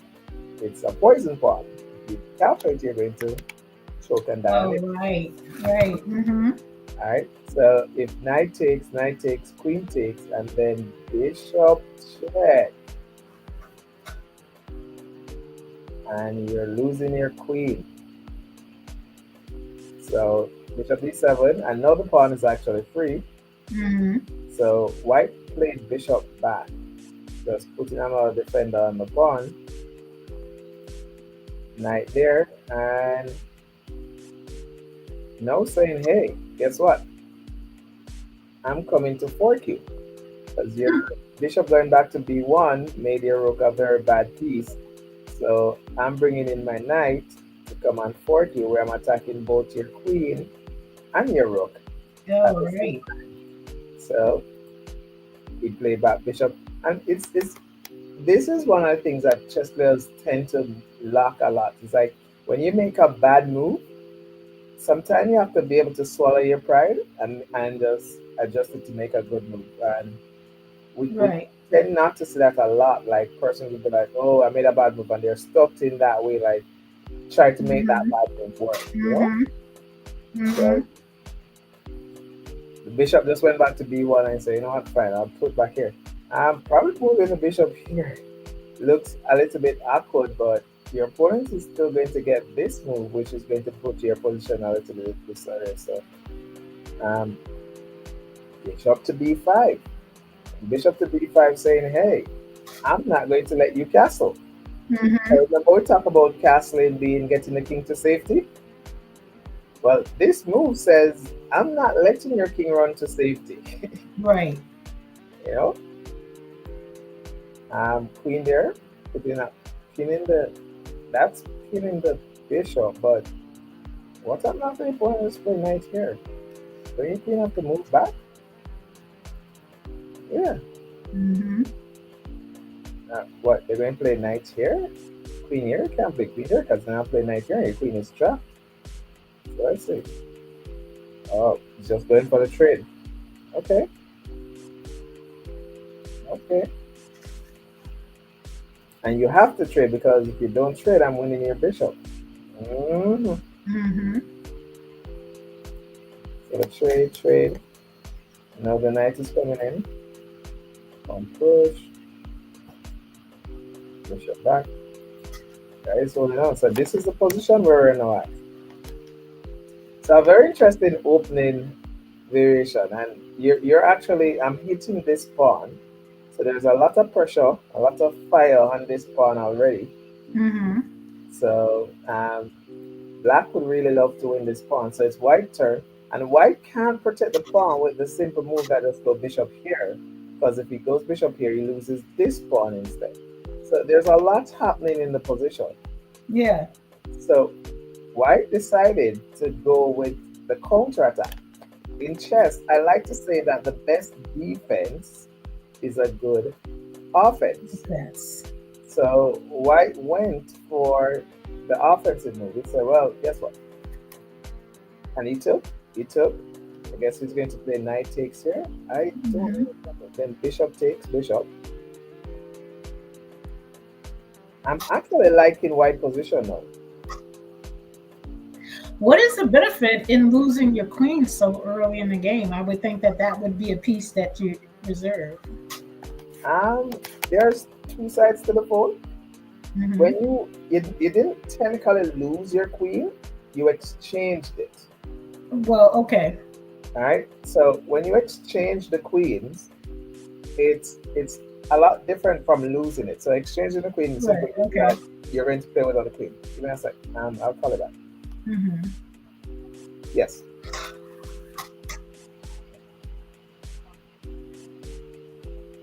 Yes, but I'll call it back. I'll message my best. So in this position, I actually like the advantage that I am seeing myself with a passport. All right, this is a passport, and what Okay. I should have done immediately is to connect that passport. You know, just connect Mm-hmm. that passport, put your rooks behind it, and go for a push. And I am favoring white in this position. Okay. I'm favoring white in this position. And my ideas are very clear. I'm going to support that pawn, and I'm going to put my rooks behind it, and I'm going. No, I'm not going to push it yet. It's a. Sometimes we want to push, but you want to know, be clear where you're going first. Mm-hmm. Mm-hmm. I'm sure something is happening on the board that we're not seeing because I can't see why this pawn will just be pushing all the way down. I think our rook is here. I think we're missing something on the board. A rook has to be there because then this pawn will just be free. So we're missing something off the board. And then a rook can't be there because then this pawn would have just been taken for free. So something is obviously not right with the position. Mm-hmm.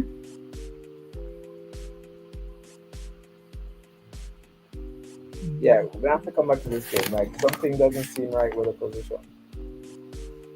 The pawn being all the way down there, just pushing all the way down. Um, Let me look at another game. Something is not right with this position.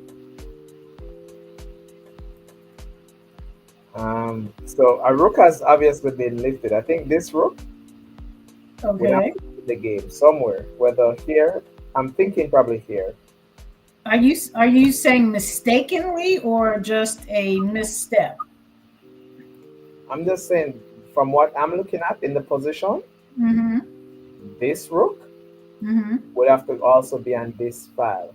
That is preventing the rook from capturing this pawn. Okay. This pawn came all the way down to make sure that this rook. So he's going to try and switch to use the king as a blockader, or probably use the other rook to blockade. Mm-hmm. But yeah, something is strange is happening in the position. Mm-hmm. This position is not what it seems. And which would actually make sense if the rook came down and the rather rook doubled. So this is the position with this rook being here. Mm-hmm. All right. So Right.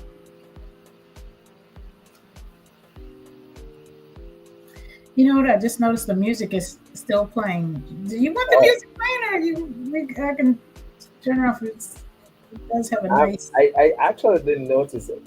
Yeah, I just happened to notice it. It hit me that the music is still playing.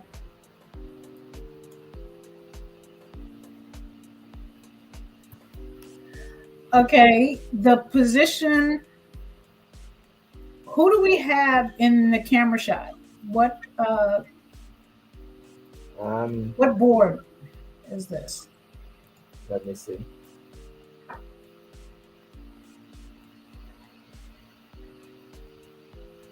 I am not certain. You able to see the board number? I'm trying to see. All right, probably can pick out from the position. Let me see this position. Well, the camera looks frozen. I don't think those guys are being as still as they look. The camera is definitely frozen. Yeah, the camera is frozen.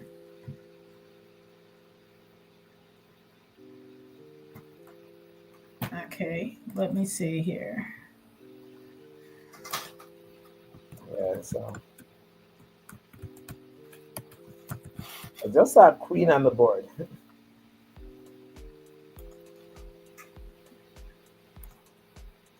See, now I'm seeing three rooks. So I know I was right. The rook, this rook, was not Uh-huh. there before. So the fact that you're seeing three rook, that rook on h1 is not there. Oh, Yeah. so you think something in the text? Yes. And now I'm seeing the checkmate on the board. So if Oh, I go back, I can then play through to see what really happened in the game. So you're just going to see a rook appear from somewhere, and it would have been the rook that is on h1. okay. So there. All right. So I'm saying that there's a rook right here.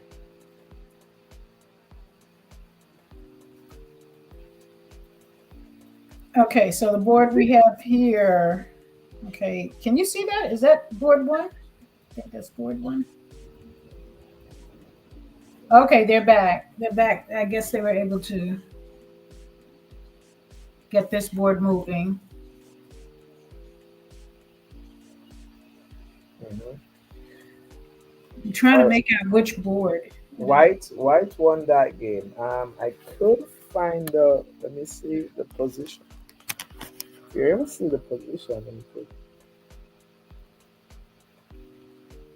So that's an end game with the two pawn versus one. All right. So we'll go back here. Try and find that game. So this game is over. White won that game. It's not that game.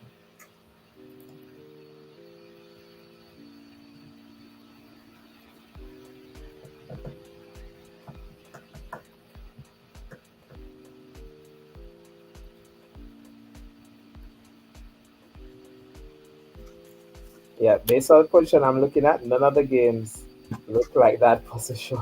Mm-hmm. Okay.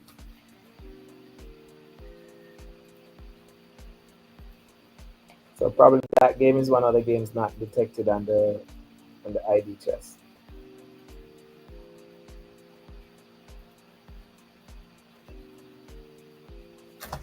Yeah. You said it's not detect. Their game is not detected. There are a few games that are not being detected on ID chess. Oh. So if I look at all positions, it's Mm-hmm. showing that only one game has completed so far, which is board one game. And then if you look at the other games, positions that are being shown, like none of them resemble that position that we're seeing in screen.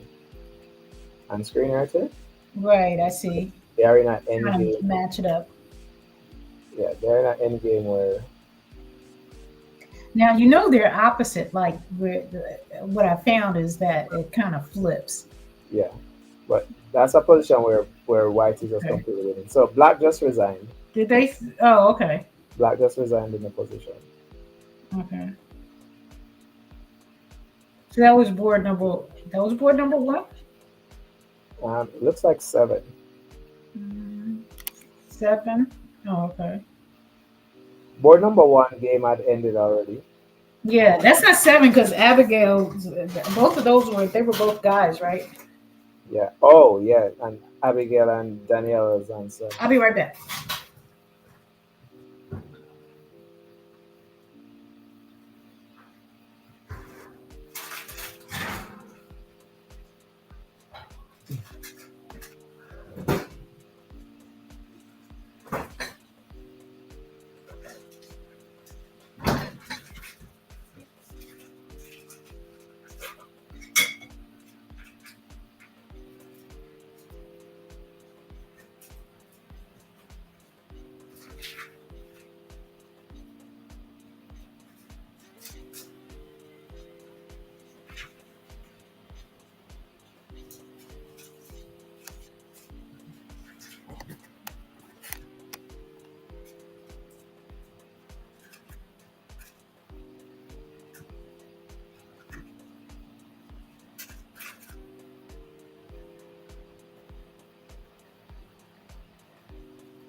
If I want to move is the push one.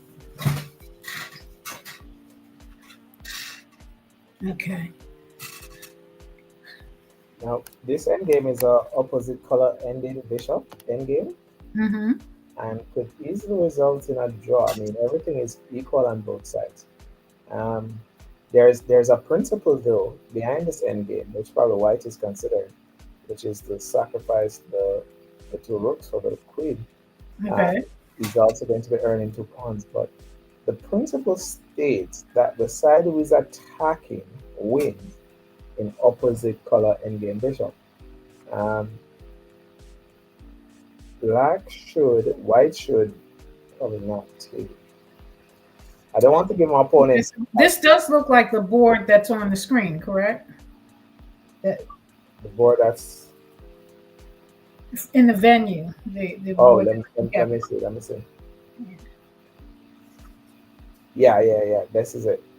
Okay. I'm sorry. Go ahead. I was trying to This is match. that. That is correct. Yeah. So this is a position where white. Oh, white played queen to h4. Interesting.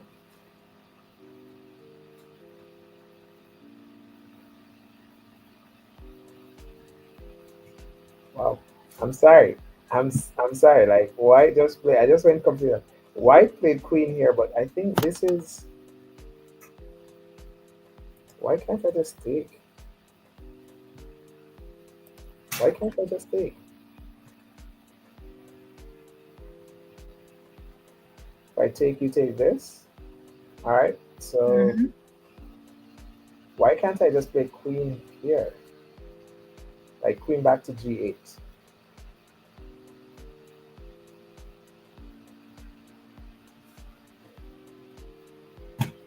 Or even queen to f7.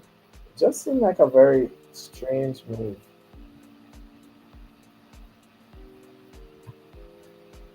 Queen to h4 seems very. Oh, he took. I think taking was a mistake because no, he's not going to take the pawn. He's going to take the h7 pawn. Mhm. White should take the h7 pawn first.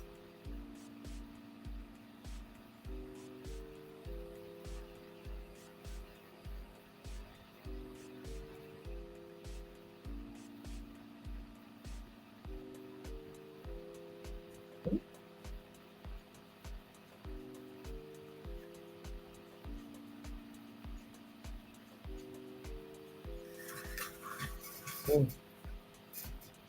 All right. Not seeing any movements from it. I'm waiting on. All right, good. So you took. So you took the pawn on h7, and this is now going to create the imbalance that white needs in order to try and win this game. Because now you can't take because this is pin, and you can't push because rook takes. So then he Mhm. takes this, and then and only then is he going to take this pawn. So white is playing to win. White is trying to win. Bishop there. Guess he's going to play something like bishop here to f6. Bishop wants to go there.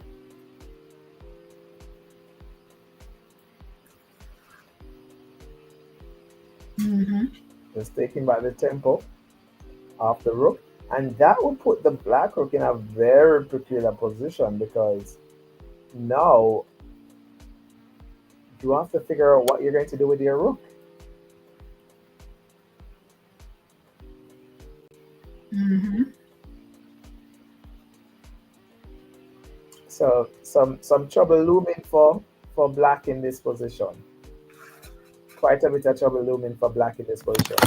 And black is also down on time. So yeah, I think white wins this.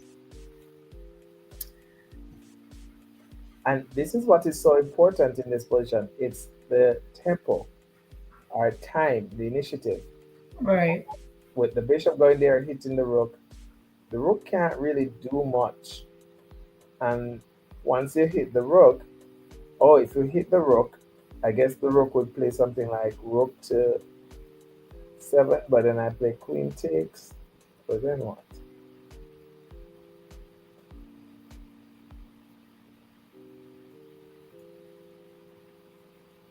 Mm-hmm.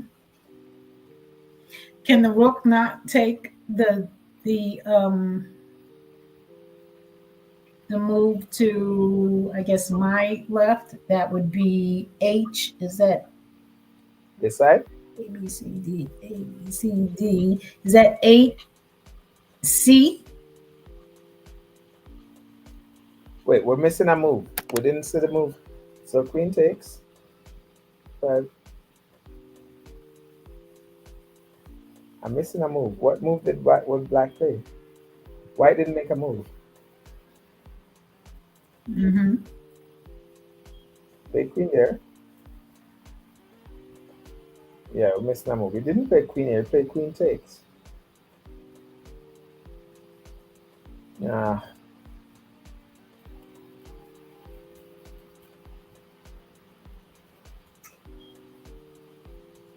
uh,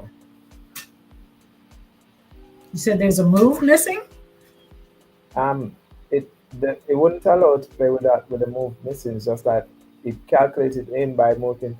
Is that you can make one move in one. You can make a move in one go, but then it used two turns to make that particular move. So I'm not sure if it was trying to factor in something. Queen takes.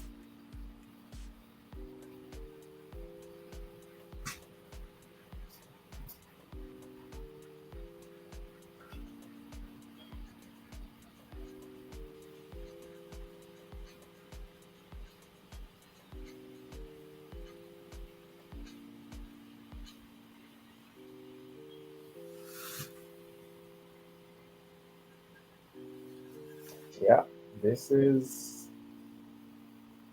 interesting. So the pawn is now going. You can't take. Can you take? Yeah, this pawn is not going to be a menace for white.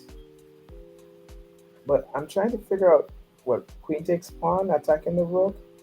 Pawn push, rook over, rook don't check. Yeah, black is white is now in a lot of trouble. Oh, oh, maybe I can do this. So if queen takes, pawn push, rook over, rook don't check, king up. If rook takes, then you get mated. He did king up immediately. Oh no. Because now your opponent can play rook down check immediately.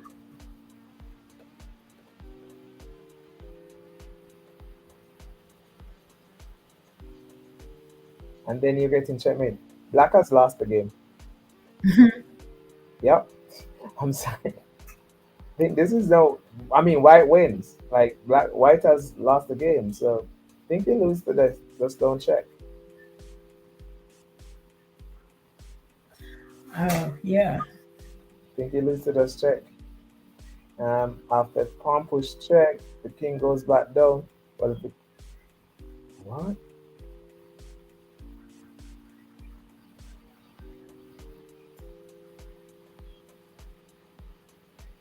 What's all this rook down check? Position again. The position has to be something different. This is just leading to mate. The king can't step here because queen takes check and that leads to mate. The queen can't step here because queen takes check to mate. The king steps here queen times check, and we're still leading tonight.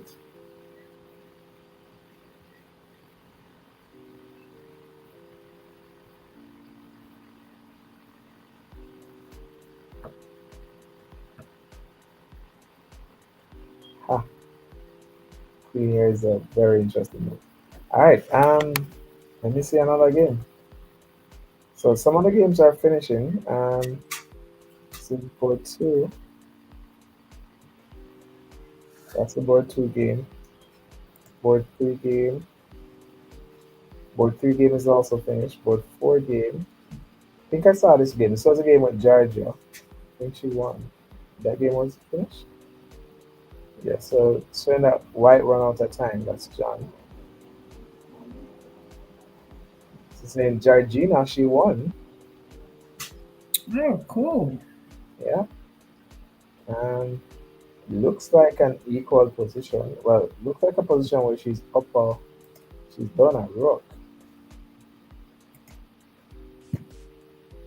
So saying that white is upper rook. So again, I think we're having some issues with the correct positioning on the board. Mm-hmm. Then that Abigail also won her game against Danielle. So the girls are doing very well, and the junior players. Mm-hmm. And this position moves are making where I'm not getting.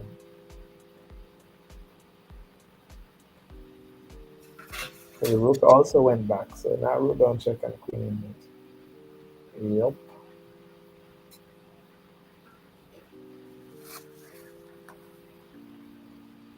Ha. So are you surprised by the moves? I'm surprised by a few of these moves, like so there are certain things like at the different stages of the game, there are certain things that you're looking to accomplish. So like for example, this now, black must win with queen. If black does if black does queen check,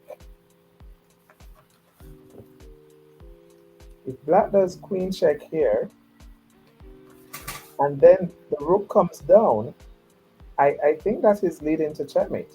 So if the queen comes in check and the rook comes down, that's leading to checkmate. Give me 1 second. I'm just move this.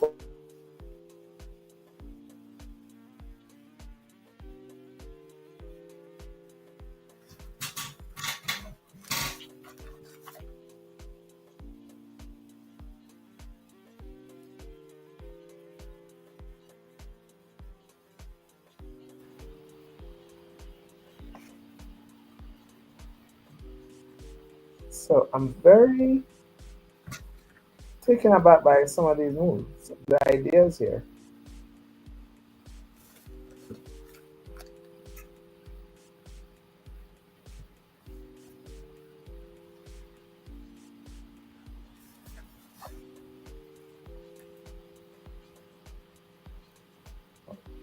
Queen has to go back, but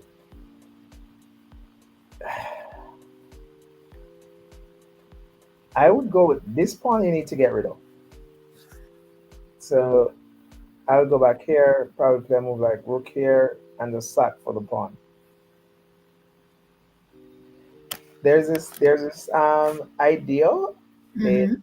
in opposite color square bishop that the person who is attacking wins the game, and either side should go for that. No, To just go attack. for that.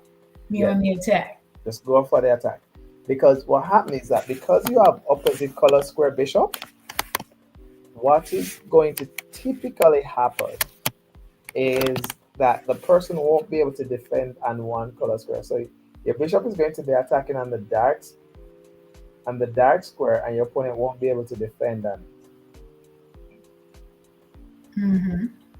So I think black is still winning this. Rook down check, pawn push.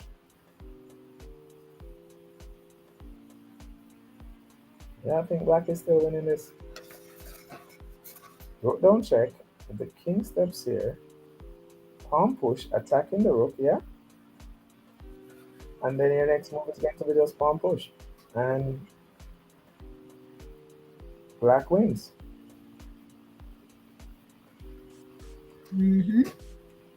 Yeah. I can see that, but I Right. guess anything could happen. Yeah. Well, the thing is that root down check was played, but I didn't see the king moving out. So obviously the king is not here. So like I said, some of the moves are not being captured. I don't think some of the moves are being captured accurately by the boards because technically you can't be in check. You know, Hmm. Hmm. you can't be in check. So some not everything is being captured at the moment. So we just have to wait on the results. And Right. sometimes persons looking on, So are you saying he can't be in check because the king still had a move? well, once you're in check, you have to do something. Yeah, you can't stay in check. Right. So, but the position was just showing where the king was in check, and the opponent played the bishop back. Okay. So, what it means that probably a move was not captured. Oh, okay. Gotcha. So, in cases like that, you just have to just wait until the result. Or Hmm. the good thing is that ID chess will actually try to correct the entire game towards the end of it. So, you just have to wait and see the entire game and see what really happened. So instead of the check, now it's showing that the rook actually went here instead of here. Hmm. So in other terms, it's saying that the king was not actually in check. But before the board was showing that the rook actually went here. Right. Yeah. Which would mean there's a way out. So even now, that's one even I noticed. See, I'm getting better. I might actually start to play. So it looks like we'll be doing maybe 5 or 6, and then finishing up tomorrow. Would you be good with that? Yeah, I think probably giving the players a break so that they can probably go on refresh because you'll see it in the quality of the games that the players Hmm. will start to break down and play because it's like with anything you do. Like for example, um, with anything you do, some persons get better as the time go along, but some Hmm. persons the quality of their game will probably start deteriorating. They're Begins to getting tired suffer. in Yeah. general, just literally just getting tired, you know. So sometimes and when we want to see good quality chess, we actually want to also do what's best for the players so that they can present us with their best them, you know, Right. their best representation on the board. Hmm. No, that makes sense. Yeah. That absolutely makes sense. Some of the time the player might actually feel really upset with themselves, like looking back wondering like, what? Like How did what? that happen? And how did I miss that? Yeah. Right? Was I asleep during that period? Said I had my eyes closed. Yeah. No, I know that feeling. Like, Yeah. whoa, how did I do that? And then sometimes we looking on going be like, what? Hmm. So it looks like there's still, this one is still going. Yeah. This would technically be round four. So they want to do probably one more round. Because if you're going to come back for a second day to finish it, then you Yeah. really don't need to try and crunch more. And that's the typical thing with tournaments. It normally the first day is when you have to deal with all those glitches. You have to deal with everything, you know? Hmm. Yeah, this is a good idea. This is real time seeing what's happening on the board. Yeah. This is good. Yeah, this So, is a good so- shot. so now we're down to just seeing those two, the opposite color bishops on the board. So this is Hmm. where king safety, king activity really comes into play. And most time you hear a person say, "Oh, this is just a drawn in game because of the opposite color bishop," but the active king will really play a vital role in this. And if you notice that white has a pawn over there, but it's on the light square, which my king just got active enough to come and protect my pawn. So now my bishop is freed up to be able to do something else. So my bishop can actually slide over there and go attack that pawn. And if I get that pawn off the board, then yeah, so black wants to slide that bishop over and let's go do something, yeah. But Mm-hmm. instead, black is going after the bishop. So black is using the king to go after the dark square bishop, which probably wasn't the best. Somebody could have leave it. Try and get your pass pawn running now. So I would, let me see, 1, 2. The king can't cover that square. So push the pawn. Yeah, that's a good idea. Sacrifice the bishop. Push that pawn. That's a great idea by white. Because now if he takes, what you're going to do, you're going to take, where did the bishop go? The king shouldn't have moved.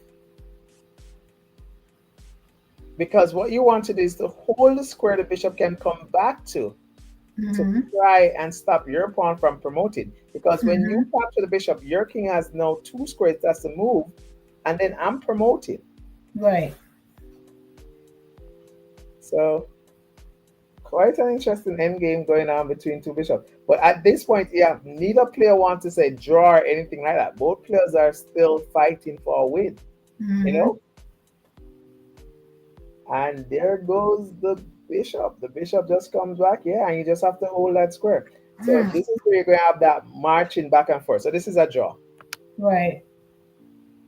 This should end in a draw. Can you promote that pawn? That pawn can push. Yeah, that pawn can push. But can it advance? It can't advance. Just keep going back and forth. The pawn can push. Oh, so now the king protects the pawn. And you're going to blockade. All right, so you blockade now with the king. Yeah.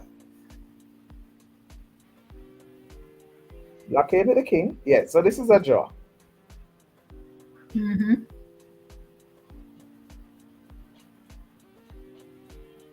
And you notice everybody's now looking at blockade with the king. Right. So who calls the draw? Do they have to agree?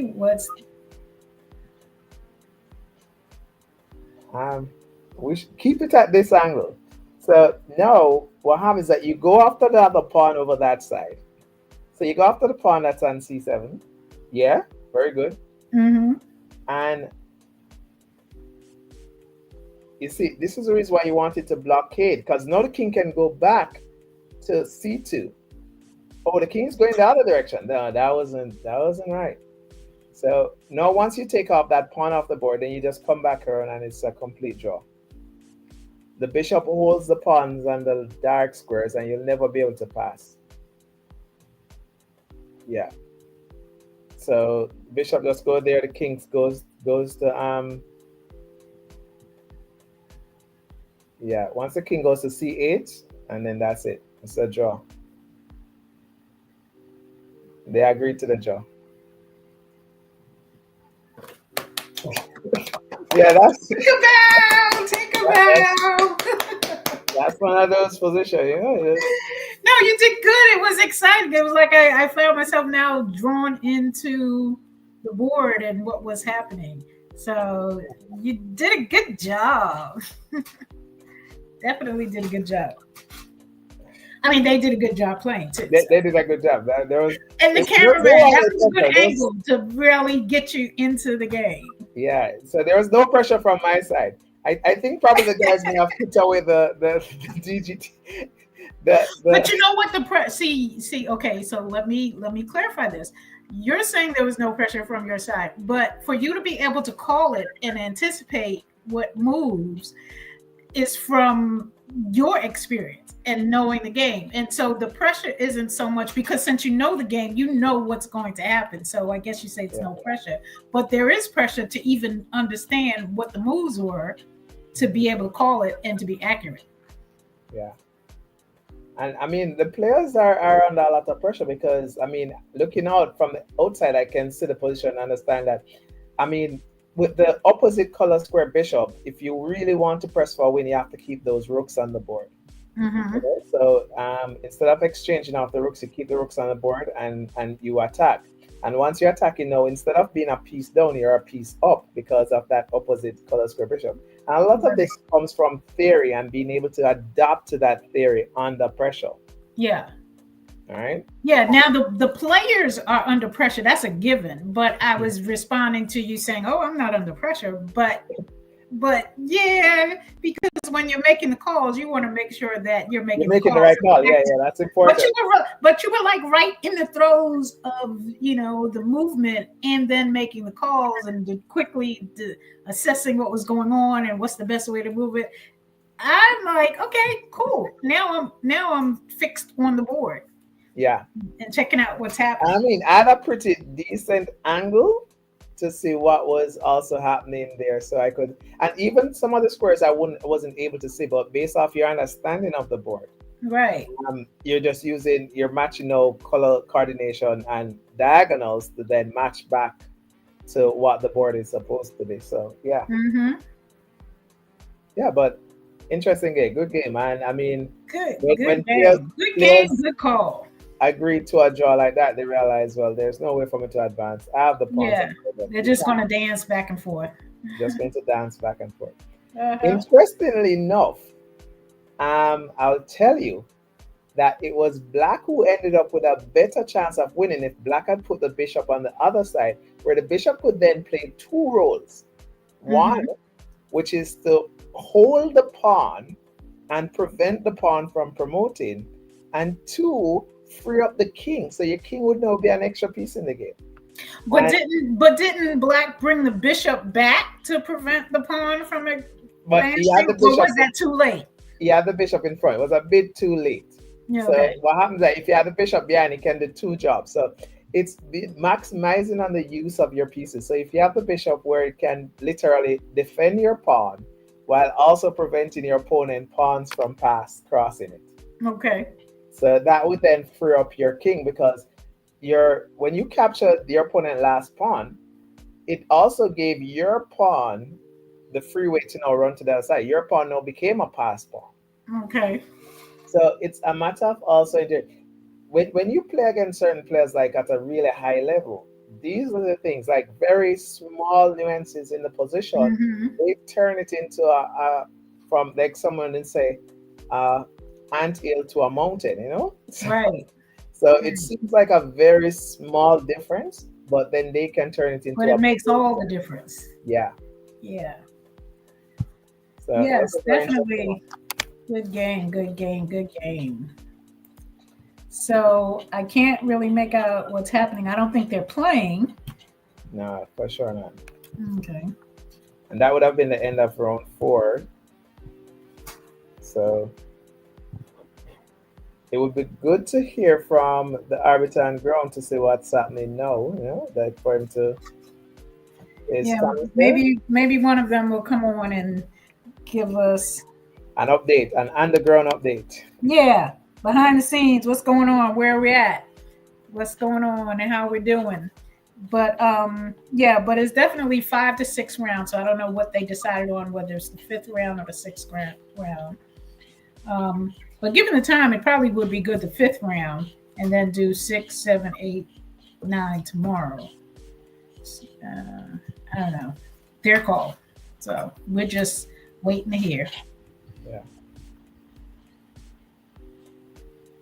So that's what I'm thinking. Like when I think about how, because a lot of the idea and the vision for the USMCL is built around creating the spectatorship, because you have to have the fans that are paying the tickets. You have to have followers who uh, are not only engaged but can follow the game, that come out, that vendors and other businesses and opportunities to come and converge in that same space to be able to build the necessary revenue to create what it is that we're looking to do.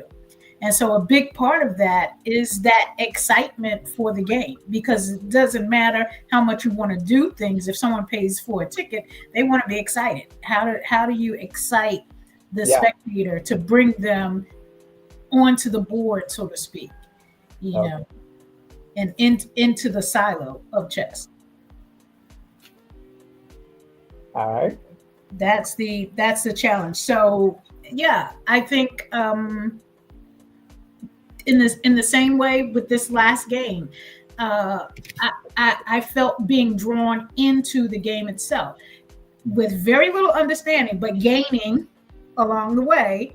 And Yes. then with you calling it, like now I'm following it and I'm seeing how these pieces are working together. And now I'm even getting into the guy's head as to what they're thinking and how they're moving. So it's multi-dimensional. So how do we pull that into the whole picture to bring people along? It's not so much the question, because I think we know Mhm. what it takes. It's a matter of walking through it, basically. The entertainment value that comes with it. Yes, absolutely. Along with the actual entertainment that's there. Mhm. Well, there is two folds in it, because you have those players who already are into chess who just want to see the game, and then you have those persons who aren't really that into chess to know what is happening, but it's the All of the understanding of the ambiance and the conversation of outside. everything else. Yes, Yeah. that gives them that entertainment value. Hmm. So yeah. Listen, I think that with Tiger and Rory McIlroy, that they just I think the beginning of the year where they had the inside golf. Have you have you followed that, the inside golf? I did see a few snippets from it. I can't say that I'm a big follower of golf, but I did see a few snippets from what was Hmm. happening. I'm not so much a follower of golf, but the way it's changing because of the changes that I'm trying to, USMCL is trying to inject into chess. And it's not so much changes like there isn't a team sport, but the concept on just the regular grassroots level. Mhm. Okay. So I watched that because it kind of directs you to how people are so ingrained with process and how things are and how they've been. How do you move the masses into a new space? And not so much a new space, let me say a different space. Yeah. Okay. So I think I watch it for that. So I really was taken by the inside golf because I was thinking, okay, so what are you doing? And then plus it's like in a stadium, so to speak. So you have people sitting around. So what are you knocking the balls and knocking people across the head? But it's a virtual um, uh, uh, I guess the game itself is virtual. You're actually hitting the ball, but you're hitting it up against a virtual screen, and we've got nets, and they take all the Yeah. precautions. So far, it seems like it's working. Plus, I was drawn in by the time clock. Tiger was talking about there should be a time clock on the shots. In the same way as chess has a time clock. So they actually were referring to chess having a time clock, and so now. So some of the changes that are good. It's just another way of thinking about it. A lot of sports have been doing that now. So you need to think about it. I mean, a lot of sports have kind of revolutionized in terms of how they make it more spectator friendly. If you Yeah. look at cricket, for example, I'm not sure if you're familiar with cricket. Now, you're not. Are you familiar with cricket? I'm familiar with it, but it's a game that I probably wouldn't I never. felt like Yeah, when I just said, "Are you familiar with cricket?" The room went cricket, cricket. I know crickets. Exactly, exactly. But What yes, what's this new thing that it's not tennis? It's not wiffle ball. pickleball. Yeah, pickleball. Like Yeah. So, okay, yeah, and it's creating shorter, more excited version of the sport itself. So right. with cricket used to be this thing that a match could go for like several days, one match, and that was called Test cricket. And it was back then persons would sit, they drink tea, and you realize it was like, what is this? So it didn't really seem all that spectator friendly. And Yeah, persons start saying it's because of the concentration span of the average human now, like with TikTok and Reel and all these little shorts, is like our concentration span is getting less and lesser. So if you're not excited within the first couple of minutes, it's like right. you're going to lose interest. So Exactly. with that said, you realize that even within a lot of sports, they're breaking it down into little mini versions. So even if the sport have to go for a longer period, they try to make it little exciting points Yeah, yeah, for the yeah. spectators as well. So cricket moved from being test cricket were like 3 days for one test match. Hmm. They move it down to for 1 day international. Then it was, which was 50 overs, and then from 50 overs to 20 overs. Now they have 10 overs. So it's like much faster version. And the same thing goes Right, with chess. Before we had classical match, then some top players said, "Well, we're not playing classical chess anymore because it's just repetitive. It's over and over. The games end up in a right. draw." Word. So they shortened the time control, put in the sudden deck options, and it just kept going shorter and shorter. You had rapid, then blitz, then bullets, then you have hyper bullet. There's a time control played and a lot of the online chess platform where the game itself is, if I'm not mistaken, is 15 seconds. But you know what? Online is different because I've seen Mhm. matches where it's bullet matches, Bullet and is 1 minute, and then you right, have and the hyper guys bullet. drop the pieces, so there's the discoordination, Yeah, and that has to be a part of the game. When you're online and you're just moving the mouse, okay, that's, I'm not saying that it's simple because sometimes you could move to the wrong space, but I think there's a different level of playing in person than having to is, actually move the piece, press the clock, move the piece, right, press the clock, so that the exactly, piece doesn't exactly, fall over. So there's a lot exactly, of other aspects to playing online versus playing in exactly. the physical arena. So yeah, and they both have their place. They definitely both have, because a lot of persons Hmm. may say they still love the feel of the pieces. I love the feel of really good chess piece, a nice good chess piece in my hand. But then I say I still love playing online as well. Hmm. But, I mean, there's just room for both of them. I think they both can exist, just as with team and individual, independent. I think as the game gets shrinks because of the time and attention span, that I think the opportunities and the different ways and different methods, and some people will choose this and some people will choose that. There'll always be people that will probably play classical chess. They love classical chess. That's what they do. And then you have folks that might not ever play classical chess. They don't want any parts of it. And then some people will do them both. Some people will play a sport and a team, and some people won't. But I think to give the option to do either or all is a part of the level of expertise of the athlete. So I see where they're preparing for round five. Yeah, So we'll and have that's going to round be the five, last one for the day. right, the last for the day. And we will resume again tomorrow. Hopefully at a time that benefits the USA. We Yeah. hope so. We hope so. If not, we will accommodate. Okay. But we hope so. All We right. can only ask. We can only ask. Anyway, now this has been great, and like I said, I've learned a lot about not just about the pieces in the game, but I think in any industry there is a timing, there is a language, there is a mindset, and to be able to get in and feel the fabric of an industry in order to be able to move it in a certain way Mhm. is extremely helpful. So, okay, so it looks like the Yeah. Reverse time. So, like again, I said, there's no care. There's not going to be any runaway.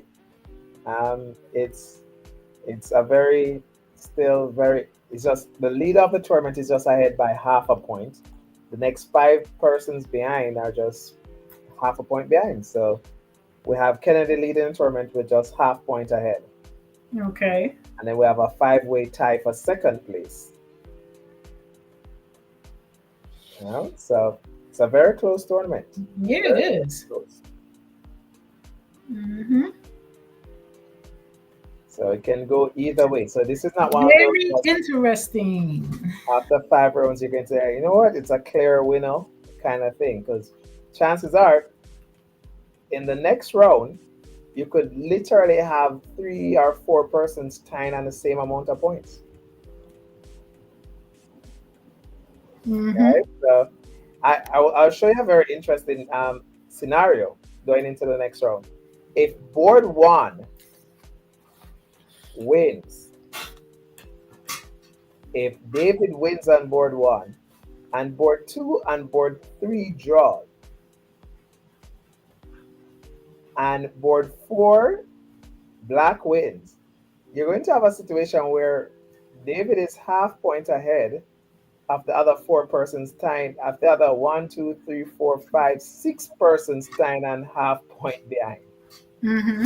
So it's a very interesting standings at the moment where you may not just be able to have a clear winner after the 7th round. Okay, so here's a question. So when I'm looking at the number, hold on a second because mine is kind of cut. Okay, so BO is what? BO is the board number. So that's Okay, oh, board number. Okay, so board number one. yeah. And Okay, then board number. Okay, so I see 1, 2, 3, 4, 5, 6, all the way through 10. But yeah. then on the next list, where it says black, and then you have your rating, and you. Okay, so am I reading this straight across? How are you reading this? Yeah. So all right. So the first board is the board number. So that's the seed in terms of whole. The top players are going to always be on board one. So the leaders of the tournament are always going to be at the top, which is board one. All right. The next number you're seeing, which says NO, Mm-hmm. that's the seed of the player. So the players were seeded. So at the start of the tournament, David was seeded number 3 in the event. And he's currently playing against Kennedy, who at the start of the event was seeded number 4. Okay. All right. So we're reading it across. So you're reading. So okay. I see. Okay. Those numbers.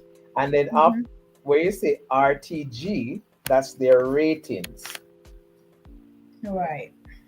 So David ratings is 1999, while Kennedy ratings is 1978. Okay. And then further inwards now, where you say points, that's just basically how many points they're on at this moment in time. Okay. In the results column, you realize only the person with a result in place is Anthony at the very bottom, because he's obviously not going to be playing anyone, so his result is going to be 0. Okay. All right. So follow me where I see pairing results. Okay. So Anthony. Okay. Now the results. Oh, okay. I see what you're saying. Yeah. Okay. So the others' results wouldn't be in yet until they have completed their game. Okay. And here, the other display that is now on screen is the ranking. So this is the ranking after round 4. Okay.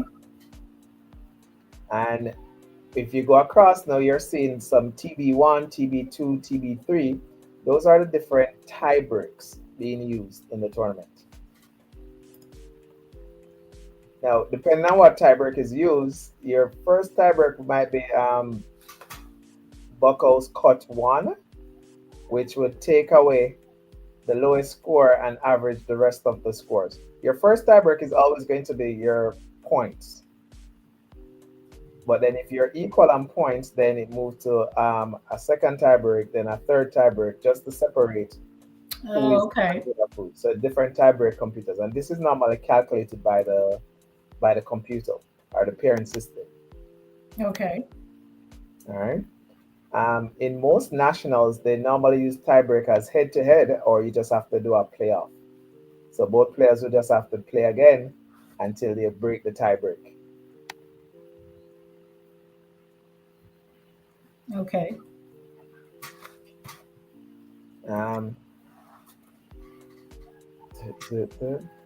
So yeah, we have one, two, three, four, 5 players that are tied in second place at the moment.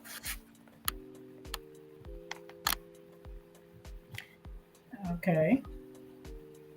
And apparently, our biggest underdog at the moment in it is Wallace, who was in 10th place. Our seeded 10th is currently tied for second place. Mm-hmm. But we also have Jacob and Georgina, who are 9, 11, and 10th, and they're all tied for second place. So those are Wow, the underdogs are coming on strong. yeah. Ah, okay. So yeah, I'll tell you that watching, I like teaching chess, but then when I watch players play, like that's when I want to play even more. It's like just pretend that you're out and everybody's having ice cream, and you're like, why am I not why having? am I not having ice cream? I want ice cream. No, I know. Really, when I first started this, I was just amazed at so many times where I've organized events and the person that like is in charge of assisting with the organization, they always want to play. It's like you can't play. You're the organizer. That's what. But I know that they have that in tournaments sometimes, like the tournament director or the person that's at the helm will still play. But where in any other sport is that like you're the coach and you play the game in professional sports? So I found that a little different in chess. Yeah, yeah. Want to play? Yeah, once a I was going to say once a player, always a player, but reference to chess. I want to play. I like playing. I do Mhm. like playing. Competition of it all. Playing is a lot of fun. Hmm.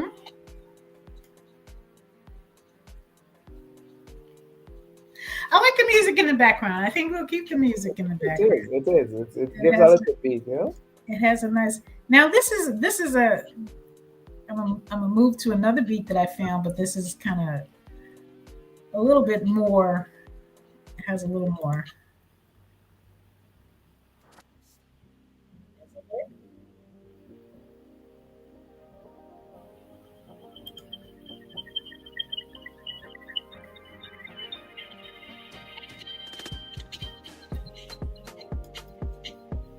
So that has a little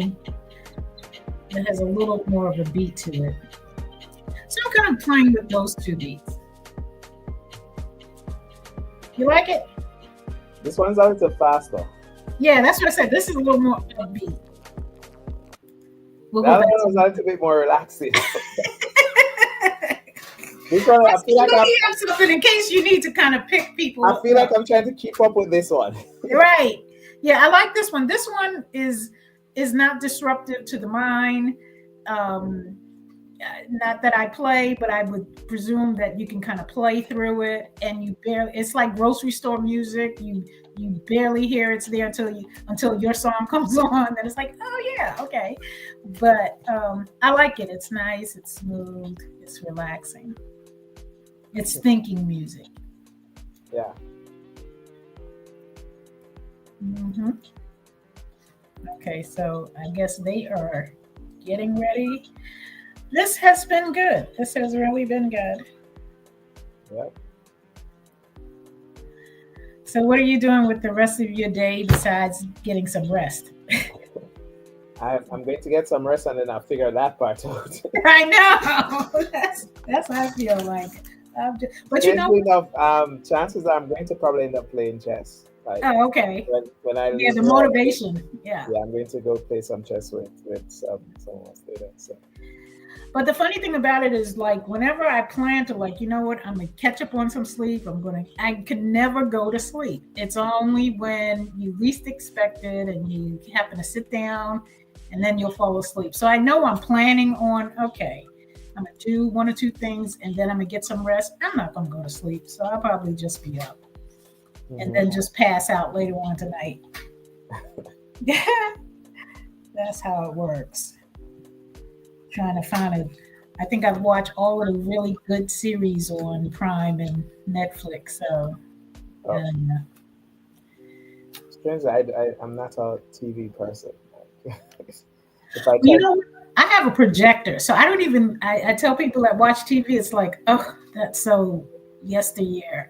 But I have a project. I love it because you can, especially I watched the Super Bowl like that. It just projects on the whole wall. It's like yeah, life size people walking. Well, actually, they're giant size people walking across. So, but I don't watch TV per se. But I will watch. Like I love a good series. It has to be at least 6 episodes. You mhm, know, good series, and to just get into it and take your mind off of everything. I love that. yeah. Hmm. So you don't watch TV at all? Nah. Oh, okay. I get. No movie? There's nothing If entertainment I'm going to wise. watch a movie, then it's probably something at the box office, something that really piqued my You mean interest. you actually go to the movies? Yeah, Oh wow. but if I don't, then I'm going to probably end up falling asleep watching something like that. I can't even remember the last time I actually went to a movie theater. I know it's at least 5 years ago. Yeah, I will wait for it to come out. I like to, and then I don't like to watch a movie because I want to get into life and feel like I'm walking around through whatever is going on. So at least it has to have at least 4 to 6 episodes that I can watch back to back. yeah. Yeah. Okay, so that's my little. That movie sounds like more of a series. Yeah, I like this. Right, I like the series. I like the series. I like to be able to see several episodes and really kind of get into the life to the point where once the series is done, it takes me a day to kind of come back to okay. I kind of jumped in there, but it just takes your mind off. For me, with all the things that I do, sometimes it just feels good to just kind of take my mind off of everything, and that's how I get away. It's either that or a bottle of wine every day. So you know, That sounds like can't the do remedy that. during the pandemic. Um, you did follow the? Did you watch the movie The Queen's Gambit? I have not, and everyone keeps telling me, but I tell Okay. you why I didn't want to watch it because I wanted to get Understand greater level of chess before watching it, so you right. So will now when I sit down, I can appreciate it. appreciate it more. Yeah. Yeah. There are quite a few chess movies that you can watch. One is actually Life of a King. That was a good one. Which one?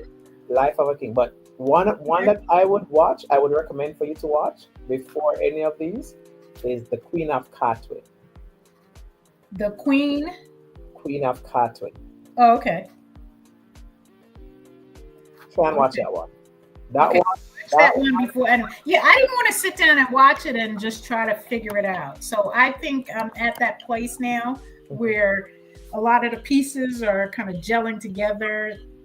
Things are making sense, and even when it's being explained to me, I don't feel like I understand it, and so yeah, I can So, appreciate it now. so before you watch any other movie, chess movie, make sure you watch The Queen of Katwe first. Queen of Partridge. That's what I'm saying. I'm gonna watch that one first. The Queen of Katwe.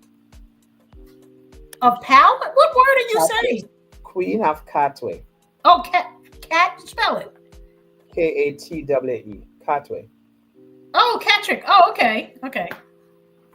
Your I think accent. Katwe is in it's somewhere in Africa. Katwe is it's in Uganda. Oh, Uganda. Uganda, yeah. Thanks, guys.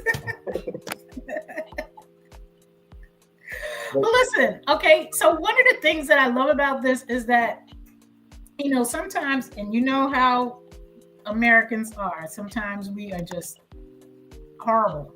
I'm the first to say it when catwit, okay, catwit in knowing certain things. So one of the things that I'm telling on myself, and I don't care because I don't think I'm a person that lacks intellect, but I think sometimes we get in our own comfort zone and we mhm, know what we know. And so when you place yourself not just to walk through a space, but to actually step into the space and work and get to know people and exchange and all those kind of things, you learn so much. So one of the things that I found that I've never done before is that I recognize all the flags of Africa. Now that might be like, oh, that's so minor. You should know that. And it's not that I don't recognize them, but now I take them and I can associate it with a country. Now, do not talk about me. Mm-hmm. Okay. No, that's very impressive. There are a lot of flags in Africa. That's very impressive.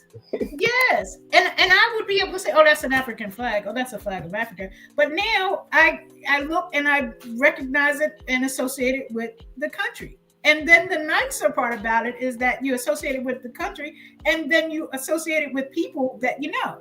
And so it's just like, it just has a whole different kind of vibe. And so for anyone that says, oh, okay, well, it takes you this long. No, some things you just don't know. It's not that you lack in knowledge, it's just you just don't know. And then you put yourself in a position to know. Yeah. I've never thought about that because I think I could probably match let me not say every, but I should be able to match most African countries to their flags. But I've never really thought about, like, you have a lot of persons that probably couldn't name you 2 African countries.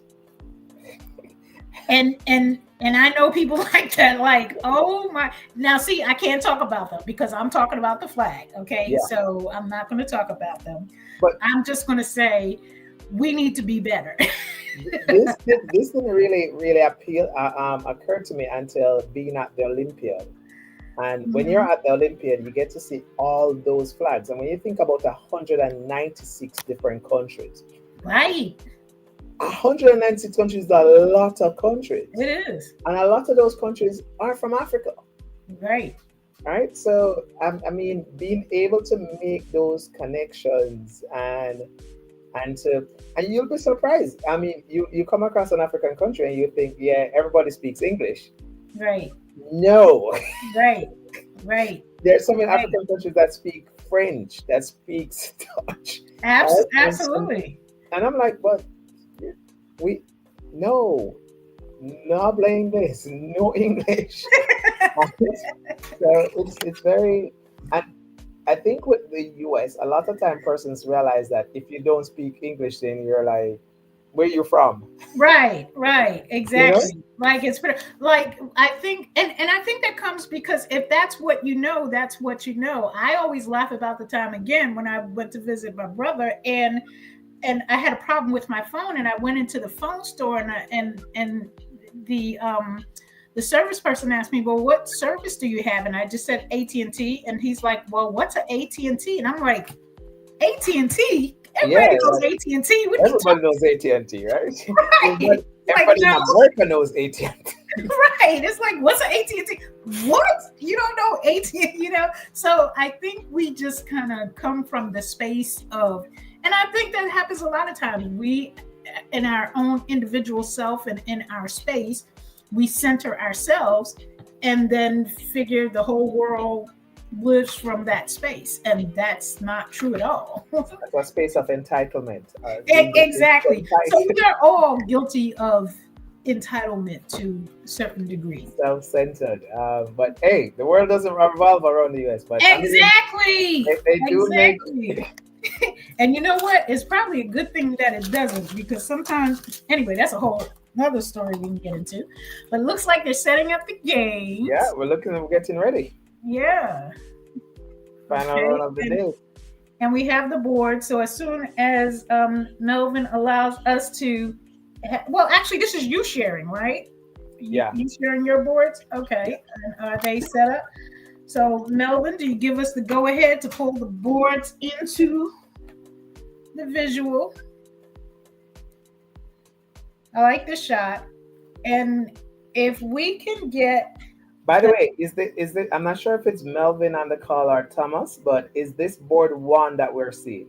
That's what I was just going to ask. If we can get the numbers, I see 3. There's some numbers behind there, it. but Yeah, I and don't of know course what there's this board is right here that we're seeing. So if we can get some identification. yes. So I said board one is the one Board with one. Pringles. Okay. Okay, Cool. thank you. So that means this game is between. Go back to appearance. Oh, so this is between David and Kennedy, and David is on the white side. So Okay. it's good now that we're actually kind of trying to associate a name with some of the faces. So I guess Yeah. this is Kennedy that is in view right now, and we see David. Oh, but it's There saying we go. Good job. Yes. Give him a yeah, hand. but I thought it Board said two. that board one was the board in view. So, but they put board two beside it now. Okay, he did put Oh, sorry oh, as oh, it board said sorry. two. Okay, Okay. okay. So that's board two. So Thank you. Board if two. I go back here, so that guy's that gentleman in view is Wallace, and Wallace is playing against James. And if what we remember, James is the current. Let me see. Let me go back here. And Wallace was the James underdog that is is the former national champion, okay. and we didn't get any updates on Wallace, but we know James is the former national champion. The current national champion is David, Okay. and Kennedy is the current Blitz champion. Okay. So if I go back to the appearance, let's look back at the appearance here. So Kennedy is playing David. So we have former champion playing current champion on board one. We have James playing Wallace. So we didn't get any update on Wallace.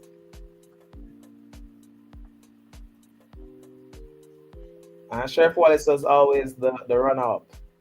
But we didn't get any update on Wallace. Okay.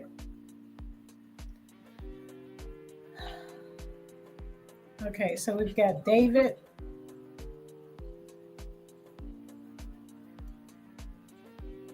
Wallace was, I thought you mentioned Wallace being, here he is. Okay, he came in at 10, ranking 10, but he's tied for second at the moment. He's what now? He's tied for second at the moment. Right, tied for second. Okay. We did get some updates, some backstory, and some of the players. Okay. So we had like Georgina, we did get, so David was like national champion, is the current national champion. We have that's Tondo. Tondo is a former national champion as well. And Kennedy is the current Blitz champion. So there are some backstory on some of these players that we're now seeing in view. Oh, cool.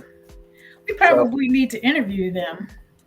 Yeah, I mean that's probably for our clips and our reels, Yeah. Going in to hear what players think, how they actually favor themselves and rank themselves going into the event. Sometimes good to hear from the players' perspective as well, Yeah, they're in the hot seat. I think are we looking at Abigail? Yeah, I think that's board 6. So Okay. Board 6 white. Okay. That's Abigail. All right. Because Georgina would be white on board 3. So Georgina would be a little bit up more on board 3. Okay.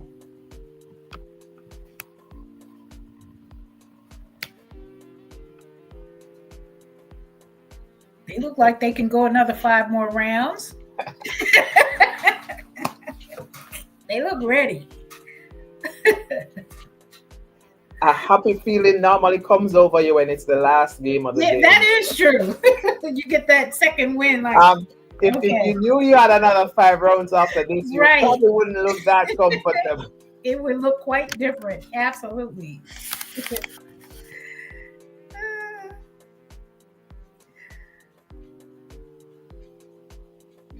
So Abigail is 16. Yeah, and 3 times women's champion, Wow. and she's currently number 2 in West Africa. My gosh. See, we got to get that female league going, but we got to give her 2 more years, 18. But yeah, well, I guess she'd be in the youth too. But Hmm? just some really good people and coming along. Good talent. We definitely want to spotlight them, feature them, and make sure folks know about them because Jessica, Jessica Hyatt. Yeah, I don't know you're familiar with her. So she technically is the first African American female master. yeah. Okay, and then Miss Israel. It was funny because Miss Israel came right behind her, like maybe another week or two after. But this is USCF. This is US Master. I don't think Oh, okay. I don't think this is FIDE. Okay, so not FIDE. This is not FIDE, I think. So this is US, I think. So Okay. I remember Jessica making mass. I remember Jessica playing my students playing her. This is when she was much younger, probably like 8 years old, 10 years old, thereabout. Mm-hmm. And I had some students playing against her, and I mean, she has really leveled up her game and her focus. The same tournament I recently played in New Jersey, she was there playing on a team. Our team didn't get to play her, but she did very well playing. Mm-hmm. And I remember her playing against, she beating, what's his name? The youngest grandmaster in the world now. That kid Oh, that is the youngest grandmaster in the US. Little, I know who you're talking about. yeah, His name starts with a T. I can't think of him right now, but I no, know it's who you're talking. the M, I think. Marshall Oh, okay. No, somebody else then. is an Indian kid, very long Oh, the name. young man you were talking about. Okay. Mm-hmm. Yeah, and she beat him in the exhibition match. He Oh, wasn't okay. happy about it, but but they came on. I think they were coming on to collect a prize. He was coming on to collect a prize, and she was the person there doing the exhibition match with him. Mm-hmm. So the spotlight was supposed to be on him, and she beat him in the exhibition match, which was. Mm-hmm. But I mean, she has done very well for herself. Not just as a female chess player. And a lot of time, persons don't play person's achievement by Right. classifying them in the category like, oh, she did well for herself as a female chess player or as an African American chess player. But she has done very well for herself as a chess player. Exactly as a chess player. Period. So, Full stop.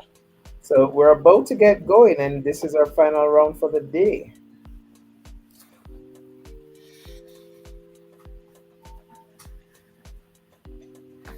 I think we're in store for several good matches here. Yep. Especially on board 1, 2, and 3. It's going to be popping. Mm-hmm. One board board 1, 2, and 3 are going to be popping because you can end the day the leader of the tournament. You can end the day the leader of the tournament. So you you want to end on a high. Right. You want to end on a high, you know? Mm-hmm. It's going to be very interesting. And you can see Well, the intensity of the players, you know. So someone said that some players they're praying, they're just being, just just going in, centering themselves so they can yeah, stay just focused. trying to get to that player. Some Mm-hmm. would say it's fair, like you have to be able to look at your opponent, you know. Mm-hmm. You have those players who at the start of a round will tear you down. They, they, they literally get into your head. They will They tear do you the down. intimidation, the Mike Tyson intimidation stare, Yeah. huh? So this is board 1 that we're seeing there, and we're seeing board 2, 3, and 4. So we have all the boards now in. Okay, great.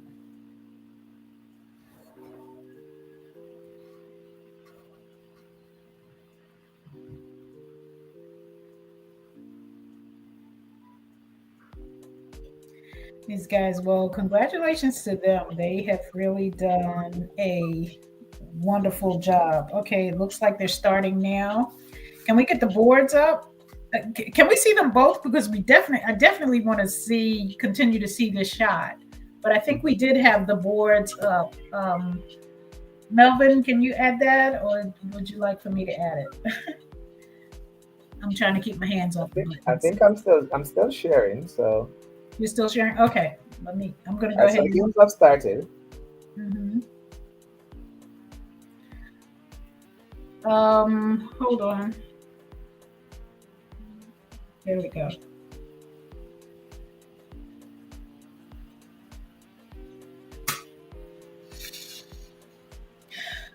Trying to see if I can get a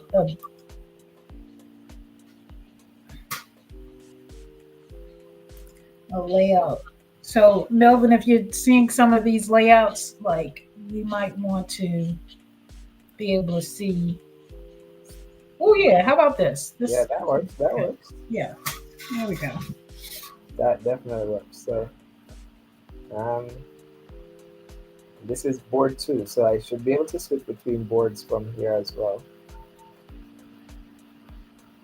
So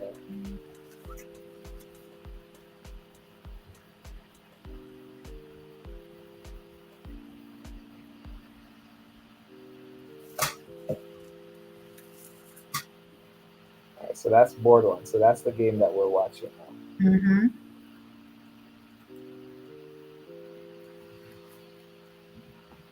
Yep.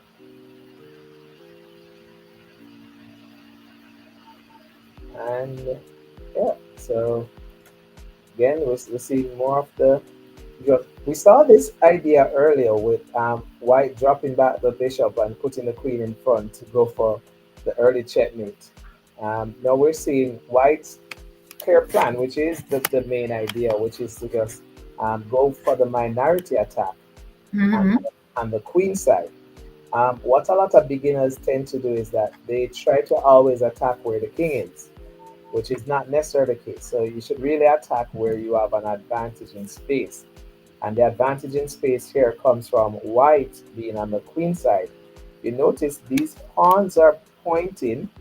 Let me just go over to analyzing board. So these pawns that are pointing towards the queen side will give you an advantage in space on the queen side. So really and truly, white's attack should come with the rooks, yeah, and Mm-hmm. get this minority attack where you really want this pawn to go down, disrupt the entire pawn structure for black. You create the weakness and then you attack.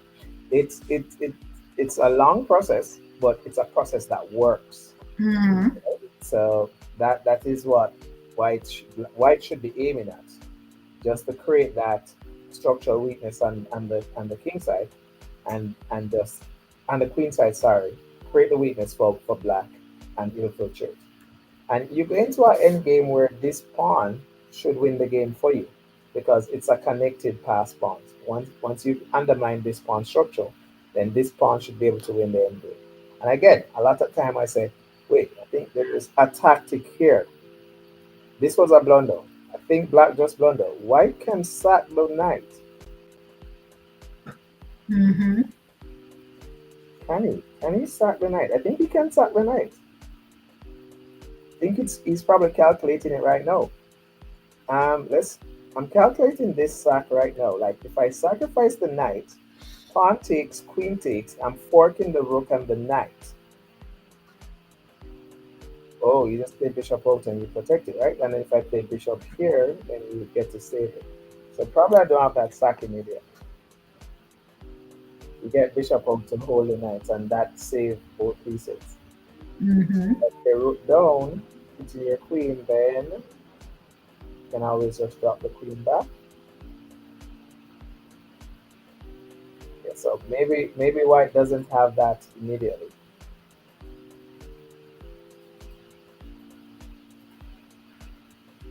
But obviously white is calculating something here. Your opponent just played queen here. It didn't create a threat immediately, but you're spending the time to calculate something, meaning that you probably see something there.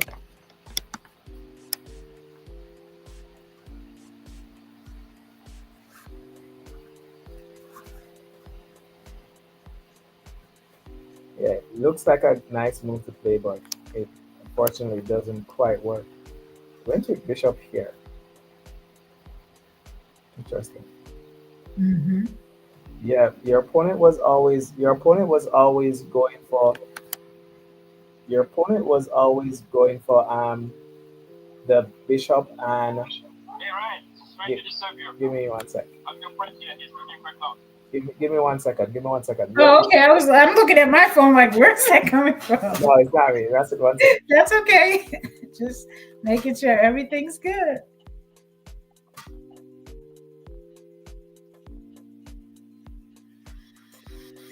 Oh, the intensity of it all. It's like you could feel it coming through the screen.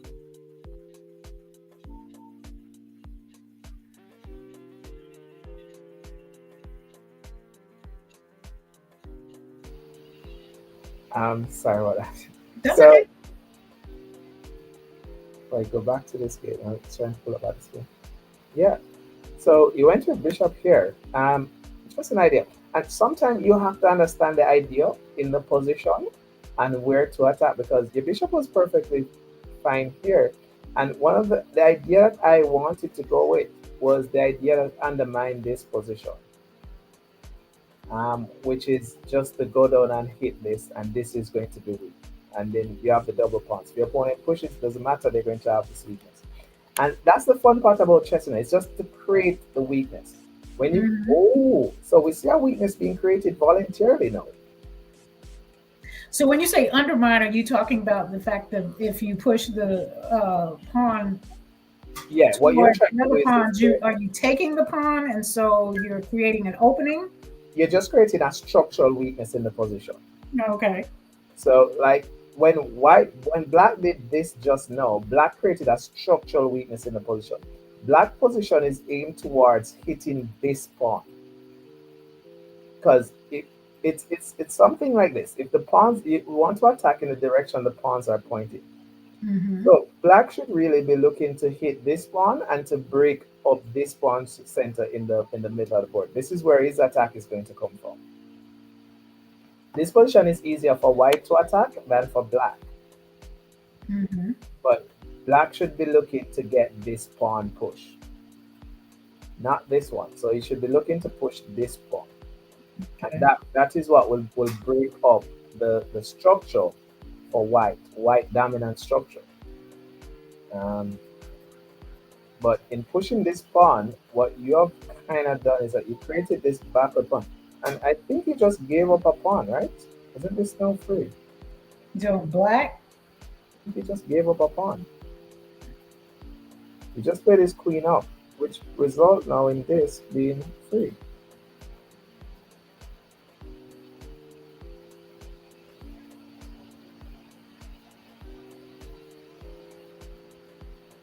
Yeah, Mm-hmm.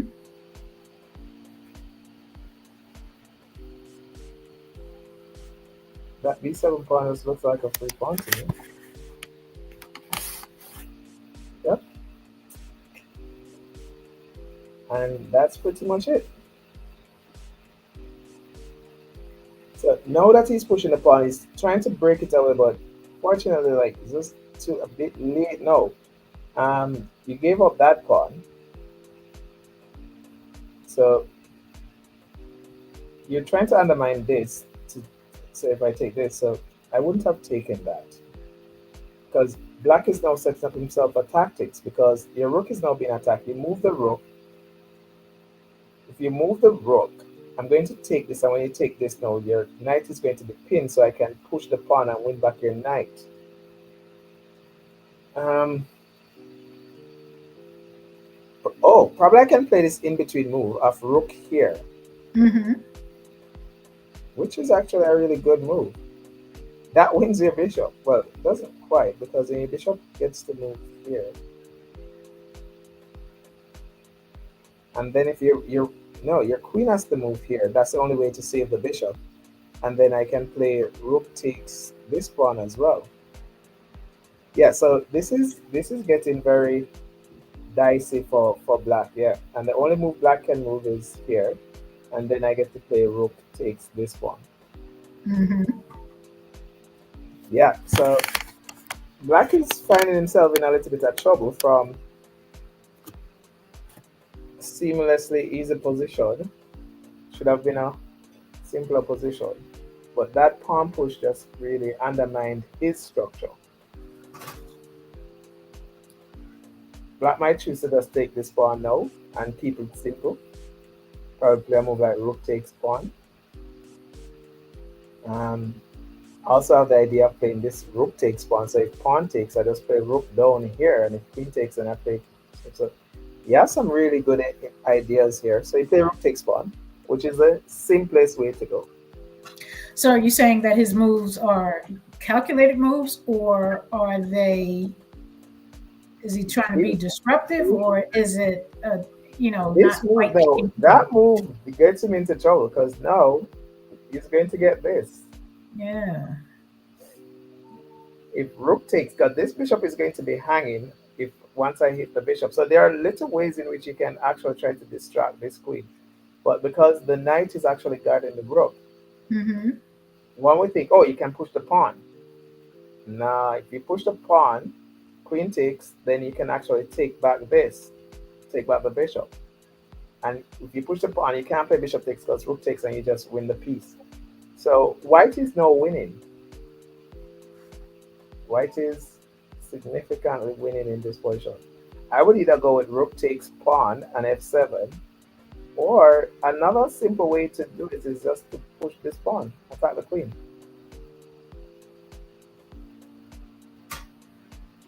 So we have Abigail. Do we have her board? So either of those two moves are winning in this position. And this is board one, right? So this is lead. And if I remember on board one, let me just look back at the standing. It's Kennedy using the black pieces who is in the lead. So if Mm-hmm. David wins, David takes the lead. Hmm. And he played rook down, he doubled. Alright, so here's the thing about doubling. It gets tricky. I'm going to play rook. He played queen. I was going to play rook here. Because then if you take, I'm going to sacrifice my queen and then back rank mate you. So we're seeing the ideas again coming up of the back rank checkmate. That's what happens as soon as the rook leaves the back rank. You end up in positions like this. So this is now going to be very tricky. This is a top board, and you come off this game for a second and you come back and it might be over. Like what? What happened? You switch over and So it might be over. if Um, your rook, you say if you move the rook out, you are you saying basically you kind of get in trouble if you move the rook out mhm. that far out? Um, Black is looking to counter attack, but I don't think there's much there. Yeah. So I don't think black can pretty much do that. So white went down with the idea to put some more pressure on the f7 square, but right, he pushed the pawn and he checked. Why? You could have waited to check. Yeah. Yeah, you should have just waited to check because when you check, you give the discovery to take off the rook if your opponent captured. All right, so I'm going to switch over. We said we wanted to look at Abigail's board. Yes. Yes. Abigail is on board 6, right? Yeah. So Abigail is white and material is equal. Oh, once you go to a board, one of the first thing you look for in terms of equality is whether or not the number of pieces, and this is where we go back to the count. If the number Mm-hmm. of pieces are equal, so we have material being equal here on the board, where the number of count, the pieces, Mm-hmm. everything is currently equal. So you look for the second Mm-hmm. thing you look for is the positional advantage versus weaknesses versus strength. Both players have a isolated pawn. So this is black's weakness while this is white's weakness. And whoever situates a play against it. Interestingly enough, um, I prefer white. I prefer white because white pieces are all active. These pieces are on here. aren't quite doing much, you know? And this is Mm-hmm. where we talk about the value of pieces, where we talk about the quantitative value versus the qualitative value. The pieces all have the same quantity, but the quality of these pieces are better. So white pieces are currently better. White have very simple ideas such as knight to e4, knight to g3, holding this position and just playing move like bishop to d3, skewering the h7 square. So white have a lot easier position to play. I actually like white's position. Mm-hmm. Yeah, white position is a lot easier. So I would continue with moves like knight here immediately. To either go knight here or knight here. And you also follow through with moves like knight here, bishop to d3. So I like white's position. Abigail is doing very well in this position. We look at board two. Ooh. So these are positions that chess players get excited about because now you start seeing mating patterns. So in this position, white is setting up some very dangerous patterns. I like this. I like this for white. The king over here doesn't look so safe.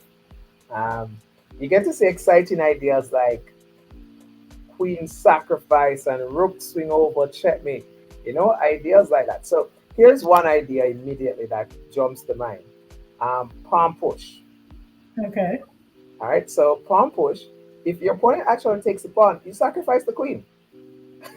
Mm. Sacrifice the queen, the king takes, and then rook over is checkmate. As easy as that. Gotcha. So these are some of the ideas that immediately jumps out as to a chess player, like a master chess player. You have ideas such as you would say, "Hey, I'm going to put my rook down. I'm going to play my rook down here." And the idea behind it is that if you play rook here, if the pawn takes, again the same idea. You sacrifice your queen, the king takes, and then the rook comes over. That's checkmate. So black is in a very peculiar position. Oh, I'm sorry. The, oh, that was a movie made. Oh, you thought you made the move? I made that move for a second. I was like, what? Um, so if I go back to game. Oh wait, Mhm. so wait. I actually made that move on the board. I was like, because now I'm like, oh, my opponent made this move. Okay, right. So the move made the page. Oh yeah, so this was the move I was considering. So this game is going to end very pretty if black takes this pawn. So will that make a bring it to a quick end or? Yeah, it's not just going to be a quick end, it's going to be a very fancy one where the queen is going to sacrifice. Uh, Now, the holy grail of chess is being able to sacrifice your queen against your opponent. mm-hmm. And very good. Black played bishop here trying to undermine this, and he played rook plate. So now he's setting it up in so many ways.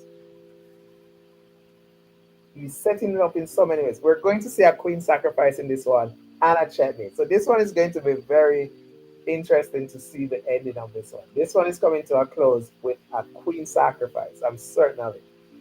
Um, at any point black takes this pawn, the queen is sacrificing. We're taking the queen off the board. And if he doesn't, we're playing pawn takes to sacrifice the queen anyways.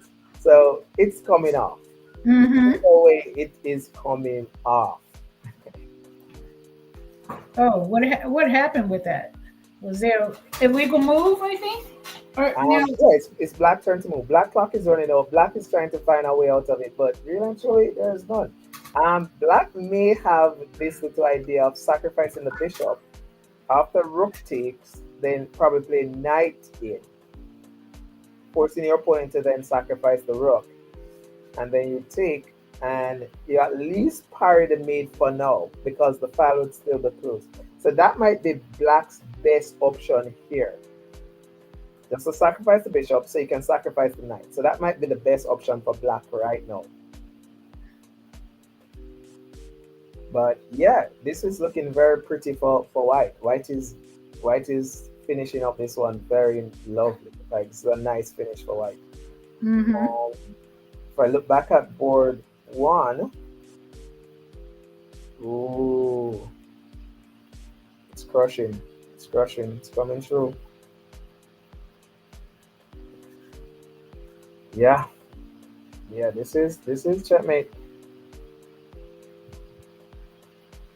Yeah, this is checkmate. Oh wait a second. But the rook is pinned. Yeah, but it's still checkmate. So the king is in check. If it steps over here, you're going to. If the king steps here, you're going to play queen check and pick off the rook, and that's still going leading to mate. The other thing is, if the king steps here, you're going to play queen check, and the only move that black would have is to block with the bishop, and then you play queen takes mate. So white is winning this one. Mm-hmm. I But this think is I think they're wrapping up. Are they wrapping up here? yeah, this one is also as in oh I'm not able. Oh, so white apparently won. Black Mm-hmm. resigned. Mm-hmm. Yeah. If I go to the next board, oh, so white black also resigned this one. Black didn't want the queen to get sacrificed against me, so black resigned. You could quit like that? Yeah. Yeah, so you Okay. you can throw in the towel. Oh, said, oh no, you're not gonna take my queen. I'm done. Yeah, you can Okay. you can throw the towel in. Well, in this Okay. case, it wasn't a matter of taking the queen. It was a matter of giving up your queen. You're giving away your queen. All right. Give Okay. me away your queen. Okay. Yeah. So What is the point score when you give up? The other person just wins. yeah, it just counts as it's just the point. Okay. Game is just over.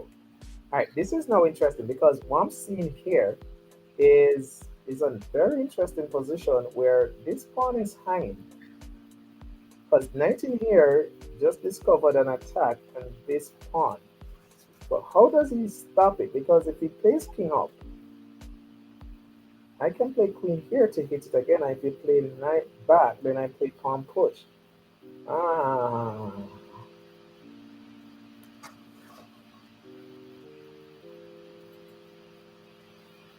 hmm.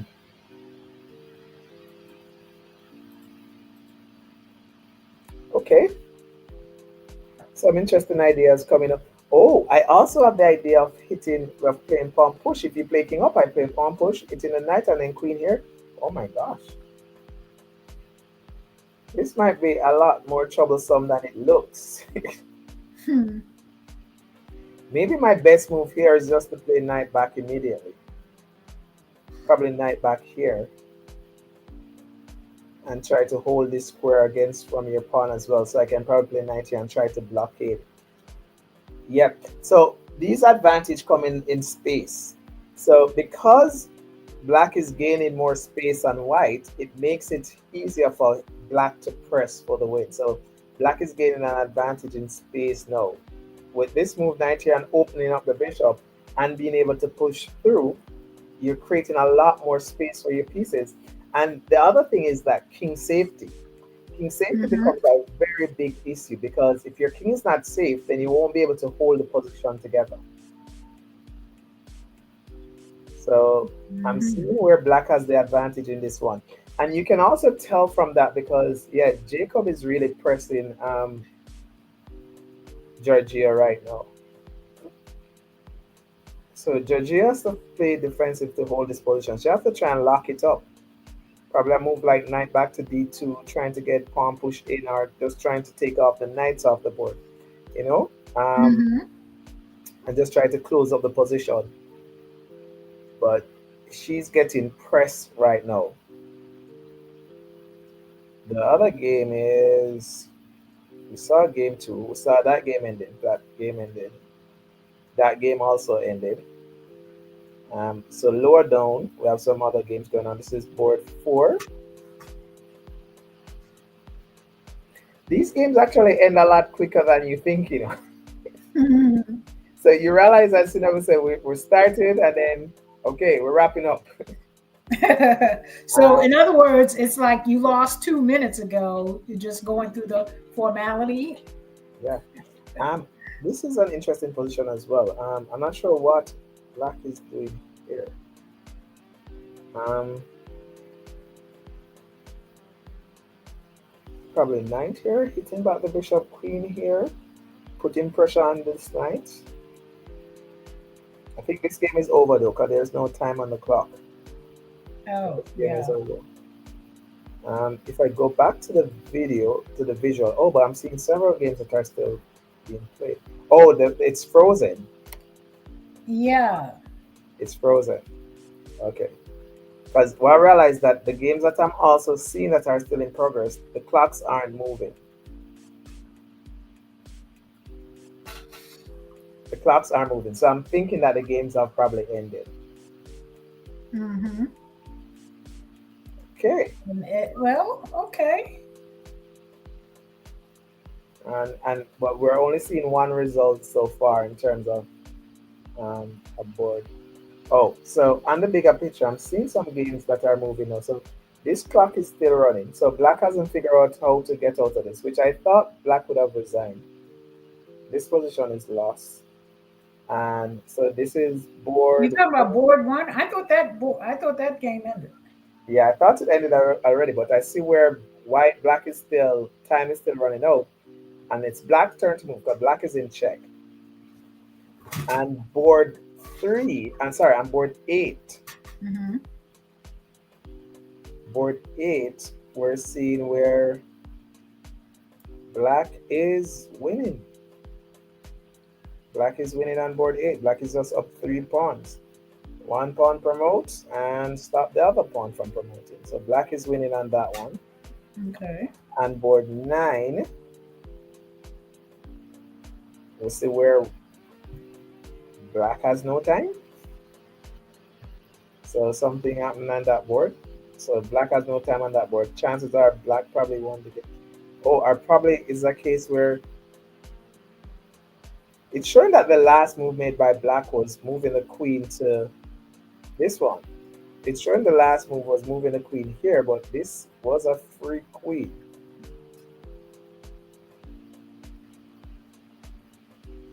So that's interesting to know. So probably black resigned that one after moving the queen out. Let's see what moves took place. So knight there, queen there, okay. And I guess he resigned. But the move is showing queen to a4, but I'm assuming that bishop would have taken the queen for free.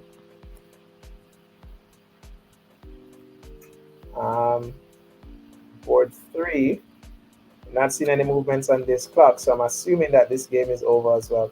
And this was the last position where I'm saying that knight probably needs to jump back here to d2. Gotcha. So Yeah. after knight c5 was played, that was it. Mm-hmm. White didn't make a move, but probably had to play knight back to c to d2. Mm-hmm. And the other clocks have stopped running. Like none of them are moving. Oh, this one is moving. This is board seven.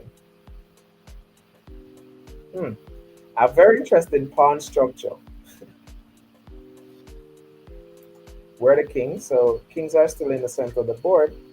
And this one still has some amount of life in it, but black is not moving. So I'm thinking black time is running out. It looks like it's at 0. Yeah, black time just run out to 0. Um, but very interesting position. One where I would probably go with the idea of queen here and probably sacrificing my knight. Making a move like knight takes is a very dynamic move. Like knight takes pawn, pawn takes, bishop takes check, and there's taking off the pawns. Just giving yourself these fast pawns is just massive. Mm-hmm. So I would definitely go with this idea in a close position like this. Just sacrificing this knight. And you don't need both knights. I mean, I'd love to sacrifice my bad bishop, but I can't. So I'd sacrifice the knight to get these pawns moving. The bishops will come to life, and you win. Okay, but this clock is definitely zeroed out. So Are you Mhm. saying that game is ended? So are we? Have we completed? The results are coming in. So the games that we have called are pretty much we're seeing the results coming in now for most of them. Um, I'm not seeing. I'm seeing the time has ended on most of those games. Like the clocks are at zero for most of the games. So I'm assuming the games have ended. So as soon as we get our update from the arbiter on side, then probably be able to better say those games have ended. It would be good for us to. Oh, and the feed has gone. The live feed has gone from the venue. Oh yeah. Yeah. So probably the games have all ended. Okay. Well, that was good. I think they All were right. really great, competitive games. Like you said, nobody's really walking out with all the bells and whistles. So Yep. Not for sure. It has that's yeah, been very close. Um, and all the boards. I mean, you do have. It's chess. You're going to have the ups. You're going to have the downs. You're going to have the highs. You're going to have the lows. And we hmm saw quite a few of those. You know, it was hmm good to get a feedback from the underground. Like we could see the intensity of the matches being played, oh but yeah, to get a feedback from also the players and the arbiters and ground would be a nice little finishing touch to it. But we're yeah, going to get that tomorrow because we have four more rounds to play tomorrow, right? absolutely. Because we did 5 today, so 4 tomorrow. Um, Hopefully, we can get Thomas or Melvin or one of the arbiters to. Actually, we did four today, and we'll be doing five tomorrow because even though we're at round five, Actually, right, we right, didn't play round three. So there are five more rounds to go. right. Yeah. So Gotta keep up. Well, actually, wait a minute. This is round 6, so technically we did 5 rounds, which leaves 4 for tomorrow. round six or round five? Right here, see on you see it says round 6. Oh yeah. Yes. Yes. Yes. Yes. So it's actually 5 rounds, so that's 4 for tomorrow. Yeah. So four more. So round three was the one that we. Okay. Yeah. You're right. Mm-hmm. So it's. I was looking at the chess results and realized that it was only showing me the pairing. So you're right. So at the end of it, the high score is 4.5. So everyone have actually dropped point. So like you said, there's no running away with it. None Nobody whatsoever. was able to run away with it. Not at all. They should be coming back on shortly, and yeah, we'll get a word from Thomas to close us out for the day and prepare us for tomorrow, and some feedback from Melvin, who's been doing a absolute fantastic job keeping all of the screens and keeping us visually available here on StreamYard and getting us out on YouTube. And what do you think? This is our first time kind of bringing it all together. What are your thoughts? I think it's setting the stage for even greater things to come. So I mean, I'm sure I hope that the other federations that are watching, and I mean, who's to come next year alone, um, Kenya, Nigeria, are looking on and say, wait, I mean, the stage has been set. A- Absolutely. Right? Now, The stage now has once definitely been set.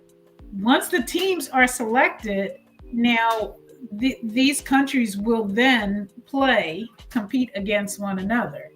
So even though they're having their individual qualifier, that's for the purpose of selecting the team for their respective country, and Mhm. then those countries will match.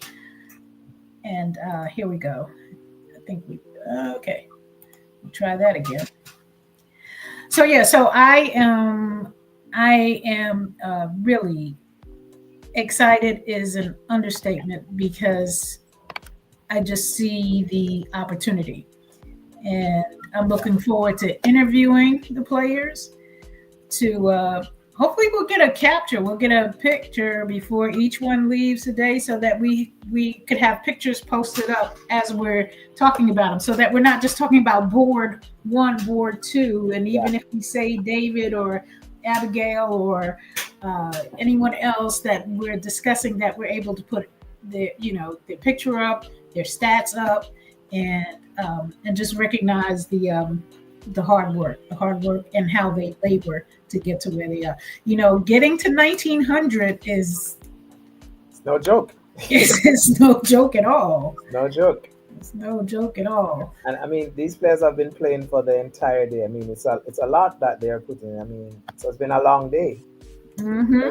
It's been a long day. So, um, kudos to all the players and the organizers, and everybody behind the scene that's making it happen, and to the viewers as well for staying tuned and making it. Because this is really ultimately the goal: is to create an atmosphere and a dynamics for it to really show the players that we support and respect them as athletes.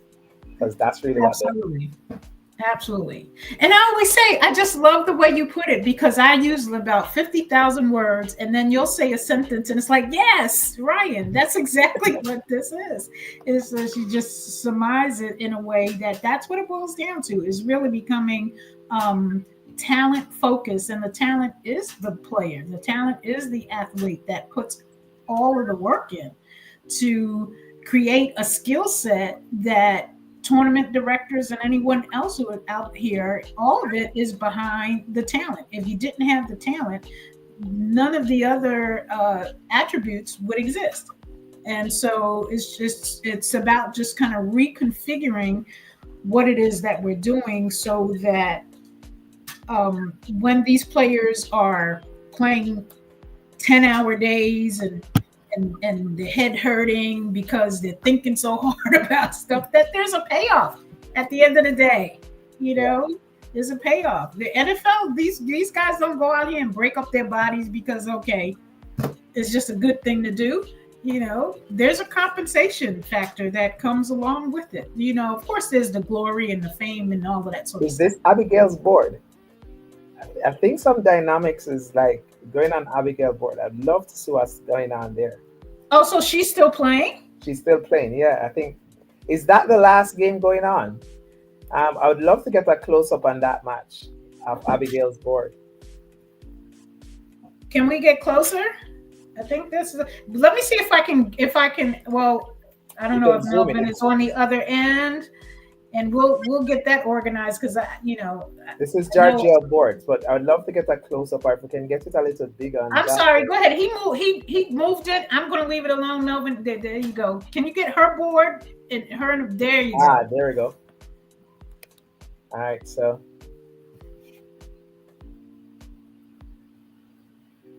Now I don't think that's Abigail. that's Georgia. That's Georgia. Oh, so she's done a same as if she has a bishop and a rook for the queen. She has a bishop and a rook for the queen. Um, I'm trying to make sense of what is happening. I can't say exactly which square king is on.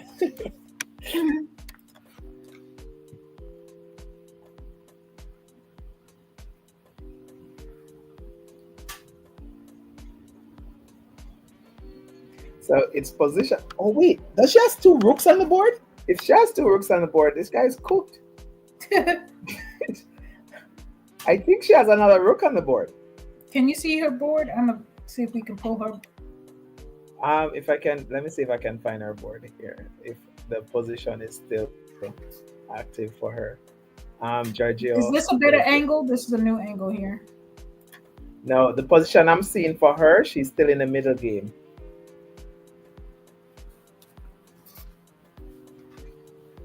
All right. Yes. So yeah, man. She's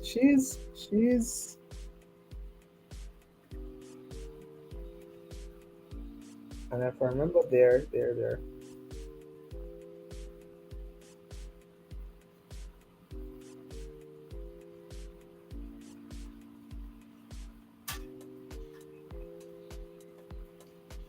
So it's looking. He's going for the draw. Wait, she just stepped into meat. Oh my gosh, she stepped into meat. Why? He's rubbing it. Right? She steps into meat. Oh my gosh. Oh, that's no painful. judgment. It's a game. That's painful. That is It's okay, painful. girl. It's okay. It's okay. She, so she's trying to avoid getting perpetual checks. Mm-hmm. The opponent repeating the same position over and over.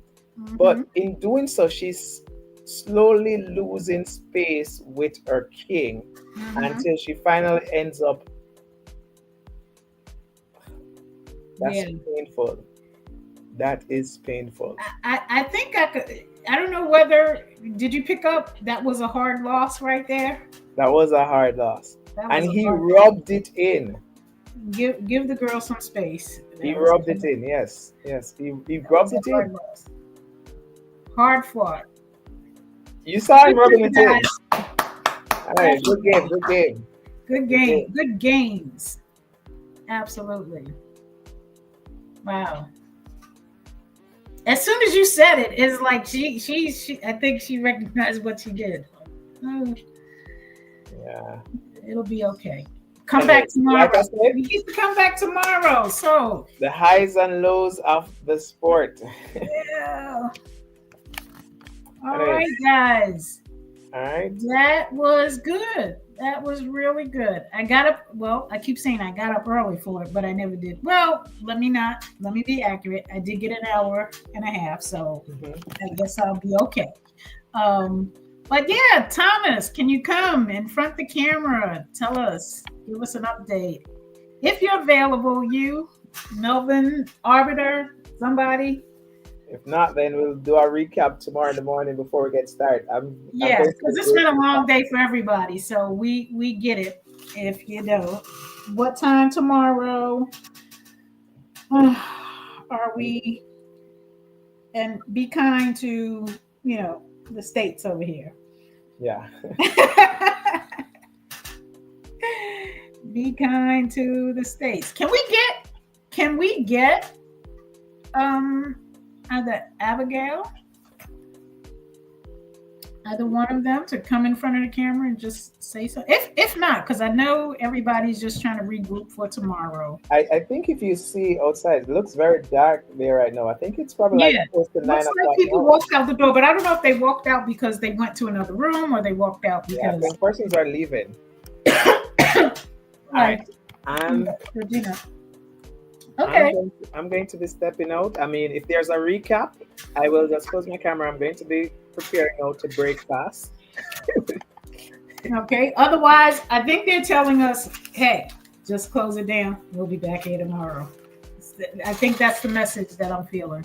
So nobody said anything, but I'm gonna go with that because hey. I'm not sure if there's another game that's still Oh going wait on, a minute. but Okay, there we go. so Thomas here. Thomas, the man of the hour. You guys did. First of all, guys did a great Congrats, you job. guys held it together. Thank you. Thank you. Yes. So tell us, how do you feel? What's going on?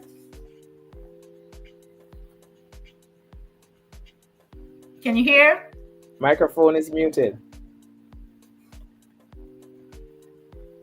Yeah, we can't hear you. Your microphone is mute.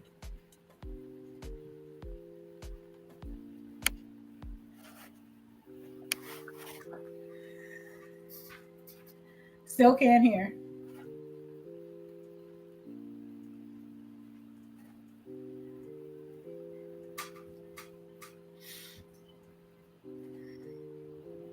So while you're working that out, just going to say, still can't hear you. Microphone is muted, Thomas. All right, so Can't hear you. I'm going to step away for a second. You need to step away? Okay. All right.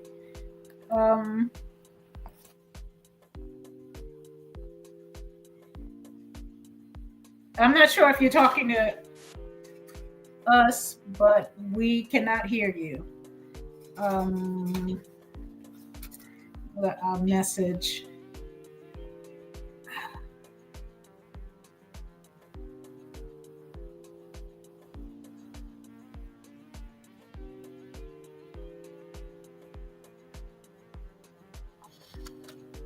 I just want to say that after all of the rounds, we did 5 rounds. Yeah, 5 rounds. So there'll be 4 rounds tomorrow.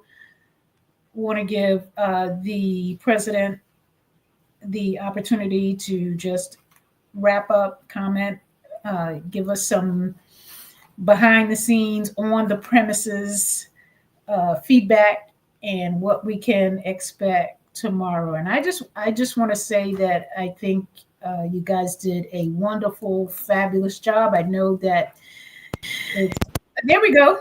Hello, I heard something. I heard something. So yes, so kudos to each of you. Thank you so much, and I am certainly looking forward to tomorrow, just at a more reasonable hour. But other than that, it's all good. Thomas, Okay. Yes. Can you hear me now? I can Can you hear hear me? you. Yes, we can hear you. Okay. Sorry, the place is very noisy. The excitement and tension, yeah, they're very high. Players are excited for the games today. Some of them are heartbroken, as you could see in the last match between our female champion Georgina, who was trying to avoid a draw to push for a win and end up walking into checkmate. So she immediately grabbed her bag and stormed out of the playing hall. So we can understand the emotions there. Oh, Very absolutely. We could see that on her face. Yeah. she's very downhearted, and that's a point that she already thought she had by Yeah. trading down, going for an exchange, getting two rogues for a queen, and she had at least a draw. But well, that's the beauty of speed chess. If this were classical, you wouldn't see such a mistake. And I want to say thanks so much to Ryan for making the 5 or 6 hours we spent here to be very interesting, giving different twists and turns of the Yes. game. Yes. And at the end of this day, we are happy with the result of the work so far. It was a lot to do, putting our equipment together, getting things done, because this is our first time using the RD chess technology. But we have been doing video broadcasts, so integration of these new pieces of software and gadgets slow us down a bit. But once the chess game started, the exciting content came from the chess, and all of the Hmm. technical issues we had were all forgotten. So now the players are excited. They can't wait to come back to work. So we have decided to continue tomorrow at 1500 GMT. We want people to rest. Some of them want to watch these games and look over the PGM files and prepare for the last 4 rounds we have for tomorrow. 4 very tense rounds tomorrow, because those who sleep today are going to come back stronger. They have already started saying it. They don't even want to wait in the hall. You can see people walking out. So the door you see people walking out is the exit, going home to relax after a tense day and prepare for Hmm. tomorrow. So Yeah. tomorrow being Sunday, most of the players like to either go to church or relax in the morning and come and play afternoon hours. So we want to start by 1500, which will be 3 p.m. local time. Yeah, and that will give you some time to rest, and you won't have to wake up 4 a.m. like you did this morning. No. Right. Thank you. So Thank you. Thank you. Thank you. we want to start a bit late, and that will also give us some time to make adjustment, ensure all the phones are charged properly to smoothly run the first 2 rounds.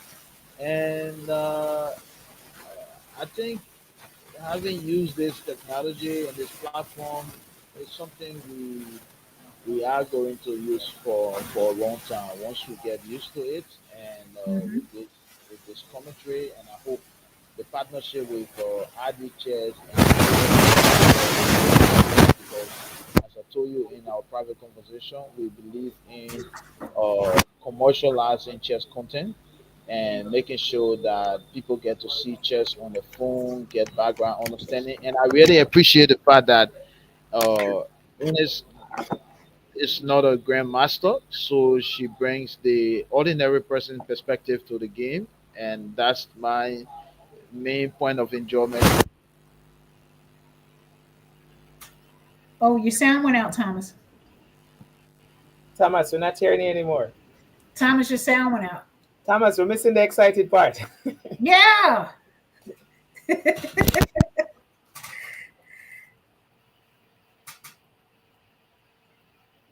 Still can't hear you.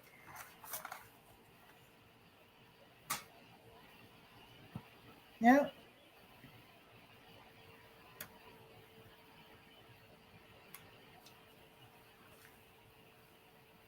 we still can't hear you.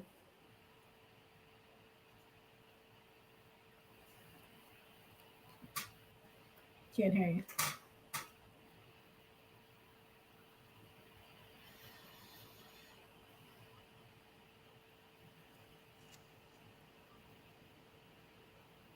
We're not hearing anything.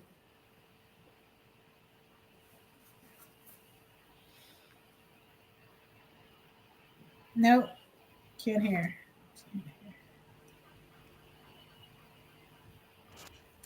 This is just the small technicalities. Oh, I thought I heard. Nope. Yeah,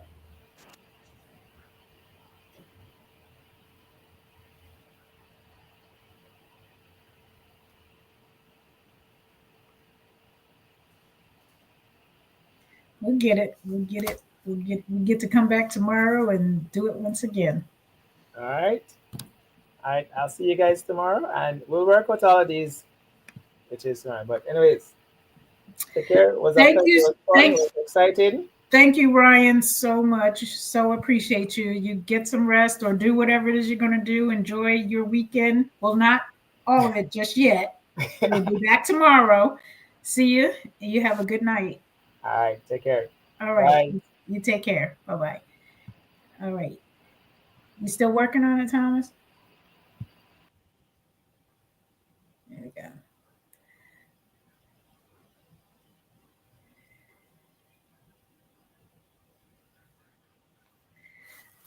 So we get to work on all of this through the evening so that we're ready for tomorrow and the weeks to come. Now, this is just the this is just the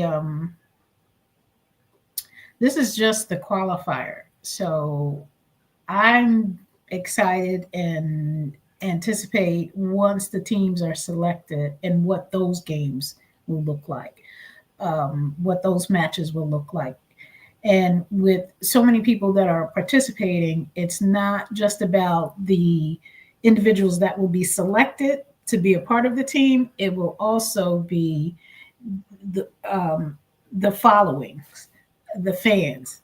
And I'm saying fans because I'm looking forward to the fact that we will build a fan base for team chess, and I hope that we bring everyone along with us. And what Thomas said about just the regular person's perspective, I think that's so important because when we look and see the number of people who actually play chess, they're not all professional chess players. Many people are novice chess players. In fact, they say it's almost 600 million people play chess, which calculates to about 5% of the population. That means that 5% of the population is quite a bit of people when you add it up. But what does that say? That just says that there's a fan base. There's a fan base that is waiting and would look forward to come out and to enjoy the game just as we are, and we do. And you put all of the components of sports together, and what do you have? You have an opportunity to create opportunity, and that's what we're hoping to move forward with. So we love the game of chess, we love the people that play chess, but we love sports, and we love sports across the globe. So that is the United States Master Chess League. And now we're global and including League Chess Africa as one of the global teams. And we hope to bring on every country. But we're going to start small because that's where we are. We're going to start single-minded and move to the next level. So I want to give Thomas a moment if he can come back on and close us out. Otherwise, we will wrap up and we'll be here tomorrow. So whether you watched live or you watched from the recording, we look forward to seeing you as part of our team, the U.S. Master Chess League. Okay. Liberia, thank you so much. Appreciate you. And we are going to call it a night because, like I said, I got an hour and a half worth of sleep. So I'm going to make that up today and I'll be ready tomorrow. Thank you so much. Take care and good night.